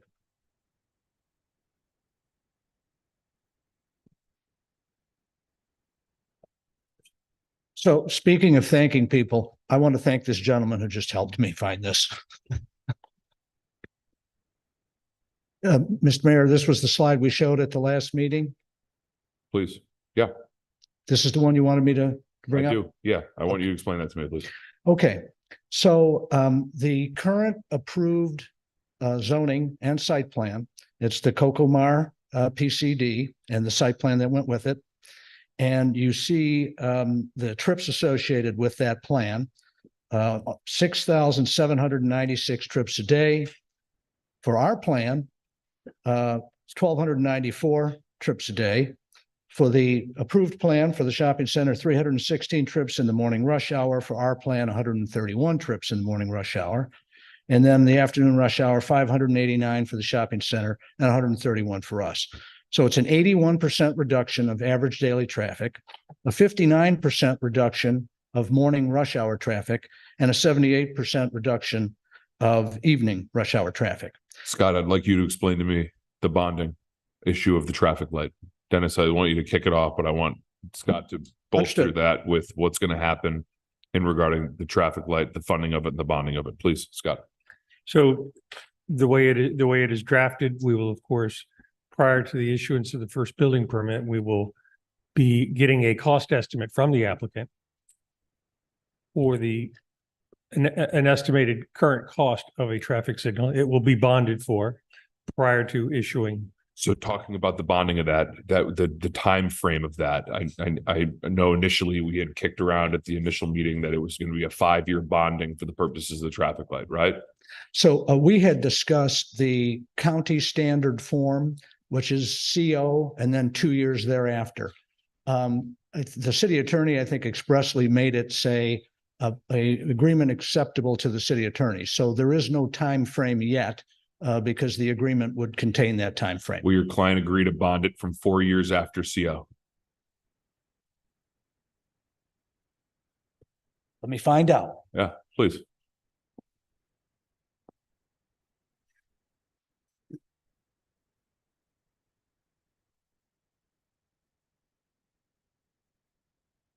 The answer is yes. Madam City Attorney, take note of that. So here's my thought. That's concerning to me. The community garden, I think it's a feel-good thing. The problem you have when you offer any amenity is the sustainability of it and the maintenance of it. So the Vice Mayor mentioned she likes it. I think it's a feel-good thing. I think it sounds good to a meeting like this. It doesn't matter to me because the reality is who's going to maintain it. And I think we traditionally have all these products. Just a good example is, and I want this clarified as well, you're willing to build solar lights. Who's maintaining the solar lights in the park? We are. Okay. So I just want to be clear with those things. And I know it's a condition of approval, but you know, a lot of times you get the feel good thing of, hey, we're going to do A, B, and C, but you know, the city of Coconut Creek's left holding a maintenance bag years down the road. Listen, there's been a lot, you know, Herbie, I'm going to give you credit. There's a lot of the people that have said you've done a great job. That's how it should be. So I think you did a good job. I think it's how it should be. And I'd say that to any developer that wants to do business in the city of Coconut Creek. There's been terrible things said about myself and my colleagues online. I mean, I could take it or leave it. People have been saying terrible things about me for like, you know, I'm a criminal defense attorney. So people have been saying that for years. I have thicker skin. When you go after residents, other people that speak in a meeting, I have zero acceptability for that. You want to yell at me and tell me I'm a terrible person? I'm okay. The first two projects Malcolm ever bought, but when I was sitting on the commission in my first 2 years, I voted against both of them. So I think that's really important to note because I was told, you know, oh, you're in the pockets of the developers. That's just a little offensive to anyone's credibility and honor up here. But that being said, Herbie, I appreciate the lengths you went through. I think it's fitting. I think it's appropriate. You're building a contested project that you've shifted a lot of these people's views. Does it shift my view? Not really, candidly. The fact that there's more people that say yes than no, that doesn't move the needle for me. I have to look at things of traffic. I have to look at the sustainability, the viability of the area. Does it mesh? I mean, we heard Mr. Hayes give a well-recited legal description, but rooted in the 27 minutes was some truth of the law, right? Dennis, you'd agree with that. There were some legal standards through some cases. And the truth is, I have to make a decision. We have to make a decision if it fits in the area, right? I had a concern with traffic. That was one of my biggest concerns when I agreed to make this a second reading. I'm asking questions about traffic because that's significant to me. I kind of called BS, Dennis, when you talked about moving the address to we'll call it building A. It's actually right because I did it before we came here today. So I was shocked to see it, but by moving the address down the road, you actually do push the traffic flow on a navigation system. So I give you credit for that because I originally didn't. I heard that at your first round and I was going to double check it. It is true. So those things, tangible things, not giving away stuff to people, that's persuasive to me. Do I think that for or against? The reality is you're giving people land. They're here supporting a project. It's a fact, right? They view it as, you know, bribery. You guys view it as being good neighbors. I can't tell you how to view it, but there's people here supporting it. I think that's part of making something come together. I got to tell you, I wasn't for. I gave you a second hearing because I'm curious to see how the conditions of approval went. I wasn't for this project day one at all because I didn't think it fit in the area. Upon pulling back, you look at how it is going, the utilization of it, some of the preserve area. You know, I don't know. Still, I don't know, and I there's some questions, some additional questions I want to kind of get through as well in terms of the concessions. I think the concessions were significant, and I appreciate everyone coming, regardless if you're for and against it. What I don't appreciate is we're still all neighbors. We try to be good neighbors in general, and I could only imagine in your communities this fragmented, neighbors against each other. You know, some of you saying this person misrepresented this, some of you guys saying you turned. That's terrible. That's not what this city's about. And that's really terrible. But then I see some of you guys had a barbecue and you like, that's how all neighborhoods should be. So that frustrates me. Voting hard decisions like this is the nature of the job. And, you know, the tax base isn't necessarily persuasive to me either, because I don't, that doesn't move my needle. It may move some people's needles. It doesn't move my needle. I'm struggling with understanding how this fits in the node. How tall is the butterfly that you're building on the entrance? We have it at like, so just as a representation,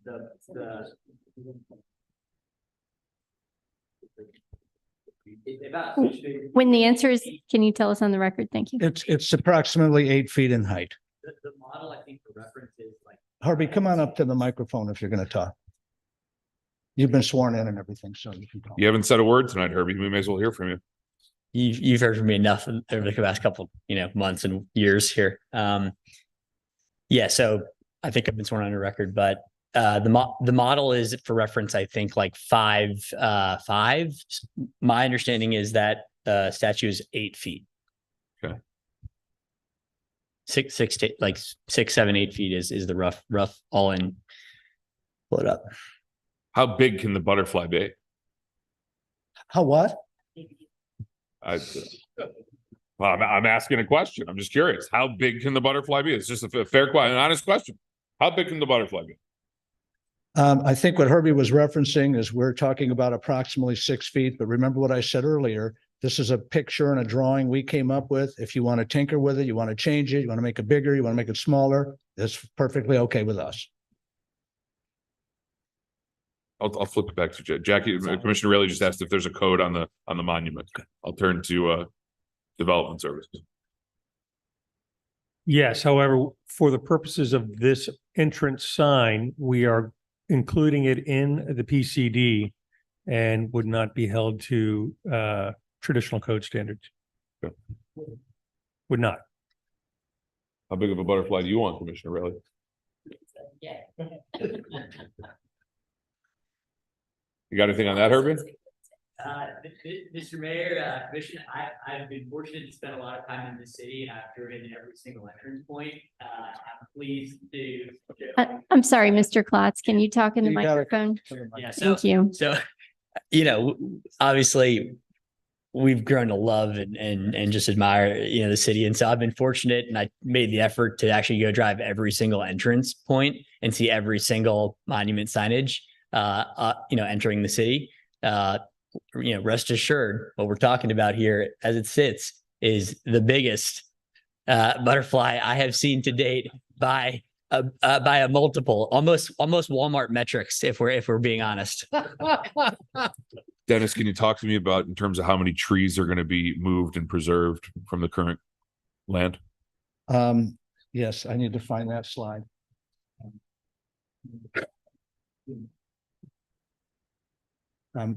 This group of slides has grown up to like almost 150. So I it's just know, got to and I find it real know quick. I'm asking some pretty specific things that have been covered in the first two hearings, but these are things that are Before. significant to me. So we're going to pull it up right now. We just had to find it.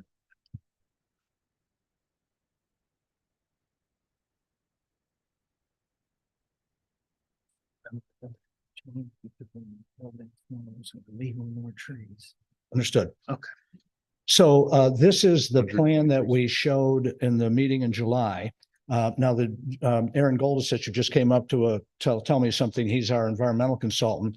And he said, remember that now that we've made these buildings 20 feet smaller, that we're preserving even more of these trees that we're showing here. So the reason for this original graphic was because there's all this Brazilian pepper and everything in there, you couldn't tell the good trees that are still there. And thankfully, there are still good trees there that are still healthy. So Herbie, what was the number before?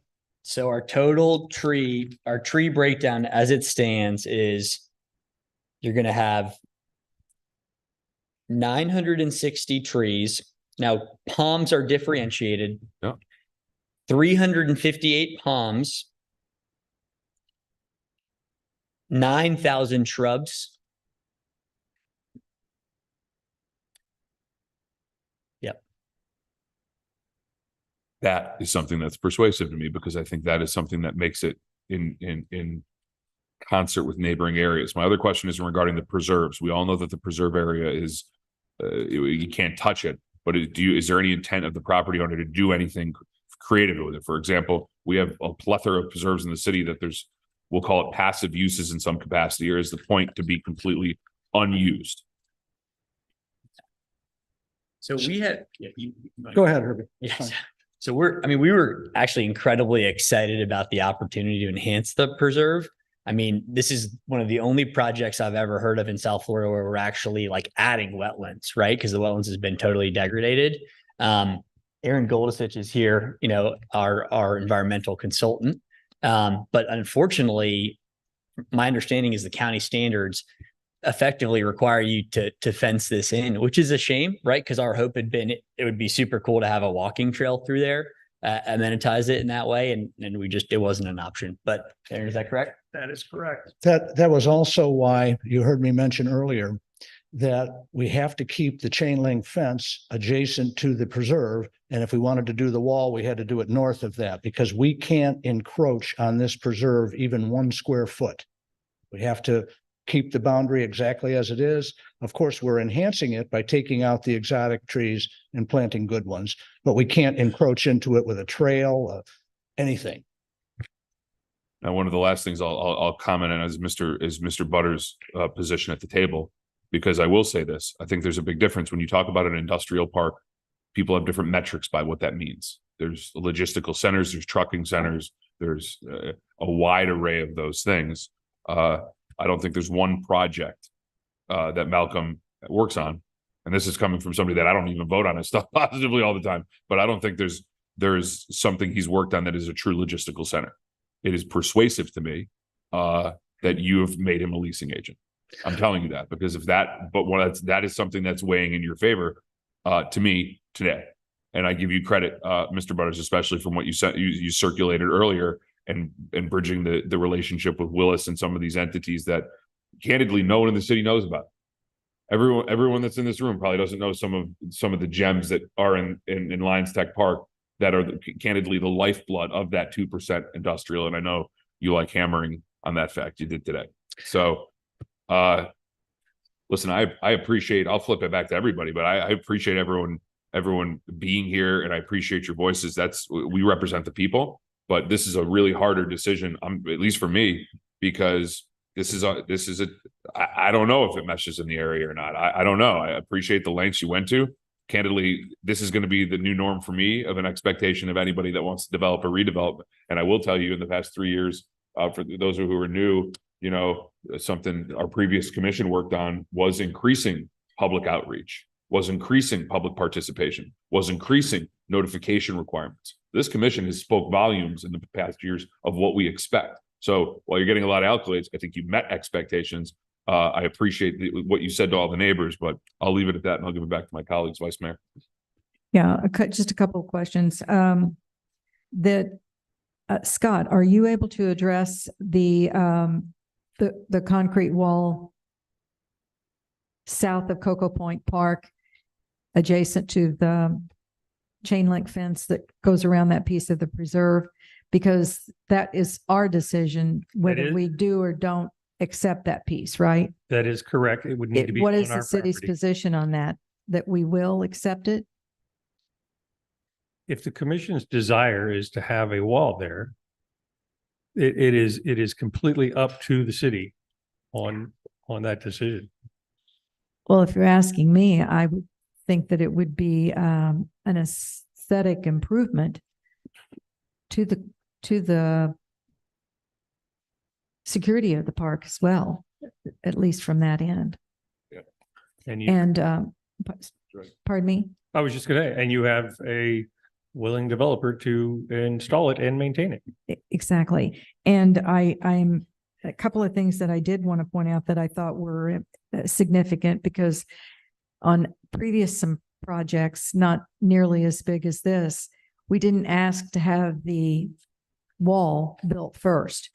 And I know it will happen after you do your construction work, but this is a part of the project if it goes, if it is approved. And I really like that. Bless you. Every condition that deals with the wall specifies that it has to be built before we go vertical on our actual buildings. So that means it's right at the beginning of the project.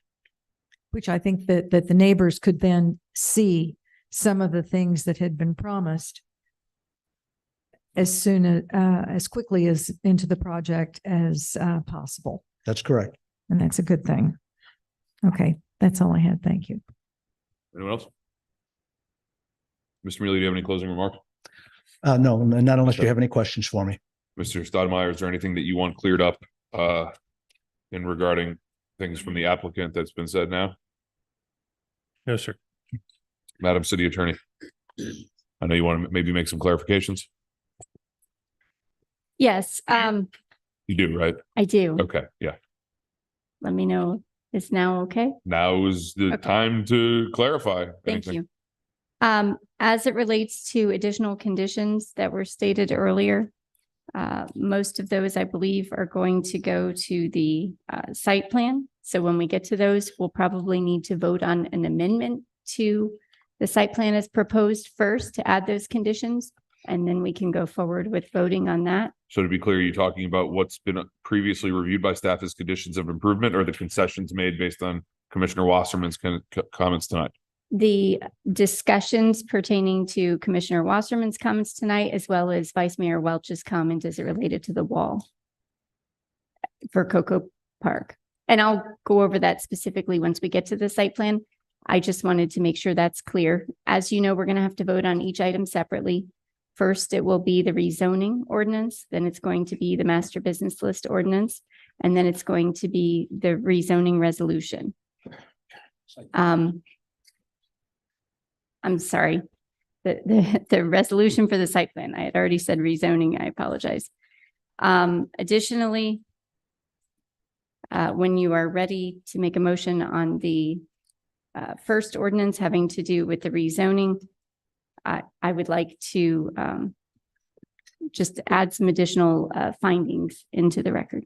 So no one has anything else, correct?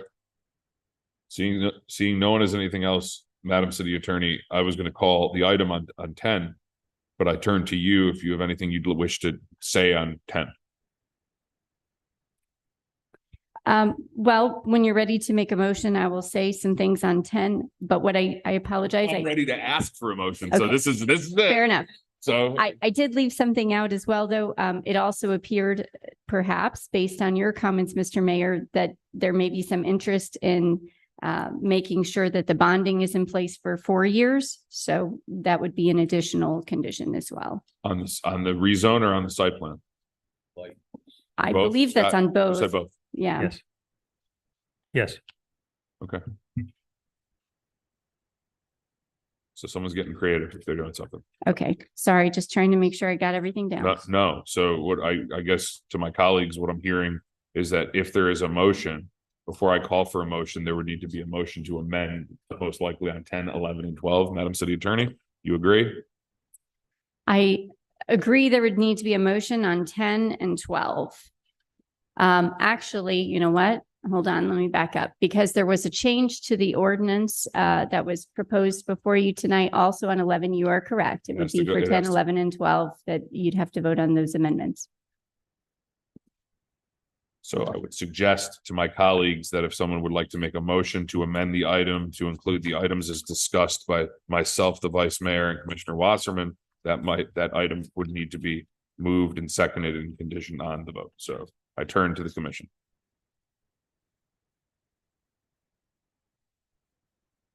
So the things are the 20 feet. And that's the only thing, because you might have said multiple things. Is that what else was? Understood. So I believe that for item number 10, which is the rezoning, the only amendment that would be necessary, well, there would be two amendments necessary there. One is related to the additional language for the findings. I'm sorry, 3. One is the additional language related to the findings. Another one would be to clarify that it's Ark Broward under the job creation, because the word Broward was missing. And then additionally, if you would like to extend the bond for 4 years as referenced in the traffic signal, which is also in that one. I'd like to make a motion to amend agenda item 10 to add the additional findings, to add Ark Broward and the signalization bond 4 years after the CO. I need a second. Second. Kevin, I'll call the item on the amendment to 10. Commissioner Wasserman, Yes. Commissioner Brody, Yes. Commissioner Raley, Yes. Vice Mayor Welch, Yes. Mayor Rydell. Yes, that wasn't the item.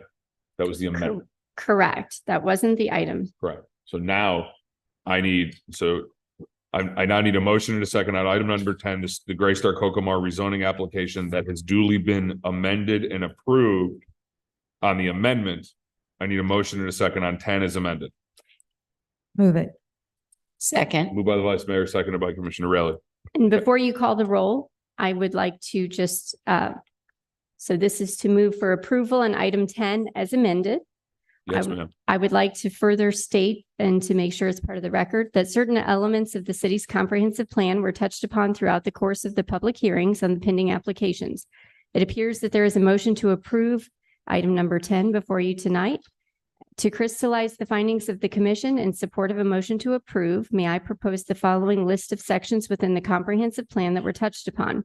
The list is not exhaustive or complete by any means, but certainly may be included in your motion on the rezoning of this matter that allows for light industrial uses within the PCD as deemed appropriate pursuant but not limited to the following: the future land use element of the comprehensive plan, policy Roman numeral 2-2.1.5, which pertains to regional commercial located on arterial roadways, objective 2-3.1.0, and policy Roman numeral 2-3.1.1 through policy Roman numeral 2-3.1.6 by allowing light industrial and commercial.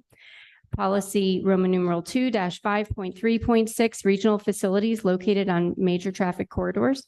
Policy Roman numeral 2-9.1.3, which has to do with aesthetically pleasing, innovative site planning concepts.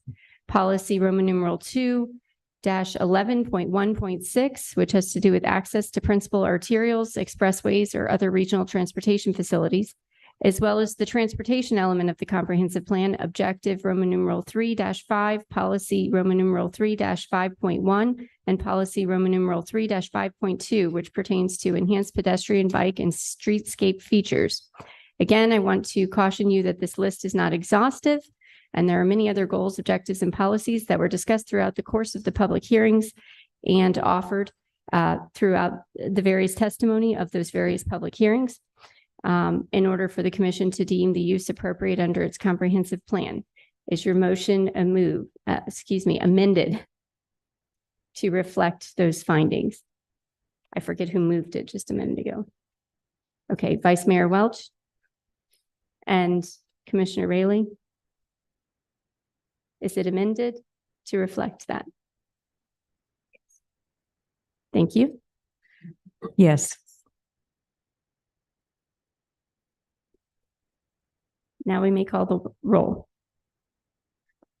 on a motion to approve the rezoning. That's what is before you. And I want to make absolutely clear, so you know we are at second reading. So your decision here tonight will conclude the matter as it relates to this rezoning. We still have to vote on the master business list and the site plan.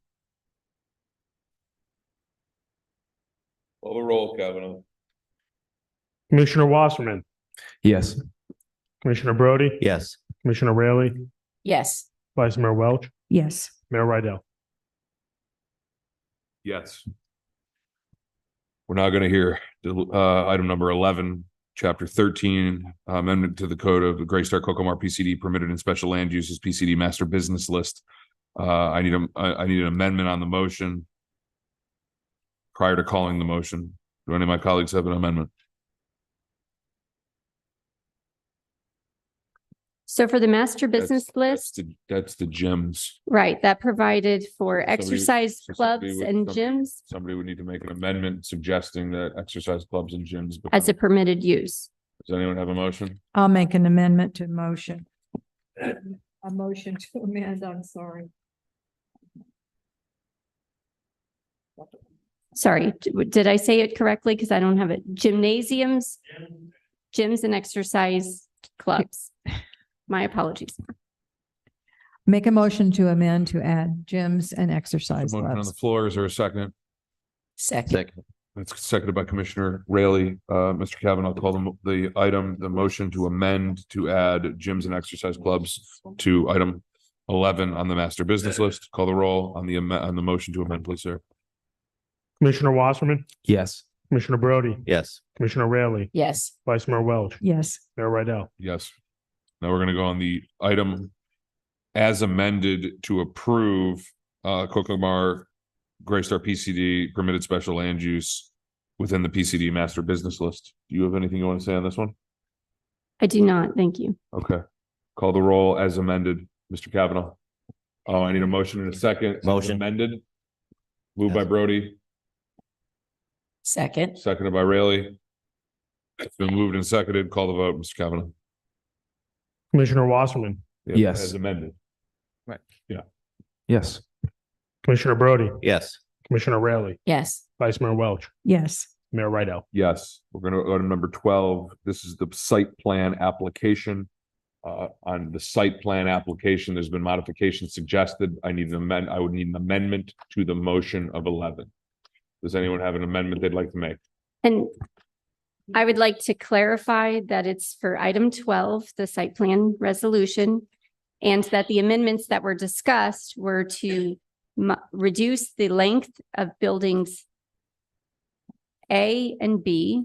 Building A would be reduced from 370 feet to 350 feet. Building B would be reduced. Did I say that incorrectly? Building A was 378 to Thank you. 358. Thank you. And building B would be reduced from 872 to 852 feet. Both would be reduced by 20 feet. Additionally, there would be the provision of additional landscaping into the areas that was previously occupied by the longer building, including, to the extent feasible, incorporate the existing tree canopy into that landscaping. And then there is also the need to include here as well the language as it relates to the bonding for the traffic signal for 4 years. Who's making that amendment? Mayor. Madam Vice Mayor. Well, before I make the amendment, does this not also include the 8-foot wall along the south side of Cocoa Point Park? Thank you very much. You are correct. So there was discussion, if that is your desire, there was discussion also about including an 8-foot wall on the south side of Cocoa Point Park, which, as you know, is the city's property. All right, I'll make a motion to amend. Mayor. Sorry, and I should clarify further that that would be with the construction of the wall to be consistent with the construction of the other walls that would take place before any vertical construction on the site. Does anyone have a motion to amend what Madam City Attorney just said? I stab. All right, I make a motion to amend that building A will go from 378 feet in length to 358 feet, and that building B, was that B or A? Yeah. And A, B 8. that B will go from 872 feet to 852 feet. And that more landscaping will be added to incorporate into the 20 feet lost on building A. And that we will incorporate any existing tree canopy in the landscape area. We will include an 8-foot wall along the south side of Cocoa Point Park. And construction of the 8-foot walls will go up before any vertical construction. And oh, excuse me.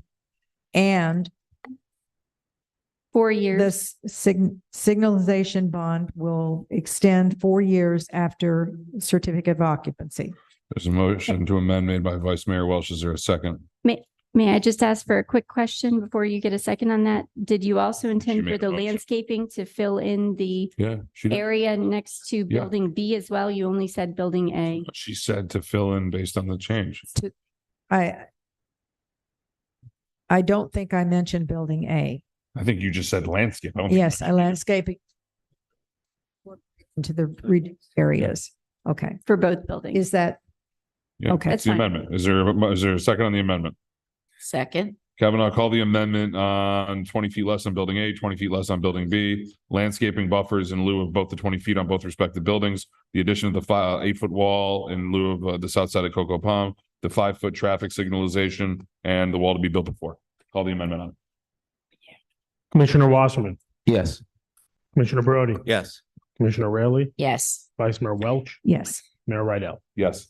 Now I need as amended to call the Gray Star Cocomar site plan application as amended as in the previous motion. Madam City Attorney, do you have something you want to add in regarding findings and regarding the site plan, or are you satisfied? I do not have anything further to add. Again, I just want to reiterate that tonight's vote would be the final vote as it relates to this project for the site plan. I need a motion in a second. Move as amended. Moved by Commissioner Brody, Second. seconded by Commissioner Raley. Mr. Kavanaugh, call the site plan as amended, Cocomar site plan application, item 12. Commissioner Wasserman, No.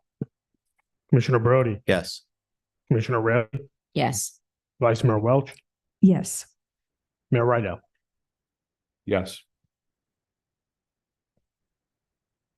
Item is final. We're going to go to city manager report. No report. Madam City Attorney.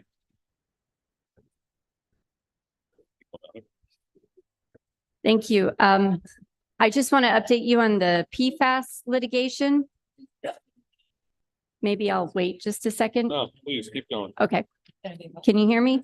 I can hear you great. The court issued interpretive guidance on interrelated drinking water systems on October 27th, the day after we had approved a motion to retain outside counsel to handle and to allow us to join in the multi-district litigation on PFAS. We are considered to be a retailer or consecutive system. Broward County is a wholesaler under the guidance. Okay. I'm just going to wait a minute. I'm sorry.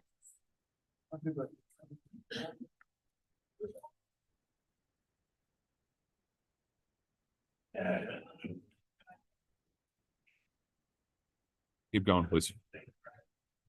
You want me to call I'm either calling a recess, or you can keep going. Okay.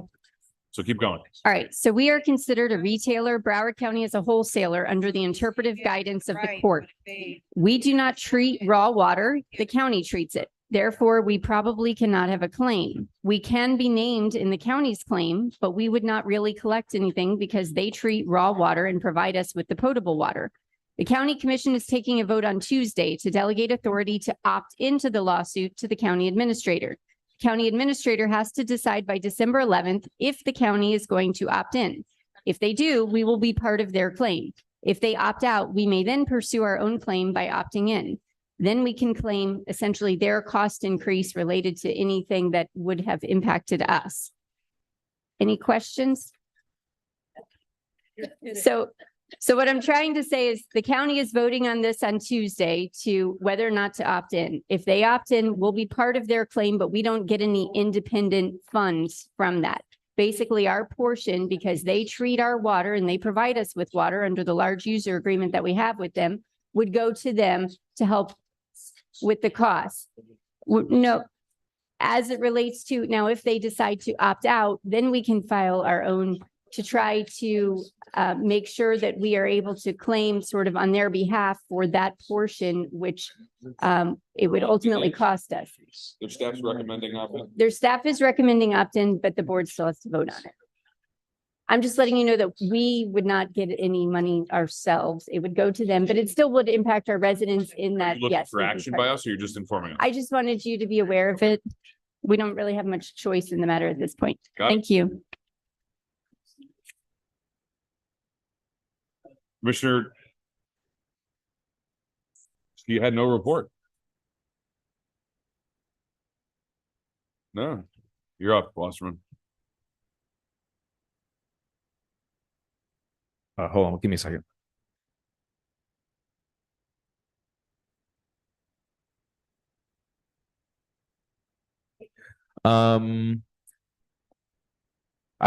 Miss for the city manager, can you just give tell us where we're at? And sorry, are you able to tell us? I know you mentioned you were in communication with the South End, the landlords, and maybe give an update as to if we've what's going on with that, and just with what the landlords at the South Creek Coconut Creek Plaza.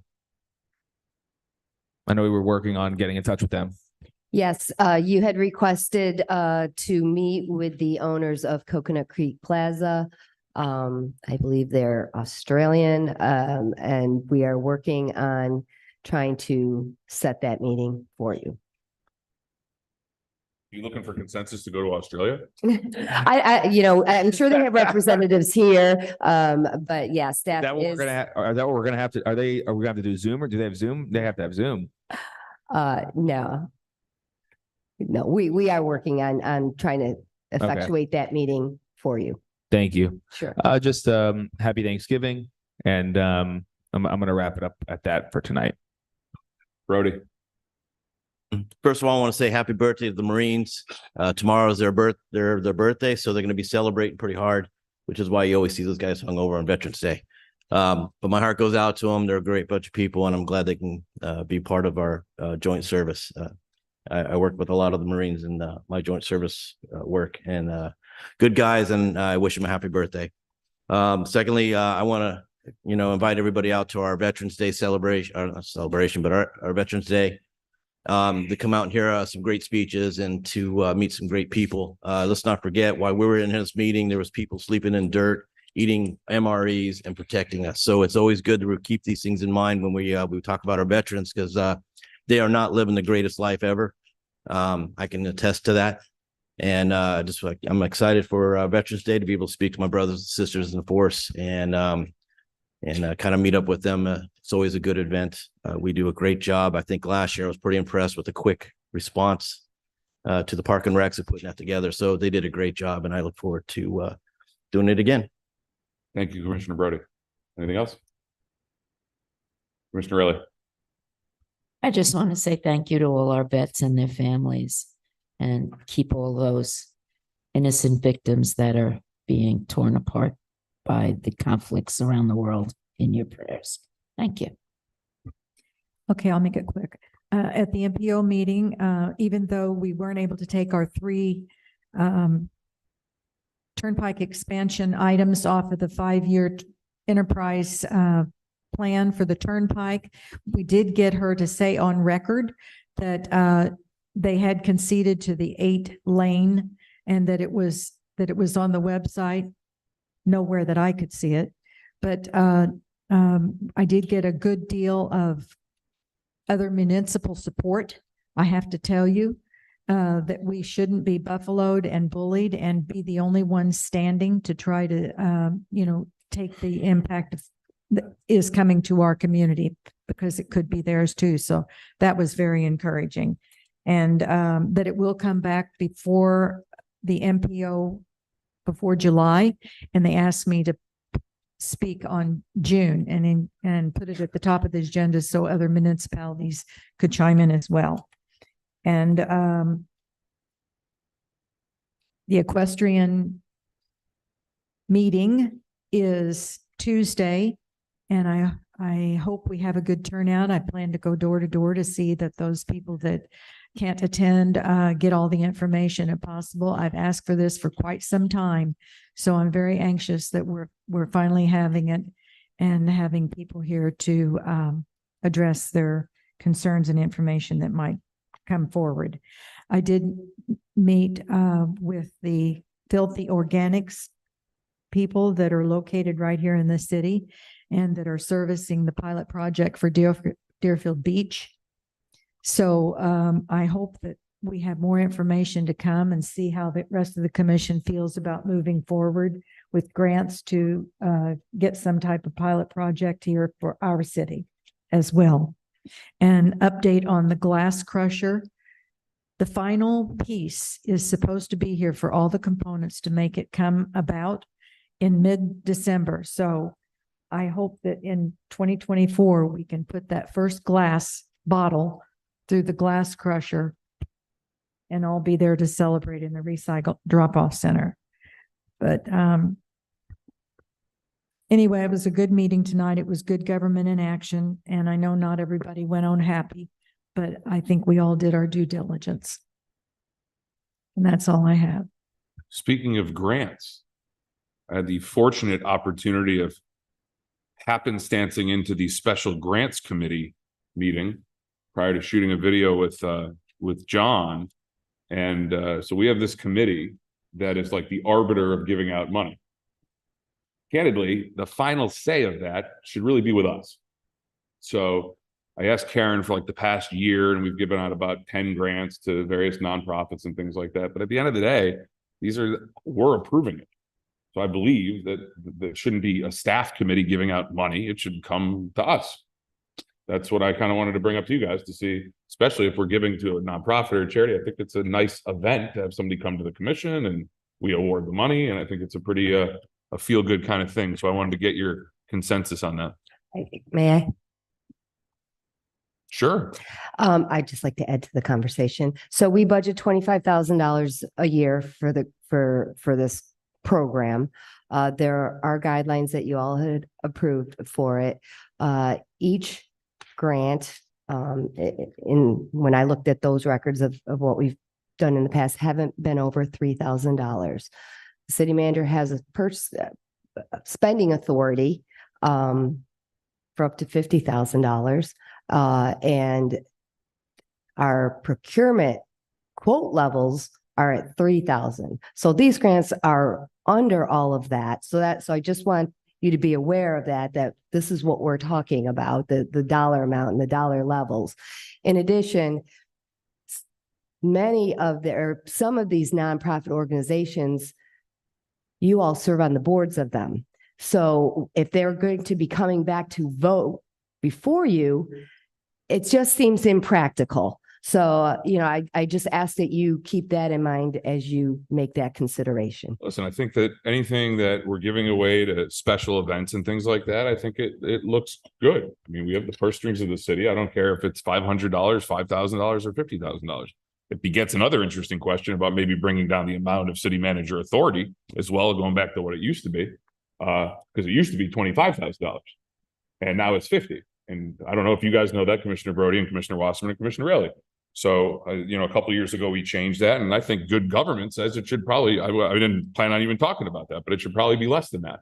And the reality is, if we're giving out special grants money, I firmly believe that we should have people come here. And if, for example, it's an entity that I'm on the board on, or someone's, you step off for that. Because I think what that says is we're involved in that. It's not a staff-driven committee doing that. It's we are the arbiters of this. And that's what people have the expectation of. So I wanted to get your consensus on that. Yeah, I kind of agree with that statement. In fact, it was kind of fun you brought that up because the city attorney and I were just talking today about expenditure that I'm not quite sure why we did it. And it was $10,000 about the survey telling us that a B is good. I mean, we're smart people up here. We know that 87% on a survey is a good response. Why did we pay $10,000 for that? So I kind of question some of the spending without our review. I also question, the thing with the nonprofits, that's a great opportunity for us to be involved in the community when it's happening through every stage of it, rather than just finding out that we did it, offhandedly. So, I would really like to be involved in all that. I think we're involved in so many things in the community. This is just another thing we should be involved in.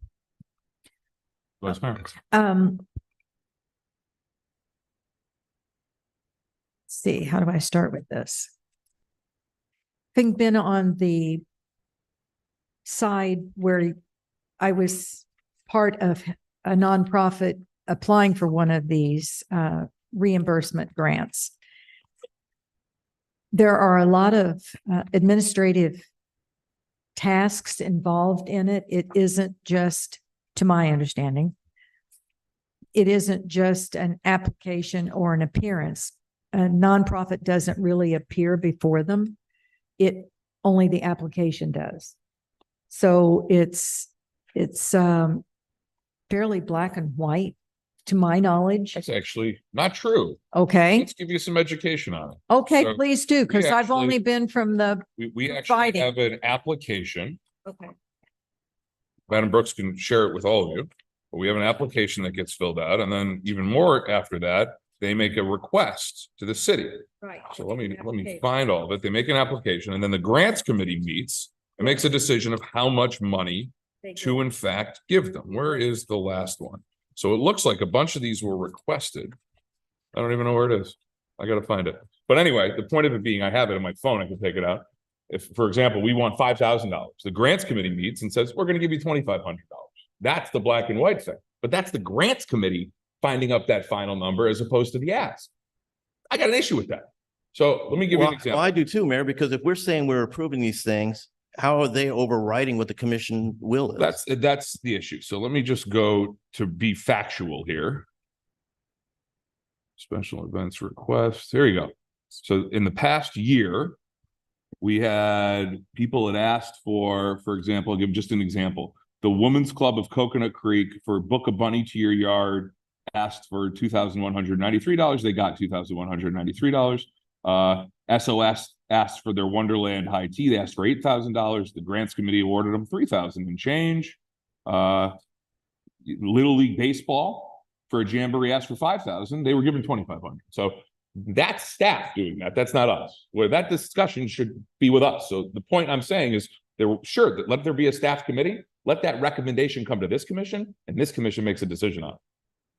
That's what I'm suggesting. You mean as part of our commission meeting, an agenda on our commission? Staff recommend just as like you recommend approval, and then guess what? The Little League can come and whether we're the arbiters of it.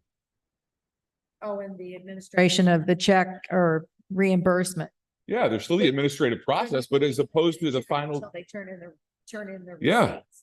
So it would be the provision dollar amount given to them if they turn in. So the only thing being changed is the application of saying, okay, grants committee's going to meet. We're not dismantling the committee, and they're going to make a recommendation to go before us. It goes on the next agenda, and we make a decision. But they don't really even get the money until they turn in the receipts. So Yeah. regardless of what's there, they're not getting it. They're getting that. The approval to reimbursement. Of that amount. Yeah. Okay. Thoughts? I think the approval, I mean, it's nice to give them the funds. I think the approval for reimbursement is like we're celebrating like a reimbursement. I can't get that through my head, but I do agree that we should have, we should approve on whether it's consent or something on something like that. But I think celebration of like a reimbursement check is like a little funky. No, the process, Commissioner Wasserman, just to be clear, the process is they apply. Right. We say, we're going to give you this. Mhm. Part of we give you this is now you have to turn in all these things for actually the city to cut the check. Mhm. The reality is I'm saying that the approval, as opposed to coming from a special events grants committee, which is made up of 10 staff members, should be to us with the same protocol that in order to get the physical check, they need to still, if But when you say reimbursement, so they have to spend the 2,500 and then they get a check later on, or is this they have to provide the proper documentation and paperwork, and then we give them the check and then they spend the money? Yeah. Right. So it's not like they're not getting a reimbursement. It's a reimbursement. It's a reimbursement.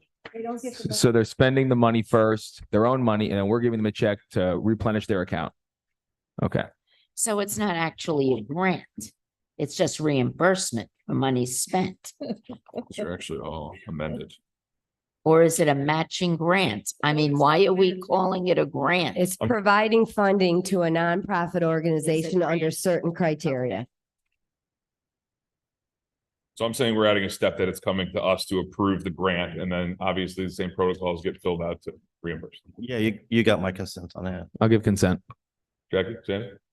I think throw around that term in the weeds. To me, this is in the weeds. I'm sorry, I've been on the other end of it. I don't know, whatever y'all want to do is fine. Well, I think consensus is given. Okay. Why did you ask me? Well, I wanted to know your position. I think matters for the purpose of discussion. Well, I'm telling you. Okay. I think it's in the weeds. So I think there's consensus on that, and I guess maybe further discussion on other items. If anyone has anything else they'd like to say. You want move to adjourn? Move to adjourn. We're adjourned. Well, then, like. So I'm not signing.